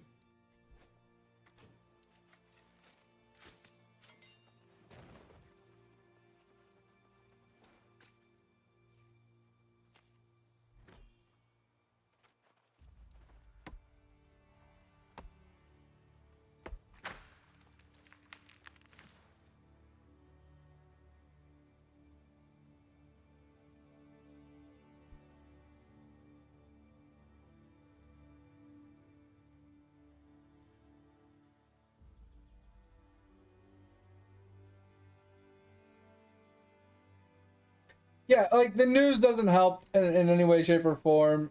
Like it's nice to know like what's going on in the world and stuff, but the reason I don't watch the news is because news channels have their own agendas, right? They have their own perspective that they're trying to push because they're trying to get ratings, they're trying to get views, they're trying to, pump up their numbers so they can make money. They haven't like their own ulterior motive to the way that they tell the news, right?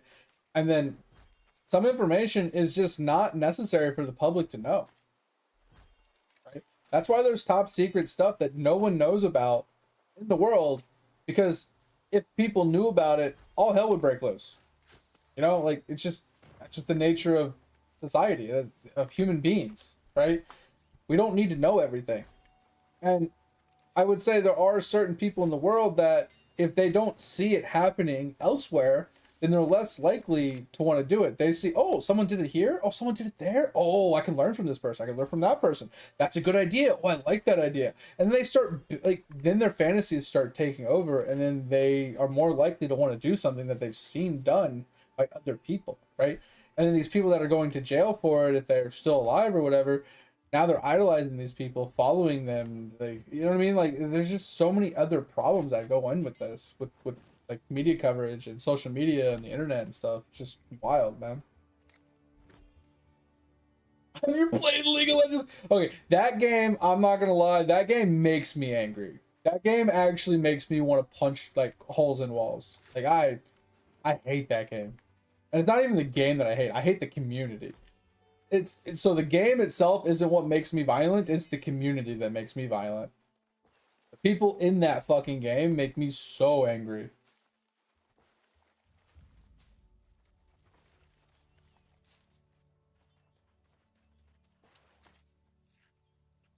Like, I've played a lot of games in my day, and there's a few games that have some very toxic communities, and I'm going to tell you, from my experience, the most toxic community I've ever been a part of is MOBAs. And on top of all the MOBAs I have played, has to be League of Legends.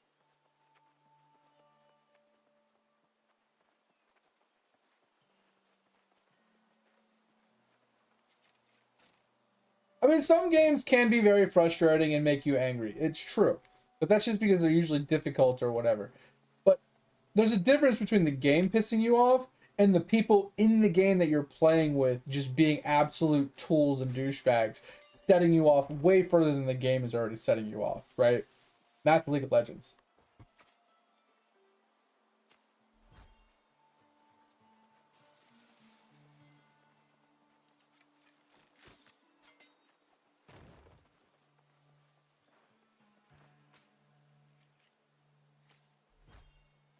Yeah, it's like, oh, good game, guys. And they're like, oh, what are you being, a fucking asshole? You being a fucking troll? You trying to be silly, man? All right, I'm gonna ban your ass. It's like, what? Saying good game. Like, I remember back in Counter-Strike days, at the end of like a scrim or the end of like a match or something, you would always say GG, right? Good game. Or good half at the halftime or whatever. If you didn't say good game or good half, you got reported for unsportsmanlike conduct. Like, how the times have shifted. Exactly, mate. That's what I'm saying. Like, the game itself is relatively fun. If you're playing with some fun friends and stuff like that, the game can be really enjoyable. But if you're playing with randoms that are just fucking assholes, the game just gets completely and utterly ruined. It's literally a community problem.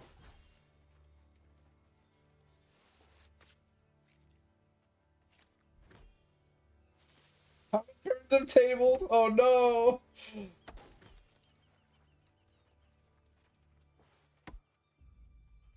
And yeah, mate, that's what I was saying. So of all the communities I've ever been a part of, MOBAs are the worst for when it comes to communities, when it comes to toxicity, followed by BRs and FPSs. But if you had to rank the games within those genres, yeah, certain games are just way worse than others. Like, I didn't find the community to be that toxic in Heroes of the Storm or Heroes of New Earth, right? I didn't play Heroes of New Earth for very long, but I never really ran into a lot of toxicity in that game either. Even Dota 2, I didn't run into too much toxicity at like the low levels and stuff. But bro, day one logging into League of Legends, I was called some ridiculous names. People were like, I've never seen such foul language in a game chat in my entire life. And these people don't get banned.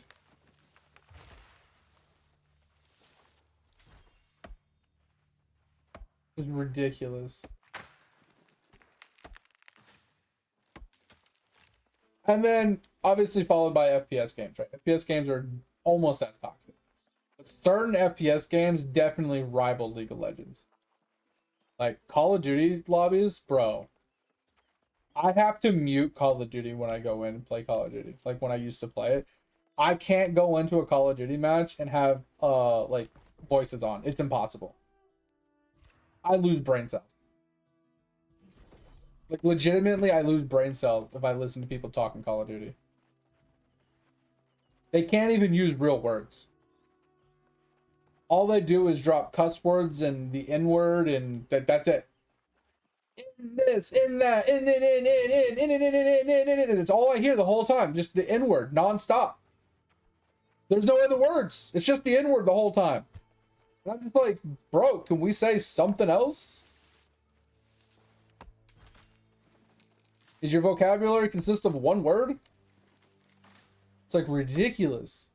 Like, don't get me wrong, I have a small vocabulary, and I use the same words over and over to describe things and have conversations, but that's crazy.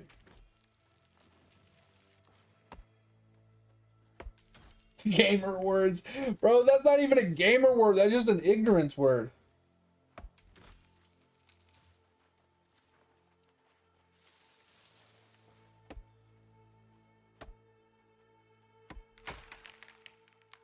Exactly.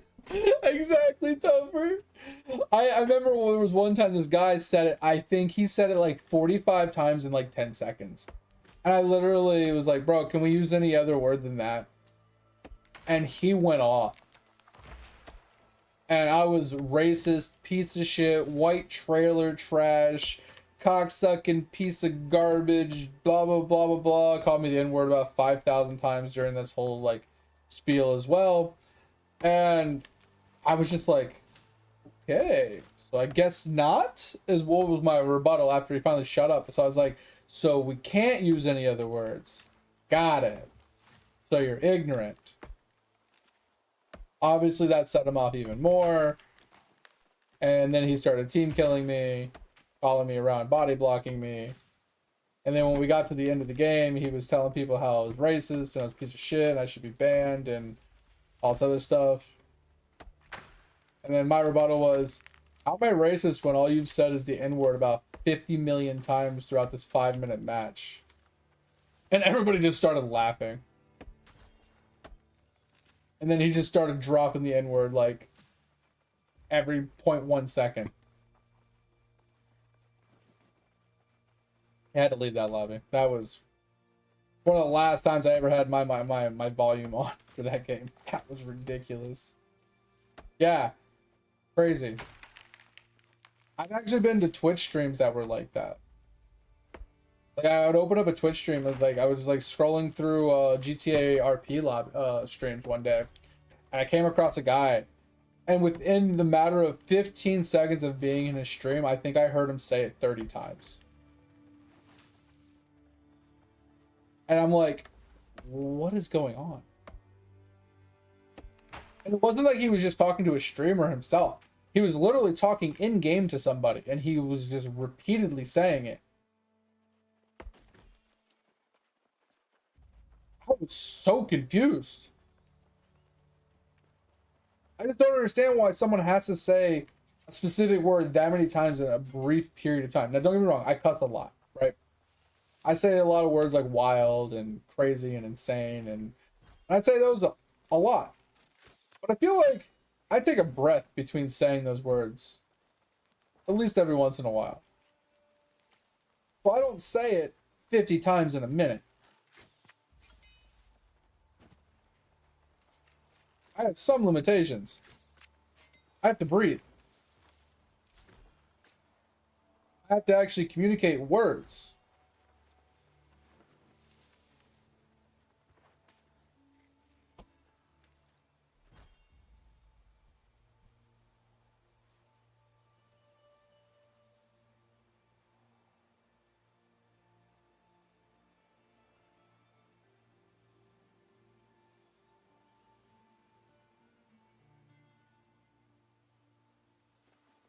That's funny. I mean, sometimes that's what it takes, man. Kids just, and that's the thing. We were talking about this the other day too, Topher. I think you were sleeping. Is like, I don't know what it is about kids in the internet, but it's like they have no fucking filter on the internet. Like in real life, some of these kids still talk that way. Like in real life, right? But on the internet, somebody that's usually quiet and kind of keeps themselves or is relatively respectful and nice or whatever, they turn into a completely different person on the internet, and like the language they use, it's crazy.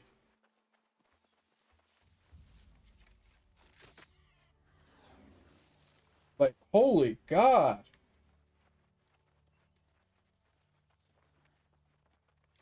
Like, I don't even think rinsing their mouth out with soap would fix the problem.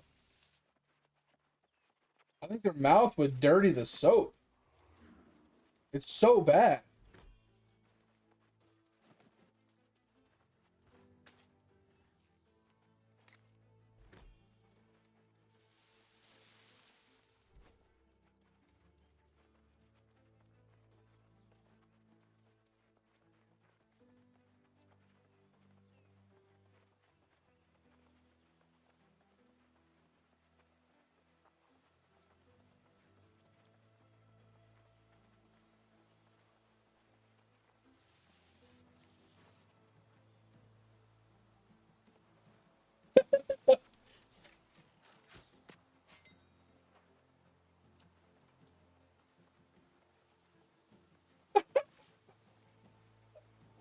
I bet you that kid never went on the internet again, bro.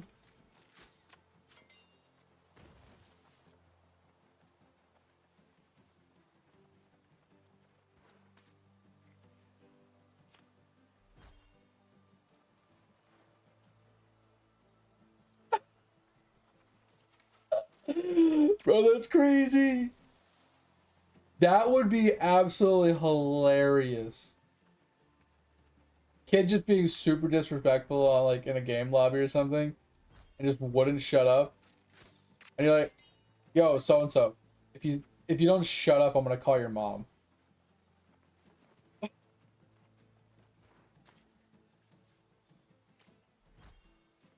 Yeah, I mean, some parents don't care. We were talking about that the other day too.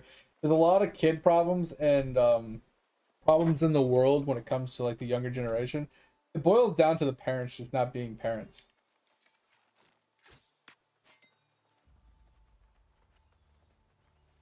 Like they refuse to parent their kids. They refuse to accept that their kids are ever doing anything wrong. And even when it's proven that they're doing something wrong in front of their face and the kid does it to them, they still can't accept it.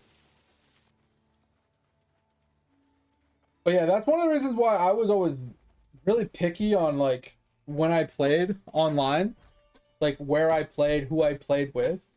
Because like I remember I would go into public lobbies in Counter-Strike and people would troll you. They would actually open up your CD tray, they would invert your mouse, they would turn a like flip your screen upside down. Like if they're able to access my computer like that, what other information can they access? I stopped playing in public servers. The only servers I would ever play in were servers run by people that I knew. So I knew like no one was just randomly accessing my information. It's also why I never wanted to ever, and I still don't, play on like private server for video games. Right? I don't trust the people that can see the information coming into their you know, accessing their stuff. I don't trust people. Now, obviously, there's some trust level incorporated to like companies that host servers, aka like New World, you know, World of Warcraft, RuneScape, those types of people. There's some sort of level of trust built just from them being around for so long and someone being known as being trustworthy to a point and stuff like that. But I mean, it doesn't mean that that can't happen with them either, right? And like, I still have that problem with Twitch, right? Like, Twitch is another problem that people can gather your information just by joining your Twitch stream, which is terrifying. I actually had a guy join my stream a couple of years ago, back when I was playing Call of Duty, and he thought I was cheating because he was playing in one of my lobbies. He found me on Twitch, and he started ranting in my stream about how I was a cheater and shit. And I'm like, I'm not cheating, just stick around and watch, you know? And so he got pissed and he DOSed me right then and there. I had to call my ISP and I was like, yo, someone came into my Twitch chat, decided to tell me that I was no longer allowed to play, and they started DOSing me, and I haven't been able to get on the internet since. It's been 10 minutes. Can you change my IP address? Can you release my IP and give me a new one?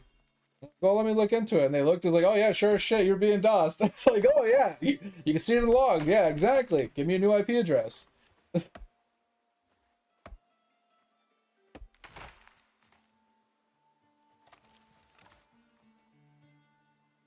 Yeah, like, he can afford to DOS me, but he can't afford to just put on an aimbot.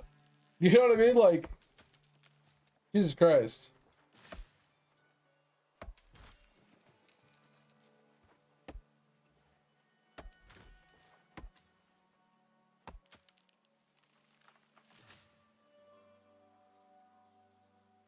Yeah, and that's the thing too, Dig, is like, I know how sweaty and competitive and fucking cutthroat people can be when it comes to, like, you know, PvP or competitive gameplay. It's not worth the, like, the struggle, the effort, the stress that goes into trying to play with those people, because you never know if they're actually legit. Like, how many horror stories have you guys heard about professional people going to LAN events and getting caught cheating at LAN events eventually, right?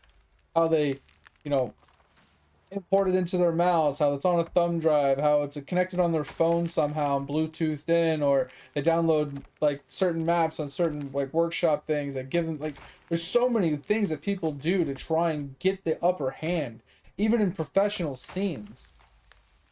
So where do you draw that line where, like, you're playing against people that aren't professionals, but yet they're playing better than what a professional would be able to do? Like, they have better intuition than professionals do.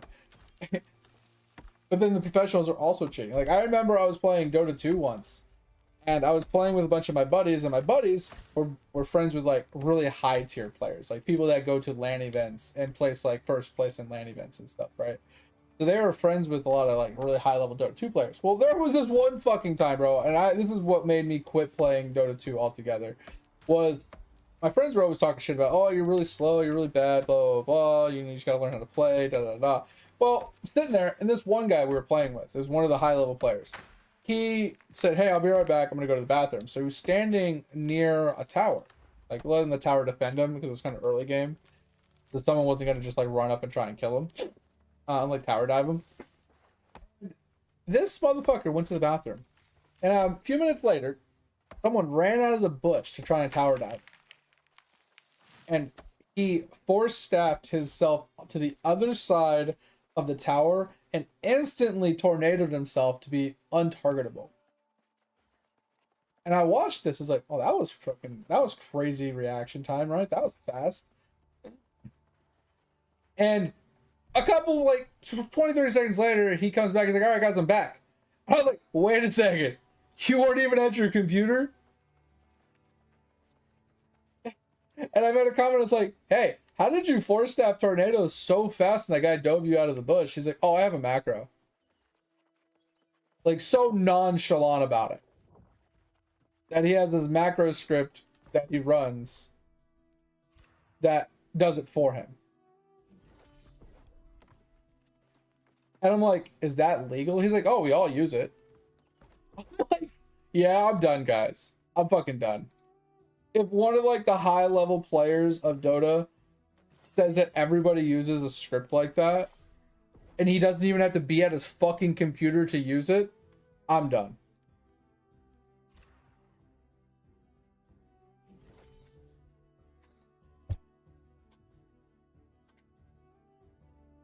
And that's what I'm saying, Joy. It's like, there's so many CS people that have gotten busted for it. There's so many other people that have, like, gotten busted for cheating while at LAN events and doing tournaments and stuff. What the fuck?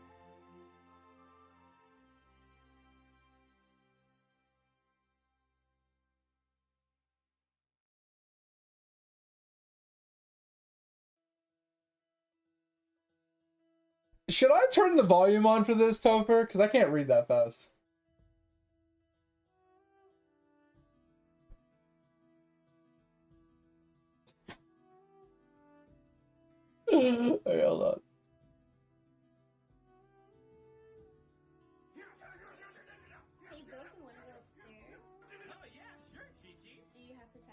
Why? Who's up there? Oh my god. Who's up there, Chi-Chi? Is he strong?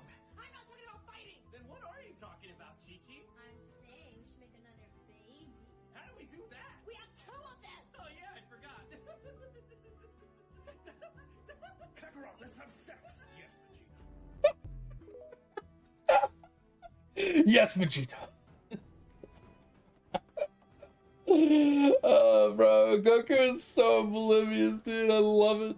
It's so true. I mean, obviously that's like fake or whatever. The guy's just making a meme, but that's so spot on. It's so funny. Oh, that's good. I like that. But yeah, so that's one of the reasons why I kind of just stay away from FPS games now.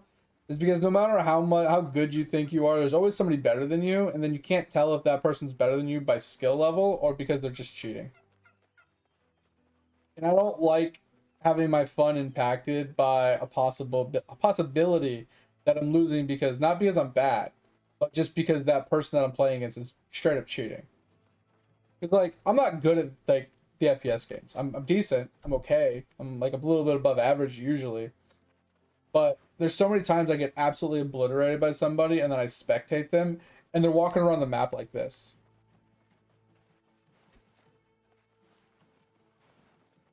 This is what they're doing. They're doing stuff like this and then they're like, oh yeah. I'm like, yeah, okay, right, bro. Like you're legit. Right? And then you got other people that are so fucking oblivious to their surroundings. They're walking and they're like da la la la la la la la la la la la la.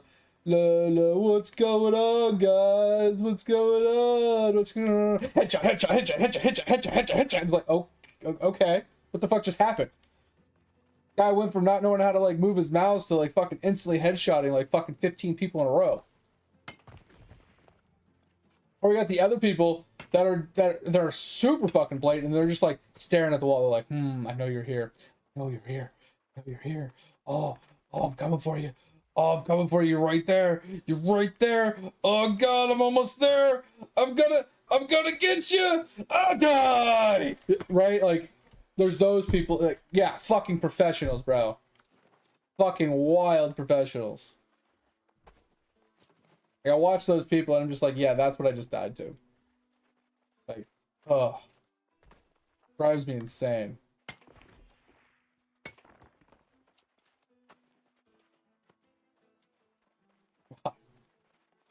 I just can't take it. I can't take like the fact that it's not that I'm losing to somebody better than me. Like when I lose to somebody that's like legit, like they got me on a like they had the advantage or they're just better than me or they had a really good shot or something, like I'm totally down for it, man. Like congrats, good job, man. That was good. That was a good fight. Or, you know, good job catching me off guard or whatever it was, right? Like fine for it. But when I spectate you and I can blatantly tell that you're like either 100% cheating or you're attempting to hide cheats and it looks like you're possibly cheating, it just ruins. It put the sour taste in my mouth. It just ruins the whole thing for me.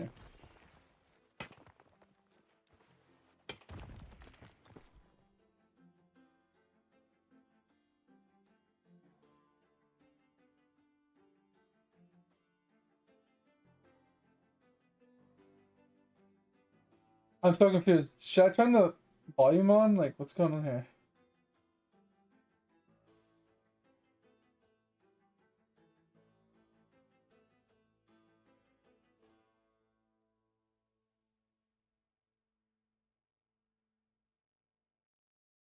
I'm so confused. I'm so confused what we're looking at here. Is this just like clips of people that look like their brother or look like their sister because they have like they're dressed the same? The brother had boobs.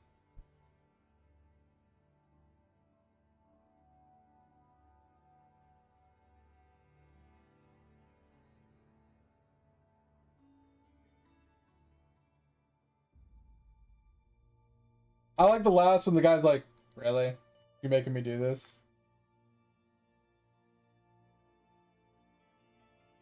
Yo, let's go, dig. Let's go. Where the fuck am I?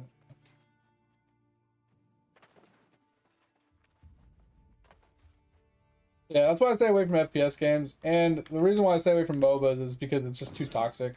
So like I stick to MMOs because even though MMOs do have some toxicity, depending on the game and the community, you can avoid 99% of it because you just ignore chat. Right? You don't have to interact with most of them. You don't have to engage with them.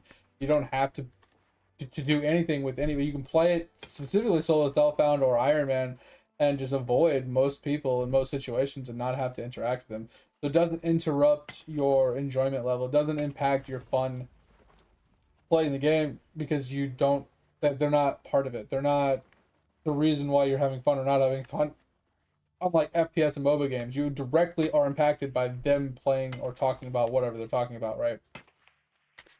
Because it is player versus player.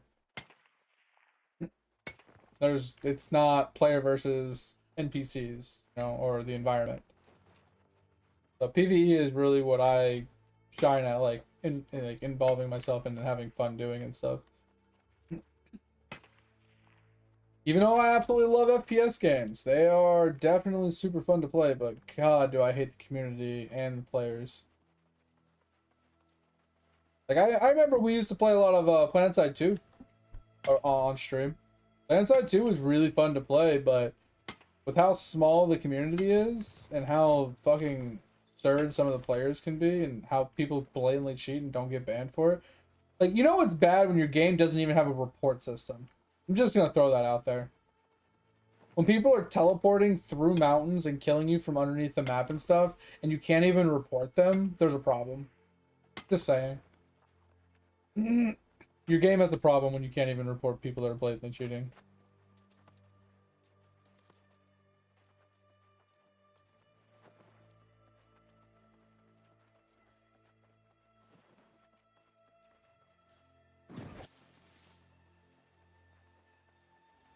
But I do like FPS games. They are really fun and enjoyable when you're winning. Or when you're having like good engagements and good fights and good matches. But the odds of you actually having a good match or good engagement are pretty slim nowadays. Because if someone's 5% better than you, you never win. You never have a good fight. You never have a good engagement. They just literally shit on you the whole time. And then half of that time, you can't tell if it's because they're legitly better than you or if it's because they're fucking cheating.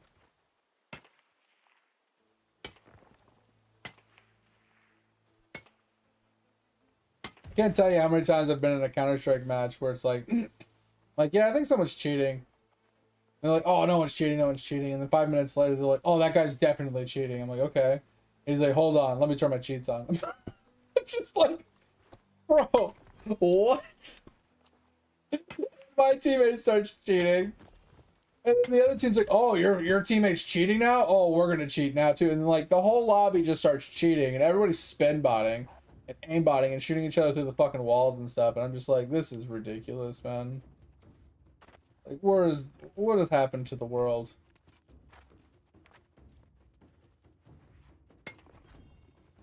Yeah, that's the problem, man. Is like, if you're limited to like a phone, like you said, you have a PlayStation as well. So I mean, maybe some PlayStation stuff.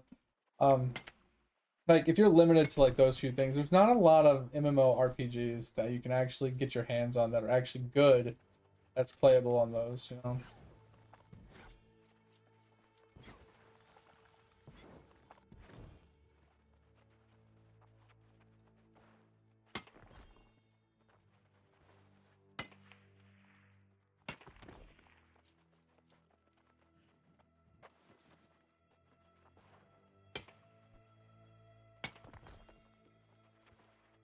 Yeah, Dig, like I don't have any of like the actual proof or like the evidence or anything, but I've been saying for years that the cheating ratio in FPS games has to be above 60%. There's no way it's not. And people are like, there's not that many cheaters. Like, people argue with me on this all the time. They're like, there's not that many cheaters in Counter-Strike. There's not that many cheaters in FPS games. You're just bad. You just think too many people cheat. And then they're like, well, I'm at like the highest rank you could possibly be in the game, and I don't see that many cheaters. I'm like, they're there. I promise you. You might just be so ungodly good at the game that you can't tell that they're cheating. But they're cheating. And then my rebuttal is, if you're so good at the video game you don't think people are cheating, then why aren't you playing professionally?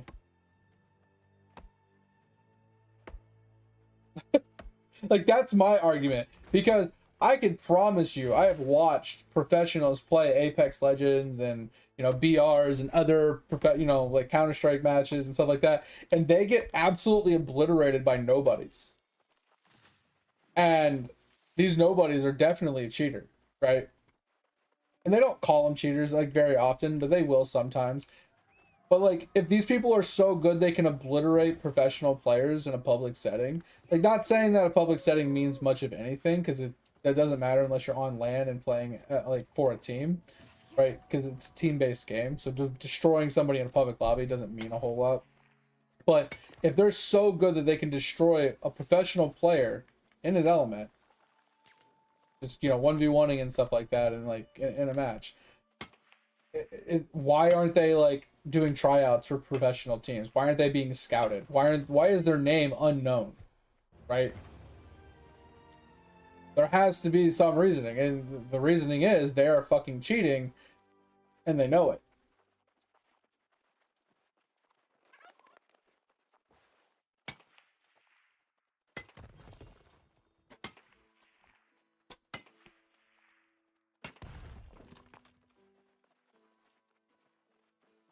I mean, you're not wrong, Dig. Like, that is a valid reason why majority of the cheaters do stay in the lower to mid ranks, because, you know, there's a lot of people down there and they can just play it off as, I'm just better than you, and there's not as many high level eyes being able to prove that they're cheating, right? But there are a lot of cheaters that do play at the high ranks and they're just really good at hiding it, or they intentionally don't hardcore cheat, they just subtly cheat. Or sometimes they blatantly cheat and they still don't get caught for very long periods of time. There's people that are on leaderboards and some Call of Duty like leaderboards and stuff like that I've seen, that they have like 50,000 kills and like 2 deaths. It's like, that is fucking blatantly obvious. They're in the top 2 in the world for kill to death ratio or something like that, or like total kills, and they've basically never died, but they've killed hundreds of thousands of people. And you're telling me that person's legit? It's like they refuse to ban people. And like, at the end of the day, like, I talked about this as well. It's like, banning people from video games is, honestly, it doesn't do a whole lot. It really doesn't. Level 33, let's go, Joey, let's go! Because, let's say you ban their account, they buy another one. Or let's say the game's free, they just make another account. Okay. Well, that was very helpful, right? The only thing that would be helpful in that situation is the game costs money. Okay.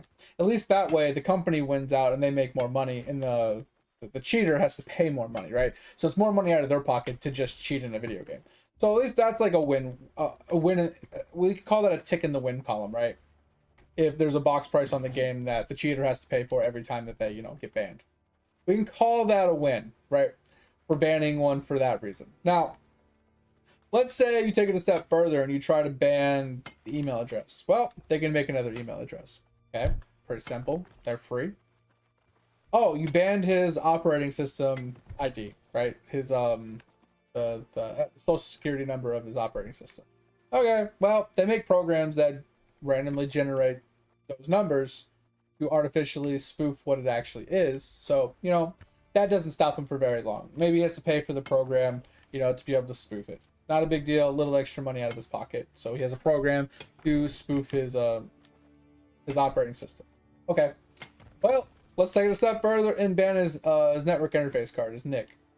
The MAC address on his NIC. Okay, once again, that same program that changed his operating system can also change his NIC. So, what can we ban that he cannot spoof and or change using a program, or create for free, or just repurchase, that would actually prevent a cheater from coming back?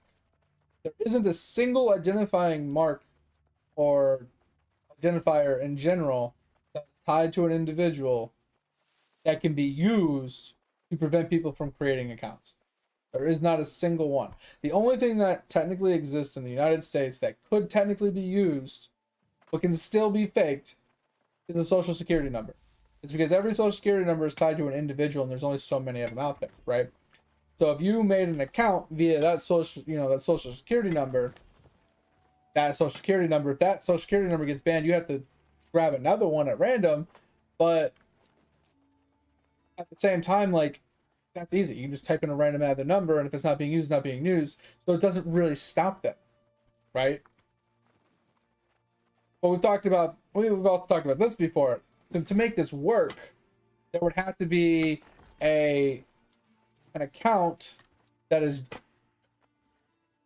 somehow, I don't even know how to explain how this would have to work, and it wouldn't work this way in real life, but on paper this is kind of like the thought process.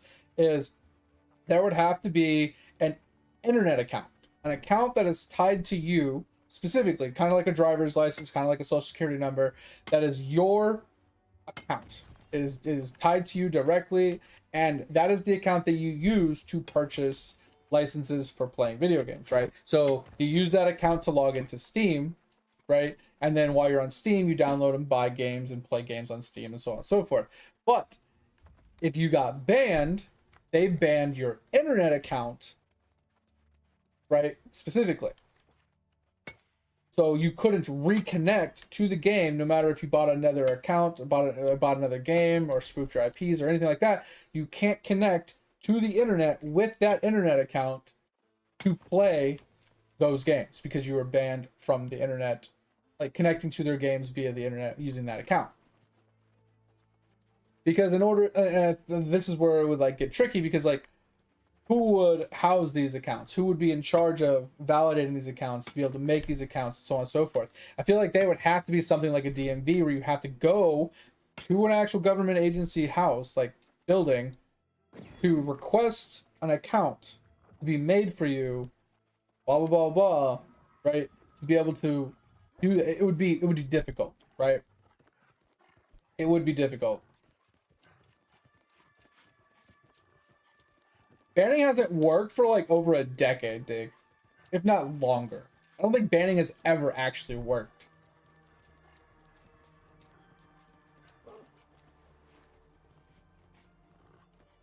Yeah, and I think the older GTA did the same thing. Like they shadow banned people, and they just put them into cheater lobbies, right? So that way, like, they still play the game, but they don't interact with anybody that's actually legit or quote unquote legit.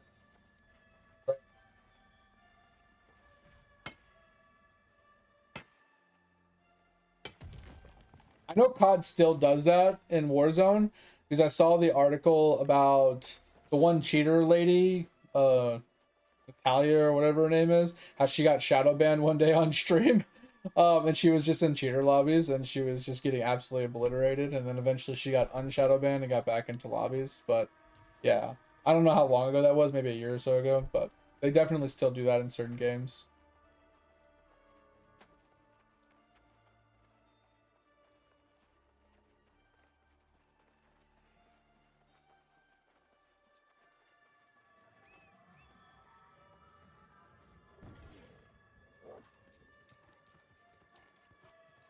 What the hell, Topher?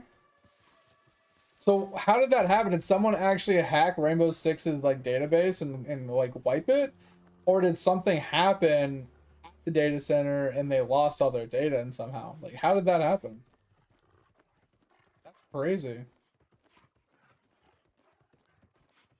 And they don't have a backup to be able to pull the data from everybody that purchased stuff and stuff. Like, there has to be, like, because if people spent real money, there has to be a database of purchases. So and so spent, $20, blah, blah, blah. There has to be some sort of database of purchases, not just game data backup, right? Because there's game data backups of like the characters, their accounts. Their accounts are backed up to one database. So anything that's on their account is backed up to, that backup. But then their actual marketing stuff, like where, the shop, the currency, the transactions, that's a completely different aspect of backup systems. That's saved completely separately from a different backup. So I don't know.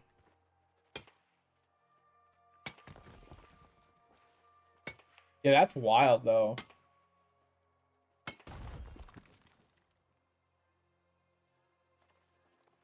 Crazy that someone was able to actually hack in and do that though.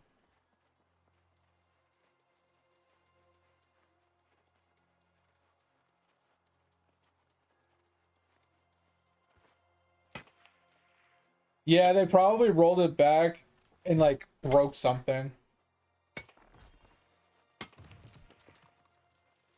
Yeah, that's crazy. Crazy that you can't even like as a company, as an IT person, you can't even you can't even like restore from an old backup properly. Like you know your IT company sucks when.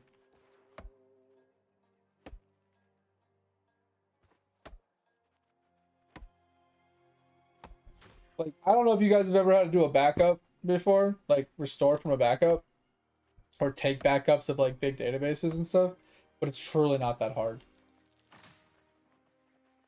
If you have a proper like backup policy in place, you should have a weekly full backup where it takes a full backup of all of the data on the entire thing, right?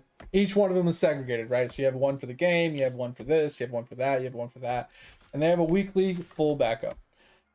Then you have your incrementals and you have your differentials. So every day it does like an incremental, and then like so you do a full, and then you do like 2 incrementals, and then you do a differential, and then you do like 3 incrementals, and then you do a full. So this way, all you have to do is you put the full in, and then you do the differential if there's one, right? And then you do the incrementals. But you only use the differential if there is a differential between. I might have the differential and incremental backwards, but you get my point, right? So if like let's say you have your fulls on a Saturday and shit breaks on a Monday, well then you just do the full, and then you do the one incremental that was safe, which would be Sunday, right? If it broke on Monday, you do the Sunday one, so you're back one full day, but you're not that far back. But if it broke on, let's say, Wednesday, then you instead of doing the Sunday and Monday incrementals, you would do the differential from Tuesday, and then you'd be good, right? And if it was on Friday, you know, you would also do the incremental leading up to Friday. So it's not hard. It just takes time. Yeah, literally, you do the big one, which takes a long time, and then you do the smaller ones to catch you up to where you're at, and you're good to go. It's not that hard.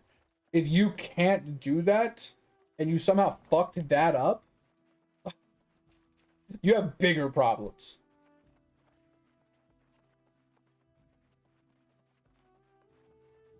That's what I'm saying, Dig. Let's stick to like the gyms that have been yet to be discovered. You know, like let's stick to Lord of the Rings, man.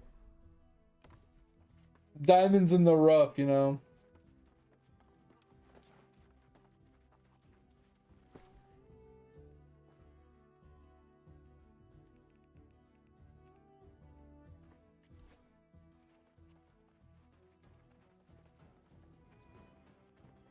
Yeah, every game company does. Any popular game, Dig, even unpopular games get hit with cyber attacks all the time.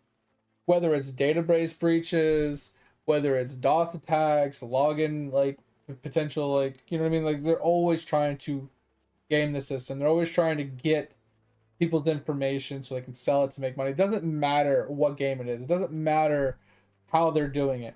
They try anything and everything they possibly can, no matter how popular or unpopular it is. Because even if they're able to steal one person's identity, that's money in the bank. Like that is how people look at it. Yeah, exactly. And this is the same thing we talked about the other day, man. Like the age at which we live in, which is all, you know, internet based, it's all social media, it's all online.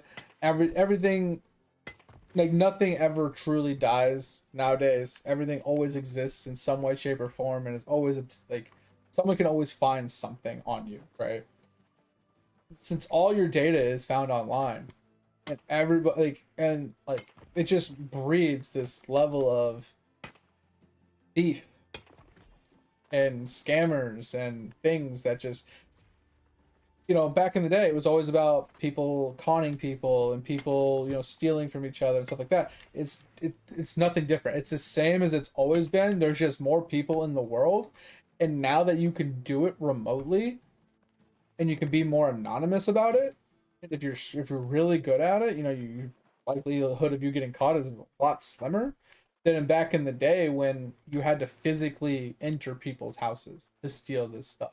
You had to physically, you know, insert yourself into the situation so your identity could be exposed, and, you know, fingerprints and that DNA and all this other stuff, you know, cameras or whatever. Like, there's so many ways to get caught. But when you're sitting behind a computer screen, behind VPNs and routers and Tor systems and fucking hacker programs and stuff, like, you have so many layers of protection in front of you, and you have so much more information at your fingertips than you ever did in the past. Like, criminals are just exploding. They have no reason not to do it. Like, yeah, they can still go to prison. Yeah, they can still serve the same amount of fines. But risk versus reward is completely flip-flopped now. Back in the day, you were risking a lot. Like, you had heavy, high risks for very little payoff. Like, what were you going to do? Steal maybe $1 million? Maybe a couple $100,000? Maybe 10 grand from people? You know? A few odds and ends here and there. Maybe a life savings, Ponzi schemes and stuff like that. It was nothing super insane. Nowadays, bro, you steal someone's identity and sell it for 10 grand and you did like 5 minutes worth of work. If you breach a database and you get like fucking 100,000, you know, identities, you're fucking set.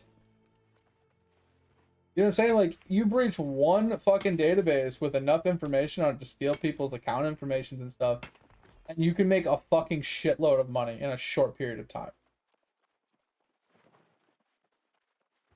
It's just wild how crazy, like, lucrative being a criminal can be. Hey, don't get me wrong. Yes, you can go to jail. Yes, you probably will get caught. But here's the thing. If you do it fast enough, you do it well enough, and you protect yourself enough to buy yourself enough time, you can safeguard all the money you stole. Right? You can tuck it away in so many different formatted ways, in so many different various conniving, weird, onion routed ways that they'll never find it all. They might find some of it, they might find most of it, but they're never going to find it all.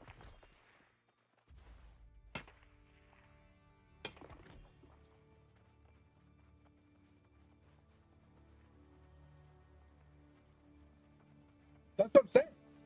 Like, there's too many people, dig?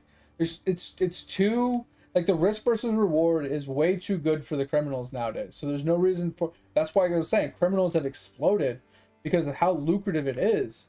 And then with how many people are doing it, and how, like, underfunded and understaffed we are, and how difficult it truly is to catch them with the programs and the knowledge that they have, because these people, they put way more time into developing programs and ways to not get caught than we put into catching them, like finding programs to catch them. Because the problem is we're always lagging behind the hackers. The hackers like develop something, they make something that works really well and blah, blah, blah. And we have to then, after we find out about it and learn about it, we have to figure out how to track it, how to figure it out, how to counter it. And then by the time we figure out how to fix that one, they've already moved on to the next stage. They've already enhanced it even further. And we're always a stage behind. On the good side, right? The bad side is always ahead of the good side. And then, like I said, with too many people doing it, too many people having too many accesses to these things, and the knowledge at which, the common knowledge of hacking and computer programming and the language and all that stuff is so widely used and so easily, you know, it's so advanced and it's progressing day after day, you can never keep up with it. Like, unless you live in it, you still won't keep up with it. So there's no way to really prevent it. And, like, yeah, you can catch some of them, but you're never going to catch all of them. And when you do catch them, you're not going to get back everything they took. You never will. Very rarely where you're going to get, they stole $100,000, you might be lucky to find 10,000 of it. Right? Or recover like 10 grand of it. So like $90,000 is just gone. So that person goes to jail for, 5 years. Yeah, they only have 90 grand to their name. But that's just one attempt. You know what I mean? Like, what's gonna stop them from doing it again? How many scores did they successfully pull off before they finally got caught that one time for that 90 grand? So yeah, it's the day and age is just wild. That's why I try not to put too much of my information online. One reason why I don't like social media. It's one reason why I don't really visit like random sites. I don't I don't do any of that stuff. I try to stay away from as much of it and all of it as possible.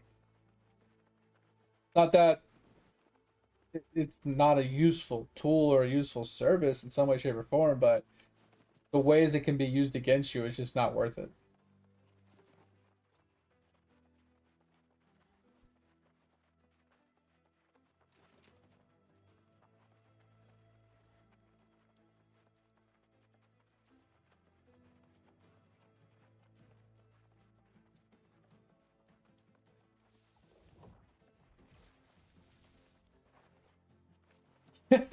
You're not wrong, Dick. You're not wrong. My signature has been duplicated so many fucking times, bro. It's unreal.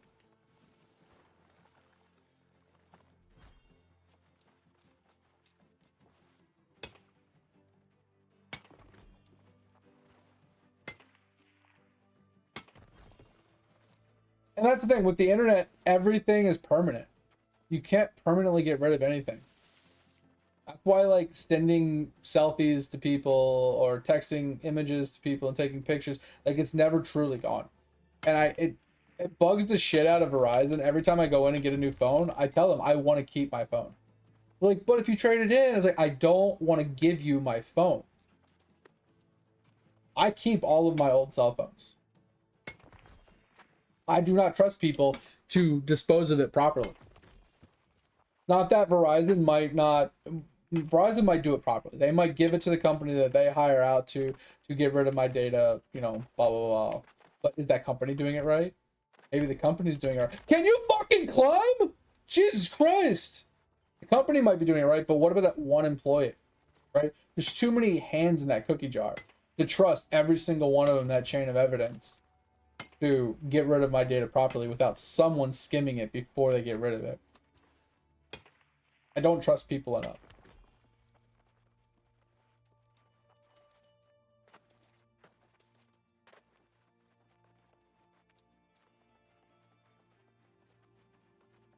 Yeah, exactly. I remember there was one day, Dig, when I was in the military, my gunny came up to me, he's like, hey, it's D-Day. And I'm like, what? It's Destroy Day. I'm like, huh? He's like, all right, come with me. And he had a sledgehammer. And I'm like, what the fuck? And he had an ammo can. I'm like, what the fuck? All right, where we go? Are you gonna kill me? Like, I was so confused. Am I dying today? Did I do something wrong? And he's like, all right, open the ammo can. As I opened it, and there was a bunch of hard drives inside of it. I'm like, oh, what the fuck? He's like, it's time to destroy these. It's like, hey, let's go. So we're out there just swinging a sledgehammer for like 8 hours, just breaking hard drives. Like, we turned him into fucking powder. Like, I remember we hit this one and it broke into a bunch of pieces. He's like, all right, we gotta go get a broom. And we broomed up all the pieces in the parking lot back into a pile. And then we just beat the shit out of this pile of parts until it was nothing. Literally just fucking powder. Yeah, it was a good day.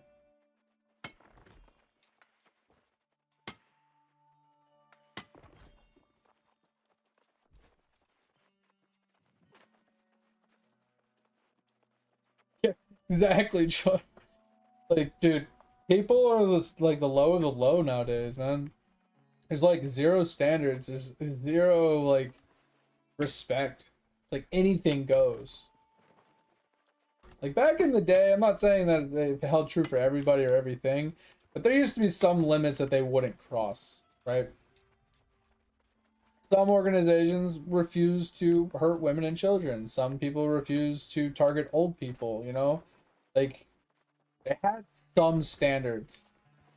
Some people were exempt or, immune to whatever they would do because they had limitations of people that they would target or not. But There's zero limitations nowadays. Everybody's fair game.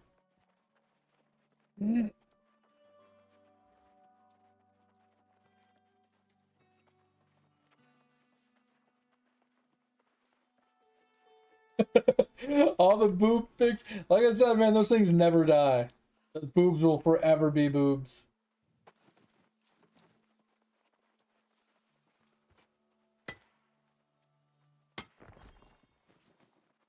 It's a really shitty world we live in, man. Just make do with what you got. You know that saying, you gotta make lemonade out of lemons? Well, that's the world as we live in.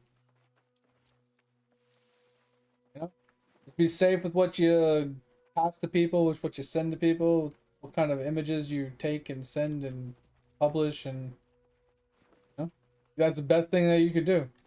And limit your exposure on the internet. Like, I know that sucks, but it is what it is. Like, I remember even when I was in high school, before I even like got kind of like into computers, I remember I refused to use my name on the internet. I would use an abbreviation of my name, but I would never actually use my name.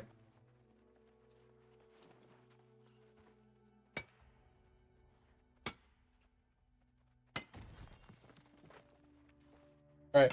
And it's funny too, because like I had a Facebook back in high school and I never really used it all that much, right? It would just check it every once in a while, and it was mostly just about like adding people from high school to be my friend, basically. Because, didn't really get along with all that many people. But like, even to this day, I can literally go to Google and I can type in my name and put like Facebook after or whatever, so it like tries to find me on Facebook. It can't find me. It's bad when Google's algorithm cannot find me. And the main reason why is because, like, not really like that was intentional, but every time I type my name out, Google's like, did you mean to spell it like this? And I'm like, nope, that's how it's supposed to be spelled. So the problem is, like, that's one nice thing is, like, if you have it's a double-edged sword, but if you have a name that is, it's a common name, but you have it spelled slightly uncommonly, like, Google struggles, because Google's like, huh, do you mean to spell it like this? Because they're trying to go with the common route, not the uncommon route.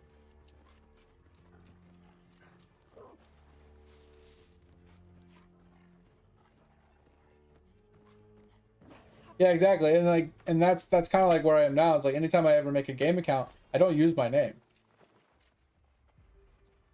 I'll use like my name abbreviations and stuff, but I won't use my actual name. But if someone was to like hack into my account, they would see like the shorthand of my name, which is obviously easy to figure out what my actual name is, right? Like if I put John, like you're gonna be like, okay, it's one of the few options of what my first name can be. And then when it's like, what's your last name? I just give them like a letter. So there's really like, okay, well that could be anything. But it does somewhat limit it down, right? It brings it to like, John, whatever my first name is, right? Like it's John, or it's one of the other names it could be that's John. Right? It's either, it could be A through Z for my last name. Or, but if you at least have a starting point of what the first letter is, that narrows it down significantly. I mean, there is some sort of narrowing when you like, if you were to access my account information, but John Smith, yeah, bro, yeah, like that's one of the other things too. Is like if you're ever to like name a kid, it's like you have a couple options. You either make it very unique, so Google can't find it because it doesn't ever get searched, right? But that's a double-edged sword. If it's so unique that you're all one of a kind, then it's very easy to find you once it starts to be found, right? But if it's just a weird spelling difference in the name, it could throw enough of a wrench into it to make it difficult, but it can also make it easier. It's a double-edged sword. But if you are so common that there's millions of other people with your same name, you just hide in plain sight at that point, because everybody else has the same name. So finding you of all the other same people with the same name can be difficult. So it's like, do you just go generic and go with the name that millions and millions and millions of other people have, the most common name in the world? Or do you go unique? That's the real question. Like, unique is always nice, right? Because, you know, oh, I've never heard someone name that. Oh, that's really cool. Or, you know, you don't meet very many people named this or whatever, right? Like, unique name is kind of nice because you kind of stand out. You feel a little, you know, unique and different. And versus, you know, you go to school and be like 15 Johnnies. It's like, okay, well, I'm one of 15 at school. You know what I mean? Like, you know, it's bad when they say Aaron and the whole class turns around and like, huh? Guys and girls.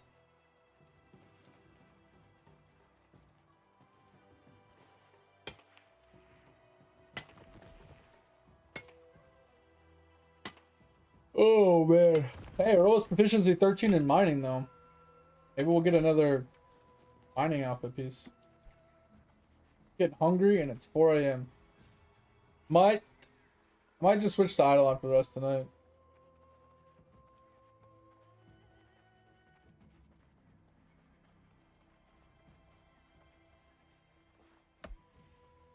Two dudes and 5 girls, yeah. It's bro, it's crazy. Yeah.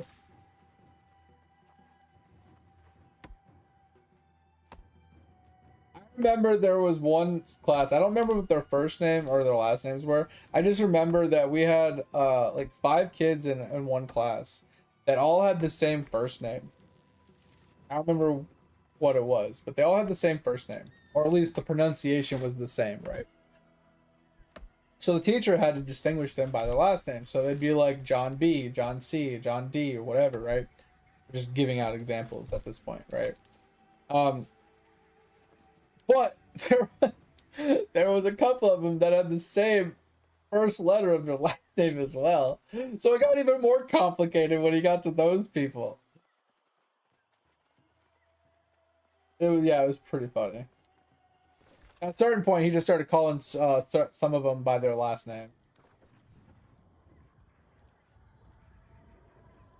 Oh, pizza, bro. I had pizza for lunch. That's actually a valid point. 4 a.m. I might go make some pizza. We have leftover pizza. Like I said, we went to Costco for lunch because we were doing the errands and stuff.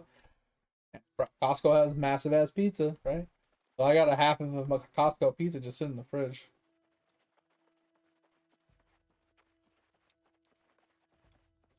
Dig, I was already being called by my last name since like 7th grade because I played youth group football. I listened to my last name way better than I listened to my first name.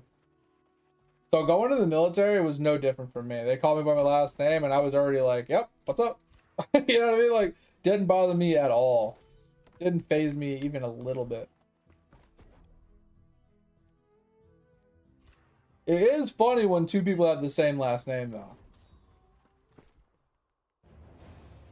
Especially in boot camp. Boot camp with people having the same last name is hilarious.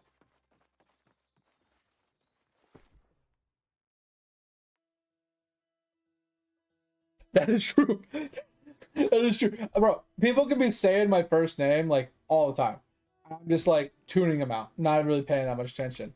But you use my last name or you just use something generic like, hey, I turn. Right? Because I have no idea who they're talking to. But you use my first name and I'm just tuning you out. I don't know what it is about my first name. My first name is just, I don't recognize my first name half the time. It's not used enough. My wife never calls me by my first name. She never calls me by anything other than, hey.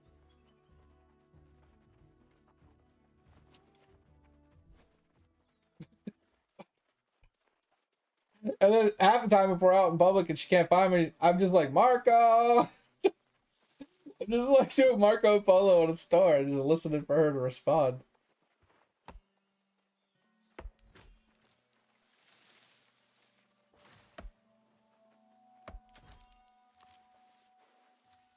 You say first name, last name, and looks like me. Shit, I'm fucked. Oh yeah, that can get confusing, especially if they come over like a walkie or something, or over like a speaker, mate, and they're like, "Hey, so and so, can you come here?" And then you both are like, is that me or you?" Yeah, that's what I was gonna say. Some names are spelled slightly different, but they pronounce the same way.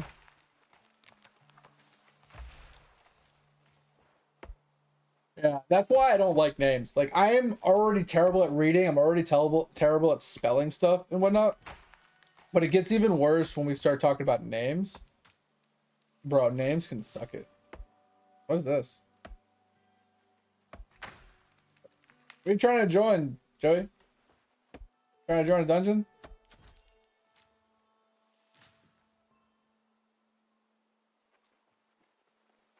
Oh, you want to run the dungeon again? Okay.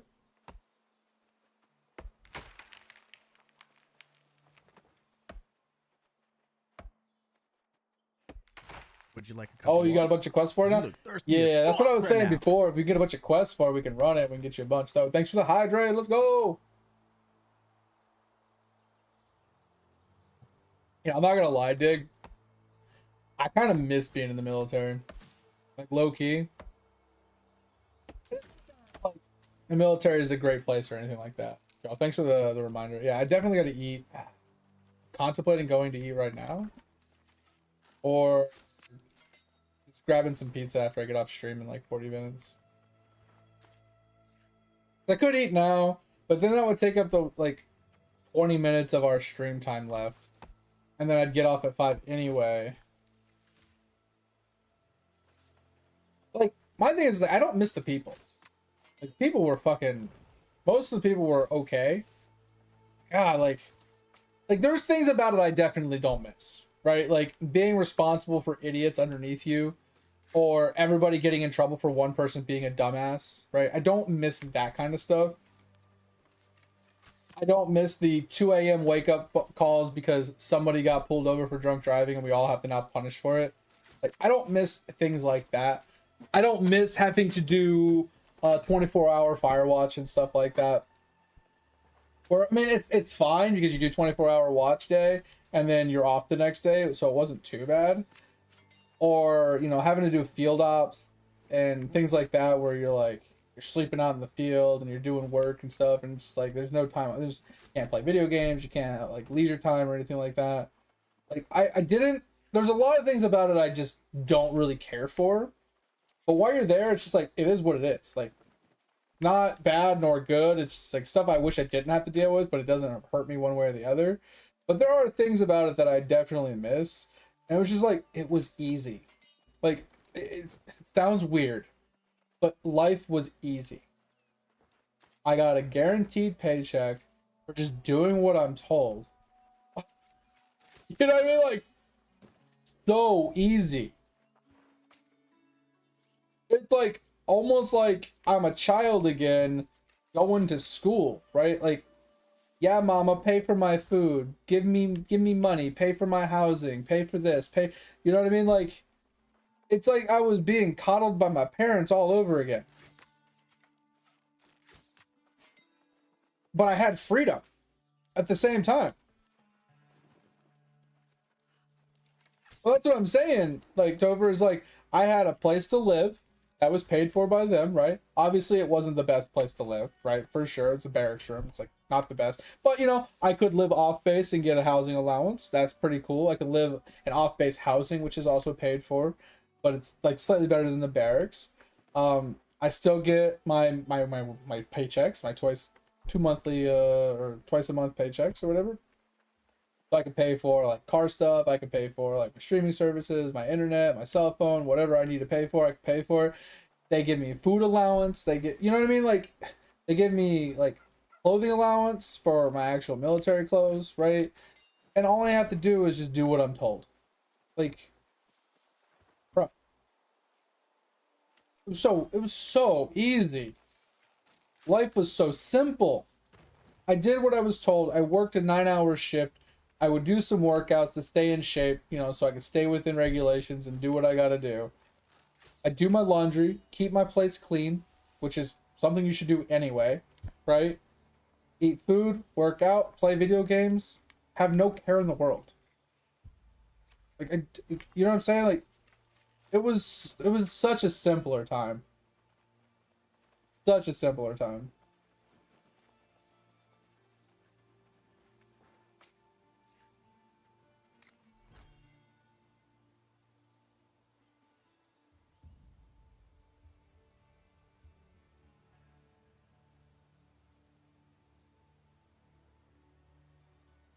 Yeah, Dig. I mean, obviously, the higher rank you get, the more tedious it becomes to be like to get ranks and stuff like that. Obviously, it depends on what branch you're in, what MOS you're in, you know, what rank you're going for. Because at least in the Marines, right? You know, certain MOSs they only had so many ranks for that MOS, right? For that next rank or whatever. So if you're going from E3 to E4, there's only so many allowed in the entire, you know, Marines for that rank. So it's like, okay, well, if there's only 100, if there's only like, I don't know, 100 people allowed to have that rank, and there's only 2 open slots, and there's there's like 5,000 of us trying to get it, who has the better, you know, stats, right? And one of the stats that I didn't like, but it made sense, was served, kind of. Right? One of the criterias was how long have you been on the chopping block to go to the next rank, and that actually equated to points towards your promotion. So if you have been in E3 for 2 years, you get points for being in E3 for 2 years and not have gotten your promotion yet. So you could be a piece of shit, like an out of shape piece of shit that doesn't know that is fat and disgusting and doesn't meet standards in any way, shape, or form, but still meet the criteria by points because you've just been in E3 for too long. And then somebody that's actually, they have like high marks across the entire board, but they just made the cutoff to be able to get the promotion, but they don't have any time served as an E3 yet. They don't make the cut because you have too many points and time served. Like, it was just such a stupid criteria.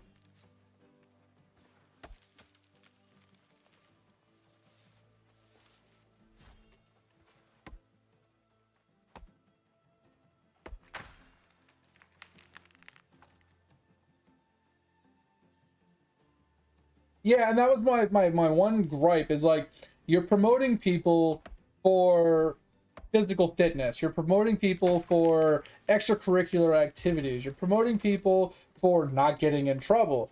You're promoting people for how long that they've been in that rank.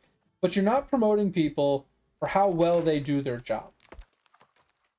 Like, the amount of points you get for being knowledgeable in your job, in your field, or whatever it is that you're doing, and how good you do your job, means it counts for so much less than all the other criteria that doesn't matter.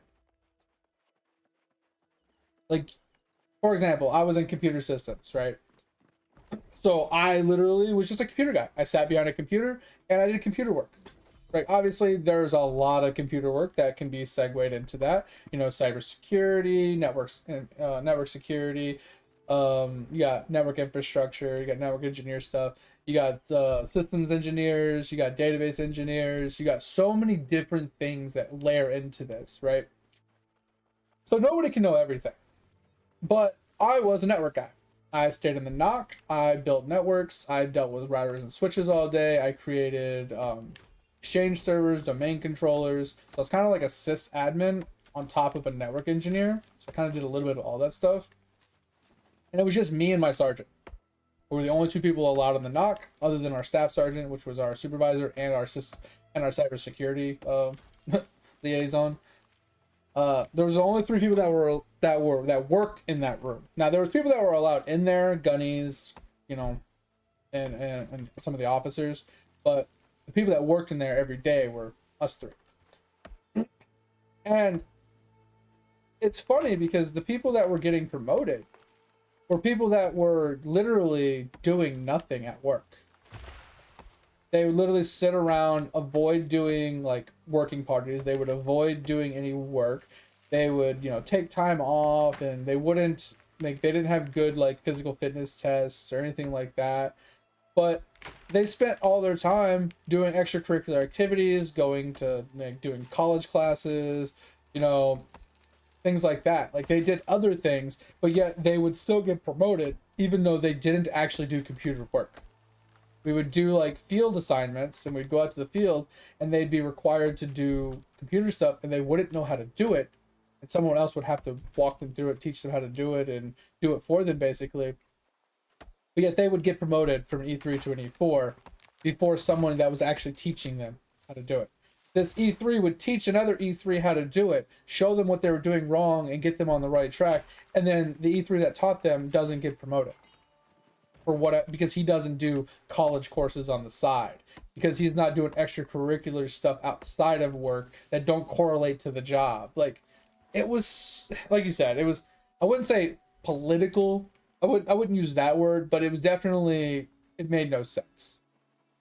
Now, I was an anomaly. I got promoted even when I was getting out of the Marine Corps. It made no sense, Nick. I was literally slated to being medically separated. Right? They were processing my information. They were doing all my stuff. I had less than like 60 days left until I was processed out, and I still got promoted over the other people that had been waiting in queue longer. In 3 years, I made it all the way to an E4 without trying. And mostly it was because all of my higher ups were pushing for it. Like, I had a lieutenant colonel, I had a gunnery master sergeant, sorry, a master sergeant, my gunny sergeants, and my staff sergeants, my butter bars, you know, all my lieutenants, my captains, all of them were pushing for me to get my E4 promotion before I got kicked out. So I got an E4 promotion before I was medically separated because they wanted me to have it.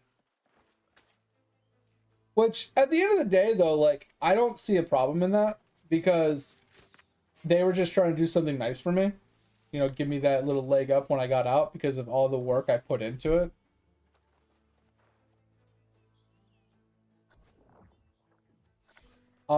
Right? So they wanted to do that nice little gesture for me because getting out as an E4 means a lot more than getting out as an E3. And it doesn't hurt anybody per se because once I get out, that slot now opens up for somebody else, right? So I only held that slot for a month or two. So it just delayed someone's promotion by like a month or two. So it's not that big of a deal. You're MP? Oh.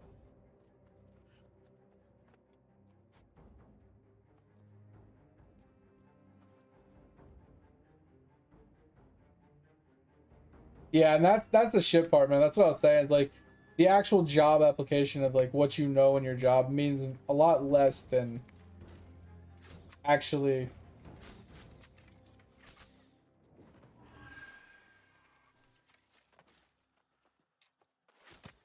means a lot less than what you actually like have to do.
You don't have to fight those unless you have a quest for them, just so you know. The only reason I pointed them out last time you were here is because some of the other fights, they require you to kill those piles.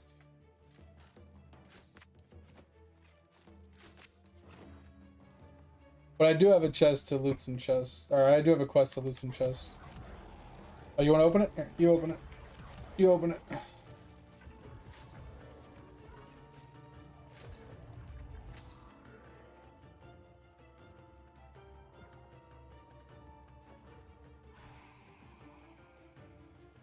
You got E5 though. That's pretty huge.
Grab that.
Oh, I wonder how many of these I have to open.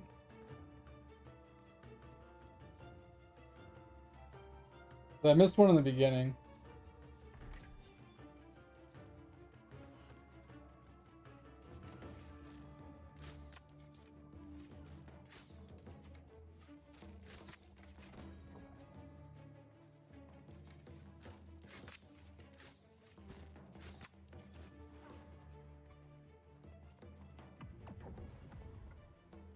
You're gonna have a big guy chasing you, so just run towards the ramp over here, Joy. Once it triggers, just run towards the ramp over where you came up earlier.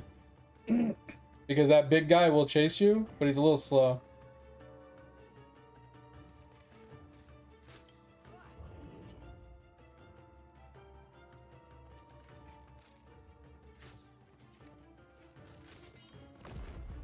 There you go.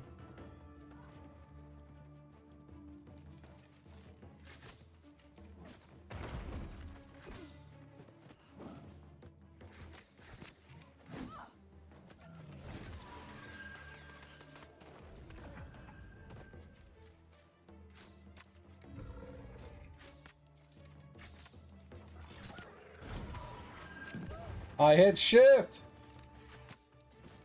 If you haven't noticed yet, Joy, the every mob has like the named mobs usually they have like a debuff, right? Some sort of modifier, whether it's like frost or explosive or whatever. Like they have a bunch of different variations. The one that's explosive, you notice it because once you kill them, they start to like almost ignite, right? They have that little fiery explosion ignite thing underneath them. you have to either roll away from it or I train the explosion. Just an FYI. Going forward. You'll see it every once in a while. It just happens.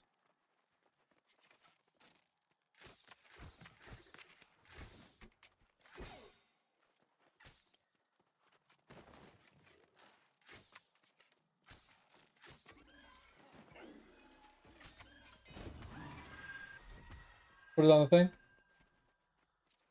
Gotta put it on the thing. The thing you picked up off the table over there, you gotta put it on the thingy to fuck the boss fight. Let it blow up my face, yeah. Touch me, baby, touch me. But yeah, dude, like that's the crazy part. Is like I said, I was in E3, but I did E5 and E6 work. Right. I was like the same way, and like, I mean, personally, yeah, I got promotions, but I only got promotions because my higher ups, I wouldn't say they inflated my numbers or gave me like an unfair like boost in points, right? But they kind of, you know, had some say in who got the promotion, right? Within our division, for example, right? And I usually got the promotion over somebody else because anytime they would ever come and they're like, hey, we need a work party, I would raise my hand. I would literally volunteer before they even finish their sentence for everything. Anything and everything. They never had to actually ask me to do anything because I always volunteered myself to do it. And it's bad when anytime they had like, they asked for like people to, you know, work a working party or something like that, I would be in charge of a working party over E5s. Like, I would be actually, as an E3, I'd be in charge of E5s doing working parties. Because they had that much faith in, like, me getting the job done the way it needs to get done. And I was really good at, like, being in charge of them. Like, and people in general. So it was just like, it was one of those things that, like, I always volunteered for everything. But I was never at work because every time, like, something would come up, my higher-ups would grab me to go and do work. You know, to go and do stuff. Like, hey, I need you to drive me over to this place to go and see some prisoners or whatever. Like, they brought me everywhere. There was times where I would literally be off of work because I went to a car dealership with one of my gunnies, or I went to the gym with one of my staff sergeants, and like things like that.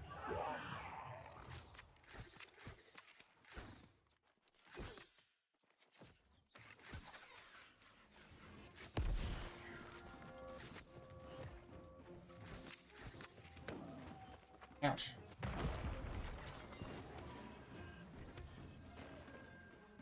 Yeah, it was a little wild, man. I love my military time, man. It was good. I would definitely do it again. Like, I've actually had like times in my life where I contemplated re-enlisting.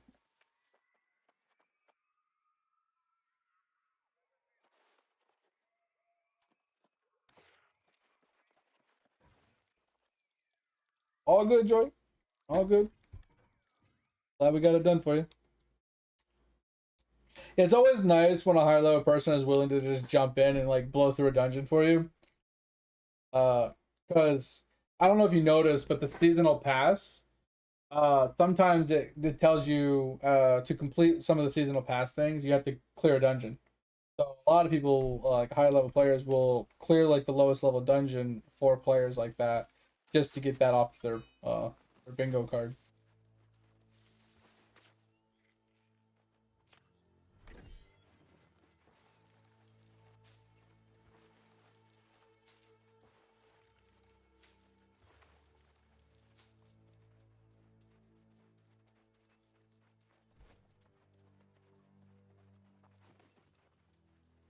What a name, Ram's Head. Such an awkward name. Yeah, so if you just press M, it's up here, season 10. You go to activity card, and these things on the left, right? So like kill enemies with magic, kill enemies with two-handed weapons, you know, things like that. And then some of them are like clear a dungeon or kill X amount of mobs inside of this certain area, so on and so forth. So something about these cards that I will explain to you that will simplify it for you. Every day you log in, or every day in general, you get what's called a wild stamp that can be used to instant clear any one of these things, right? On any one of the card slots. When you complete a row, you get a wild card, right? So if I was to use it here, I would use one, but I'd gain one, so I wouldn't lose one basically, right? So yeah, I'd still stay at 1 of 3. Now if I cleared this one, I'd still be at 1 of 3. If I cleared this one, it'd still be 1 of 3. If I cleared this one, still 1 of 3. Cleared this one, 1 of 3. Clear this one, 1 of 3. Clear this one, 1 of 3. And then if I clear this one, I'll get 2 back. So now I'm max. Oh, I got 3 back because of the diagonal I didn't see. I did. It was on sale a while back and I didn't get it. Because I was like, oh, well, it's not free. I'm not gonna grab it. But I saw it. And I was like, I remember seeing this game for on sale a while back. So that's one thing about the card, right? So you can complete a lot of the card without having to actually do the card, right? I use my stamps usually right off bat on skulls because skulls are always PvP related, and I'm never gonna do PvP. And then you can do a reroll activity card once for free, every card. So since I have a new card, I could do as many of these things on the left that I can do. And then when I feel like I don't really want to do the rest of them, or some of them are just like not something that's going to help me, like let's say play a song, right? What if I already had both of these like flasks done and I had flasks left, but nothing else I could do, I would just re-roll the card, right?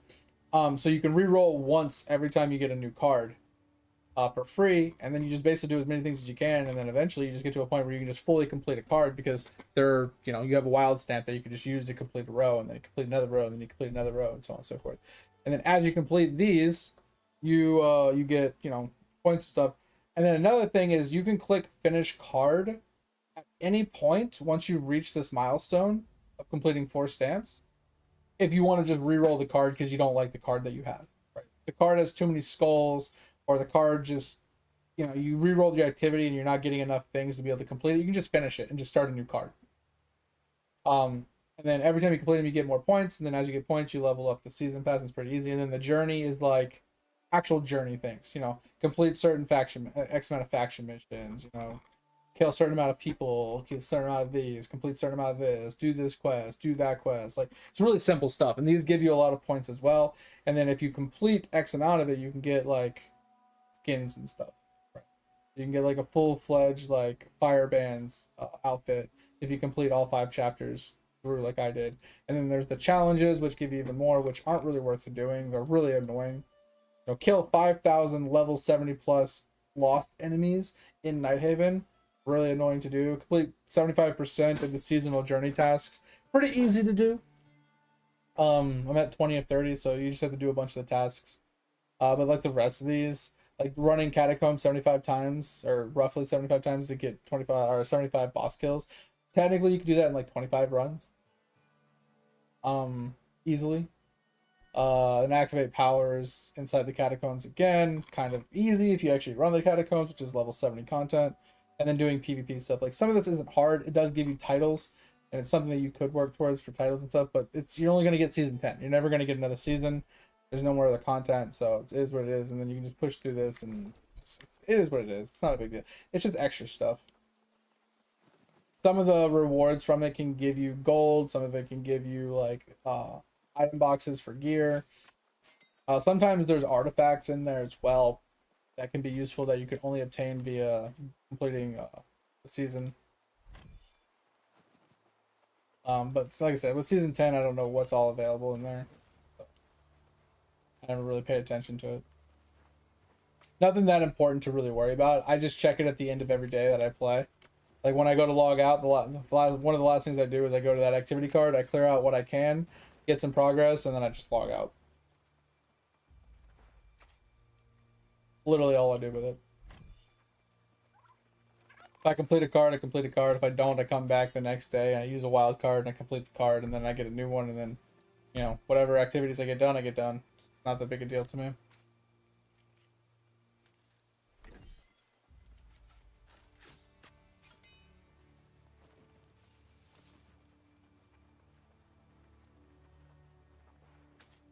I will say, Dig, one of the things that I definitely disliked about the military the most was if you wanted to like have a family and you wanted to be like in one location, it was hard because every 4 years when you get roughly every 4 years when you get reassigned to a new base or something, right? When you re-enlist, usually you get moved to a different base. Every once in a while you can get reassigned to the same base, but I feel like that wasn't done very often. Normally you went somewhere else, which meant your whole family had to up and move. And I feel like that just felt bad. Like if you had kids, that would be kind of dreadful. Kids always having to restart, find new friends, always moving to different states. Like some kids are okay with it, and maybe it messes them up in the long run, or maybe they're okay with it. Like some kids can probably process it or whatever. But I feel like it's just hard because like kids need friends, kids need social interaction, and like I know a lot of kids that grew up on base had problems like not authority problems per se, but they were troublemakers, right? Because they were always like they're always the new kid in school, they're always like making new friends, they're always trying to make friends, and like they were doing stuff that they normally shouldn't do because they were trying to make friends, like you know what I mean, like trying to be that cool kid, the new kid in school or whatever. Like they were just always doing stuff, and then the kids on base would always bond about like, oh yeah, my dad's never home, my dad's never here, my mom's never around, like let's do stupid stuff, right? Like, and they just, I don't know, it's just one of those things that I never really thought was like a good thing. Like I said, some families made it work, some kids were really good about it and stuff like that, but like I also would feel terrible for like if my wife or whatever, if I had if I met my wife when I was in the military, like I would have felt bad for her because I would have not been home that much, right? When I am home, I'm doing stuff, right? I'm, ironing my clothes. I'm, getting ready for, some inspection or getting ready to go on a field op and not going to be home for a month or two. Maybe I'm going to get deployed or, like there's so many different things. Like, how much time does the wife really get to spend with me at that point? Like, at a certain point, like, yeah, we're together, yeah, we're dating or we're married or whatever, but she's basically living on her own, and I'm just providing everything for her, right? I'm not so much like a husband or a boyfriend, but I'm more of like a fucking fatherly figure at some point, because it's like, oh, daddy's just gonna pay for everything for me, and I can just live my life, it's like, it's just, I don't know, it just never seemed right.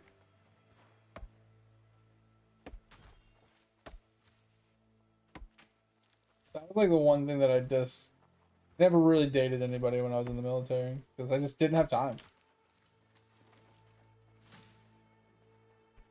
Because I was either never like available because like when I did have free time off, I was either working out, I was getting ready for like some inspection, I was doing laundry, I was going shopping, I was doing something.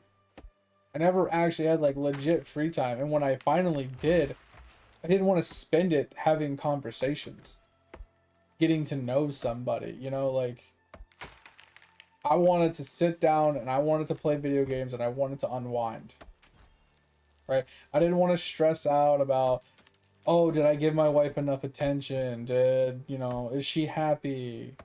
Did I leave the toilet seat up? Like I didn't need all that stress in my fucking life.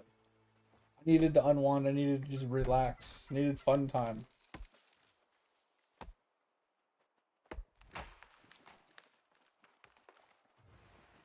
And like I said, some women got it, some women did not.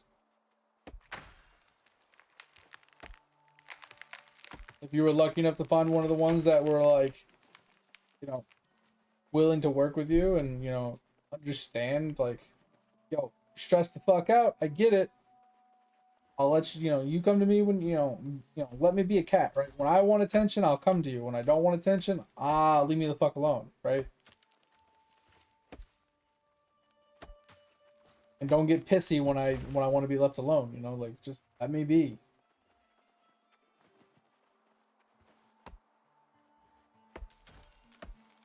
Some women just be fucking crazy sometimes. Pay attention to me! Pay attention to me! You can't not pay attention to me! Just like, shut up. Don't act like a fucking 2-year-old. There's the door.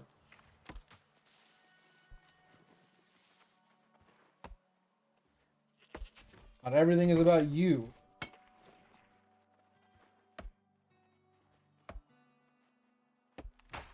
Yeah, man.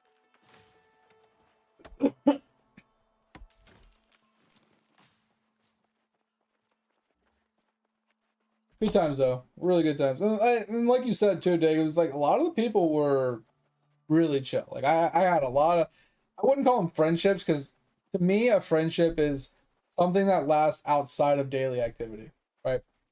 When I'm in the military and I see you every day and we have commonalities and you know we're spending time together because we live in the same place, we work at the same place, we do the same things on the same days, blah blah blah. That's more of an associate to me, right? Because if you get reassigned to a different base, right, and we no longer spend every day together, how long are you going to keep in contact with me, right? How many times are you going to try and like, hey, let's go do something this weekend, let's let's go do something, blah blah blah. Like, are you reaching out to me outside of work? Are you trying to plan like parties and hangouts and get-togethers and stuff? Are you reaching out to me just to have nonchalant conversations about nothing? Like, are you trying to get to know me as a person? Like, that never happened, right? I never had any of that with any of those people in the military. I never had any of those people with people in high school either. I don't get me wrong, I'm partially at fault for that because I don't really call people. I'm not that touchy-feely kind of, hey, how was your day kind of person. Like, I'm more of a, whenever we do get together and hang out, we chat about everything all at one sitting, so we don't need to talk every day. We can talk like once a year, and I could, I'm with that. I mean, if I see you more often, I'm down for that as well. We can still have smaller conversations and hang out regularly. It's not a big deal to me. But I'm not the guy that's sitting there and be like, man, really wonder what Joe's doing today. Man, maybe he should come over so we can like hang out. I'm like, let me call Joe and ask him to come over and hang out. I miss Joe. Like, I've never been that kind of guy. So it's like, part of it is my fault for sure, but not all of it.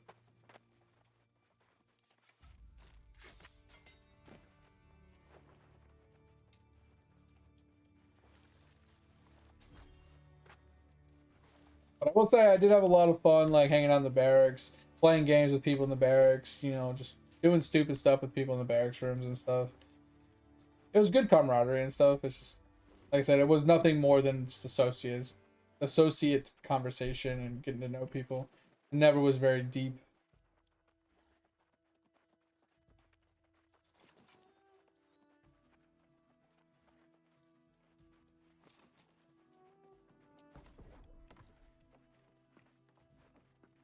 All right, Tover, I appreciate you, man. Take it easy. Have a good night. Sleep well. I'll talk to you this weekend, Friday, Saturday, Sunday.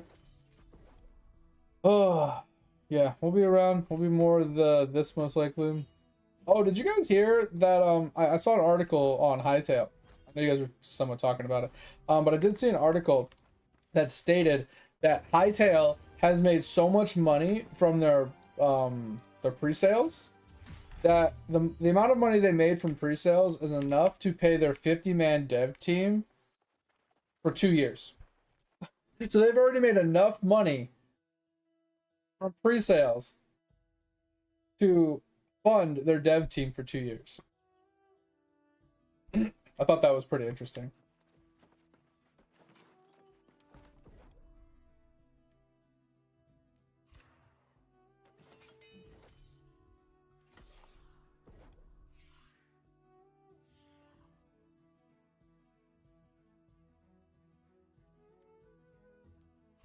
We did pretty good today. We got to 84, almost 85. I think it's 84 and a half-ish.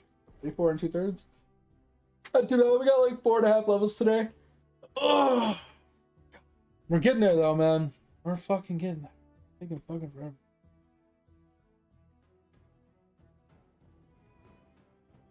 Oh, we can use this though.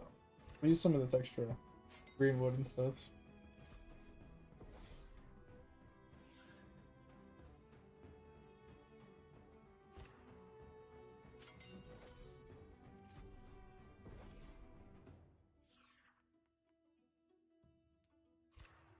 Maybe we can hit 85. We'll be pretty solid with 85.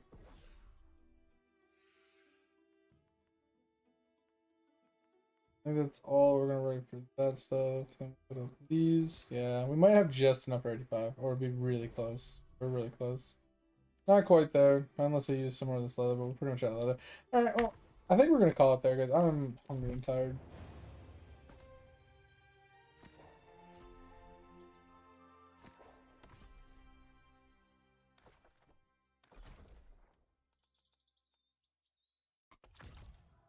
Oh man. Alright. Alright guys, I'm gonna call it here. I had a blast. We got a lot of work done. Enjoy.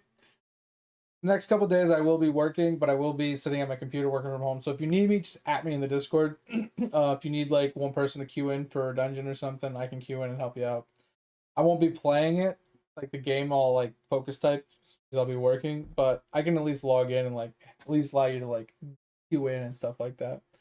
Or if you need like if you have questions or whatever, definitely ask. But anyway, for all the rest of you guys, I appreciate y'all for being here. Hope you had a good time. Hope you have a good rest of your day. Hope you have a good next couple days. Hopefully see you this weekend. Like I said, we'll be back on Friday night, Saturday morning, and the rest of the weekend we'll be on some more New World most likely. If you haven't joined the Discord and you want to join the Discord, feel free. The only thing is don't be a dick. If you have a gaming question, ever need any help, you want to share something, shut something off, or help somebody out, feel free to chime in at any time.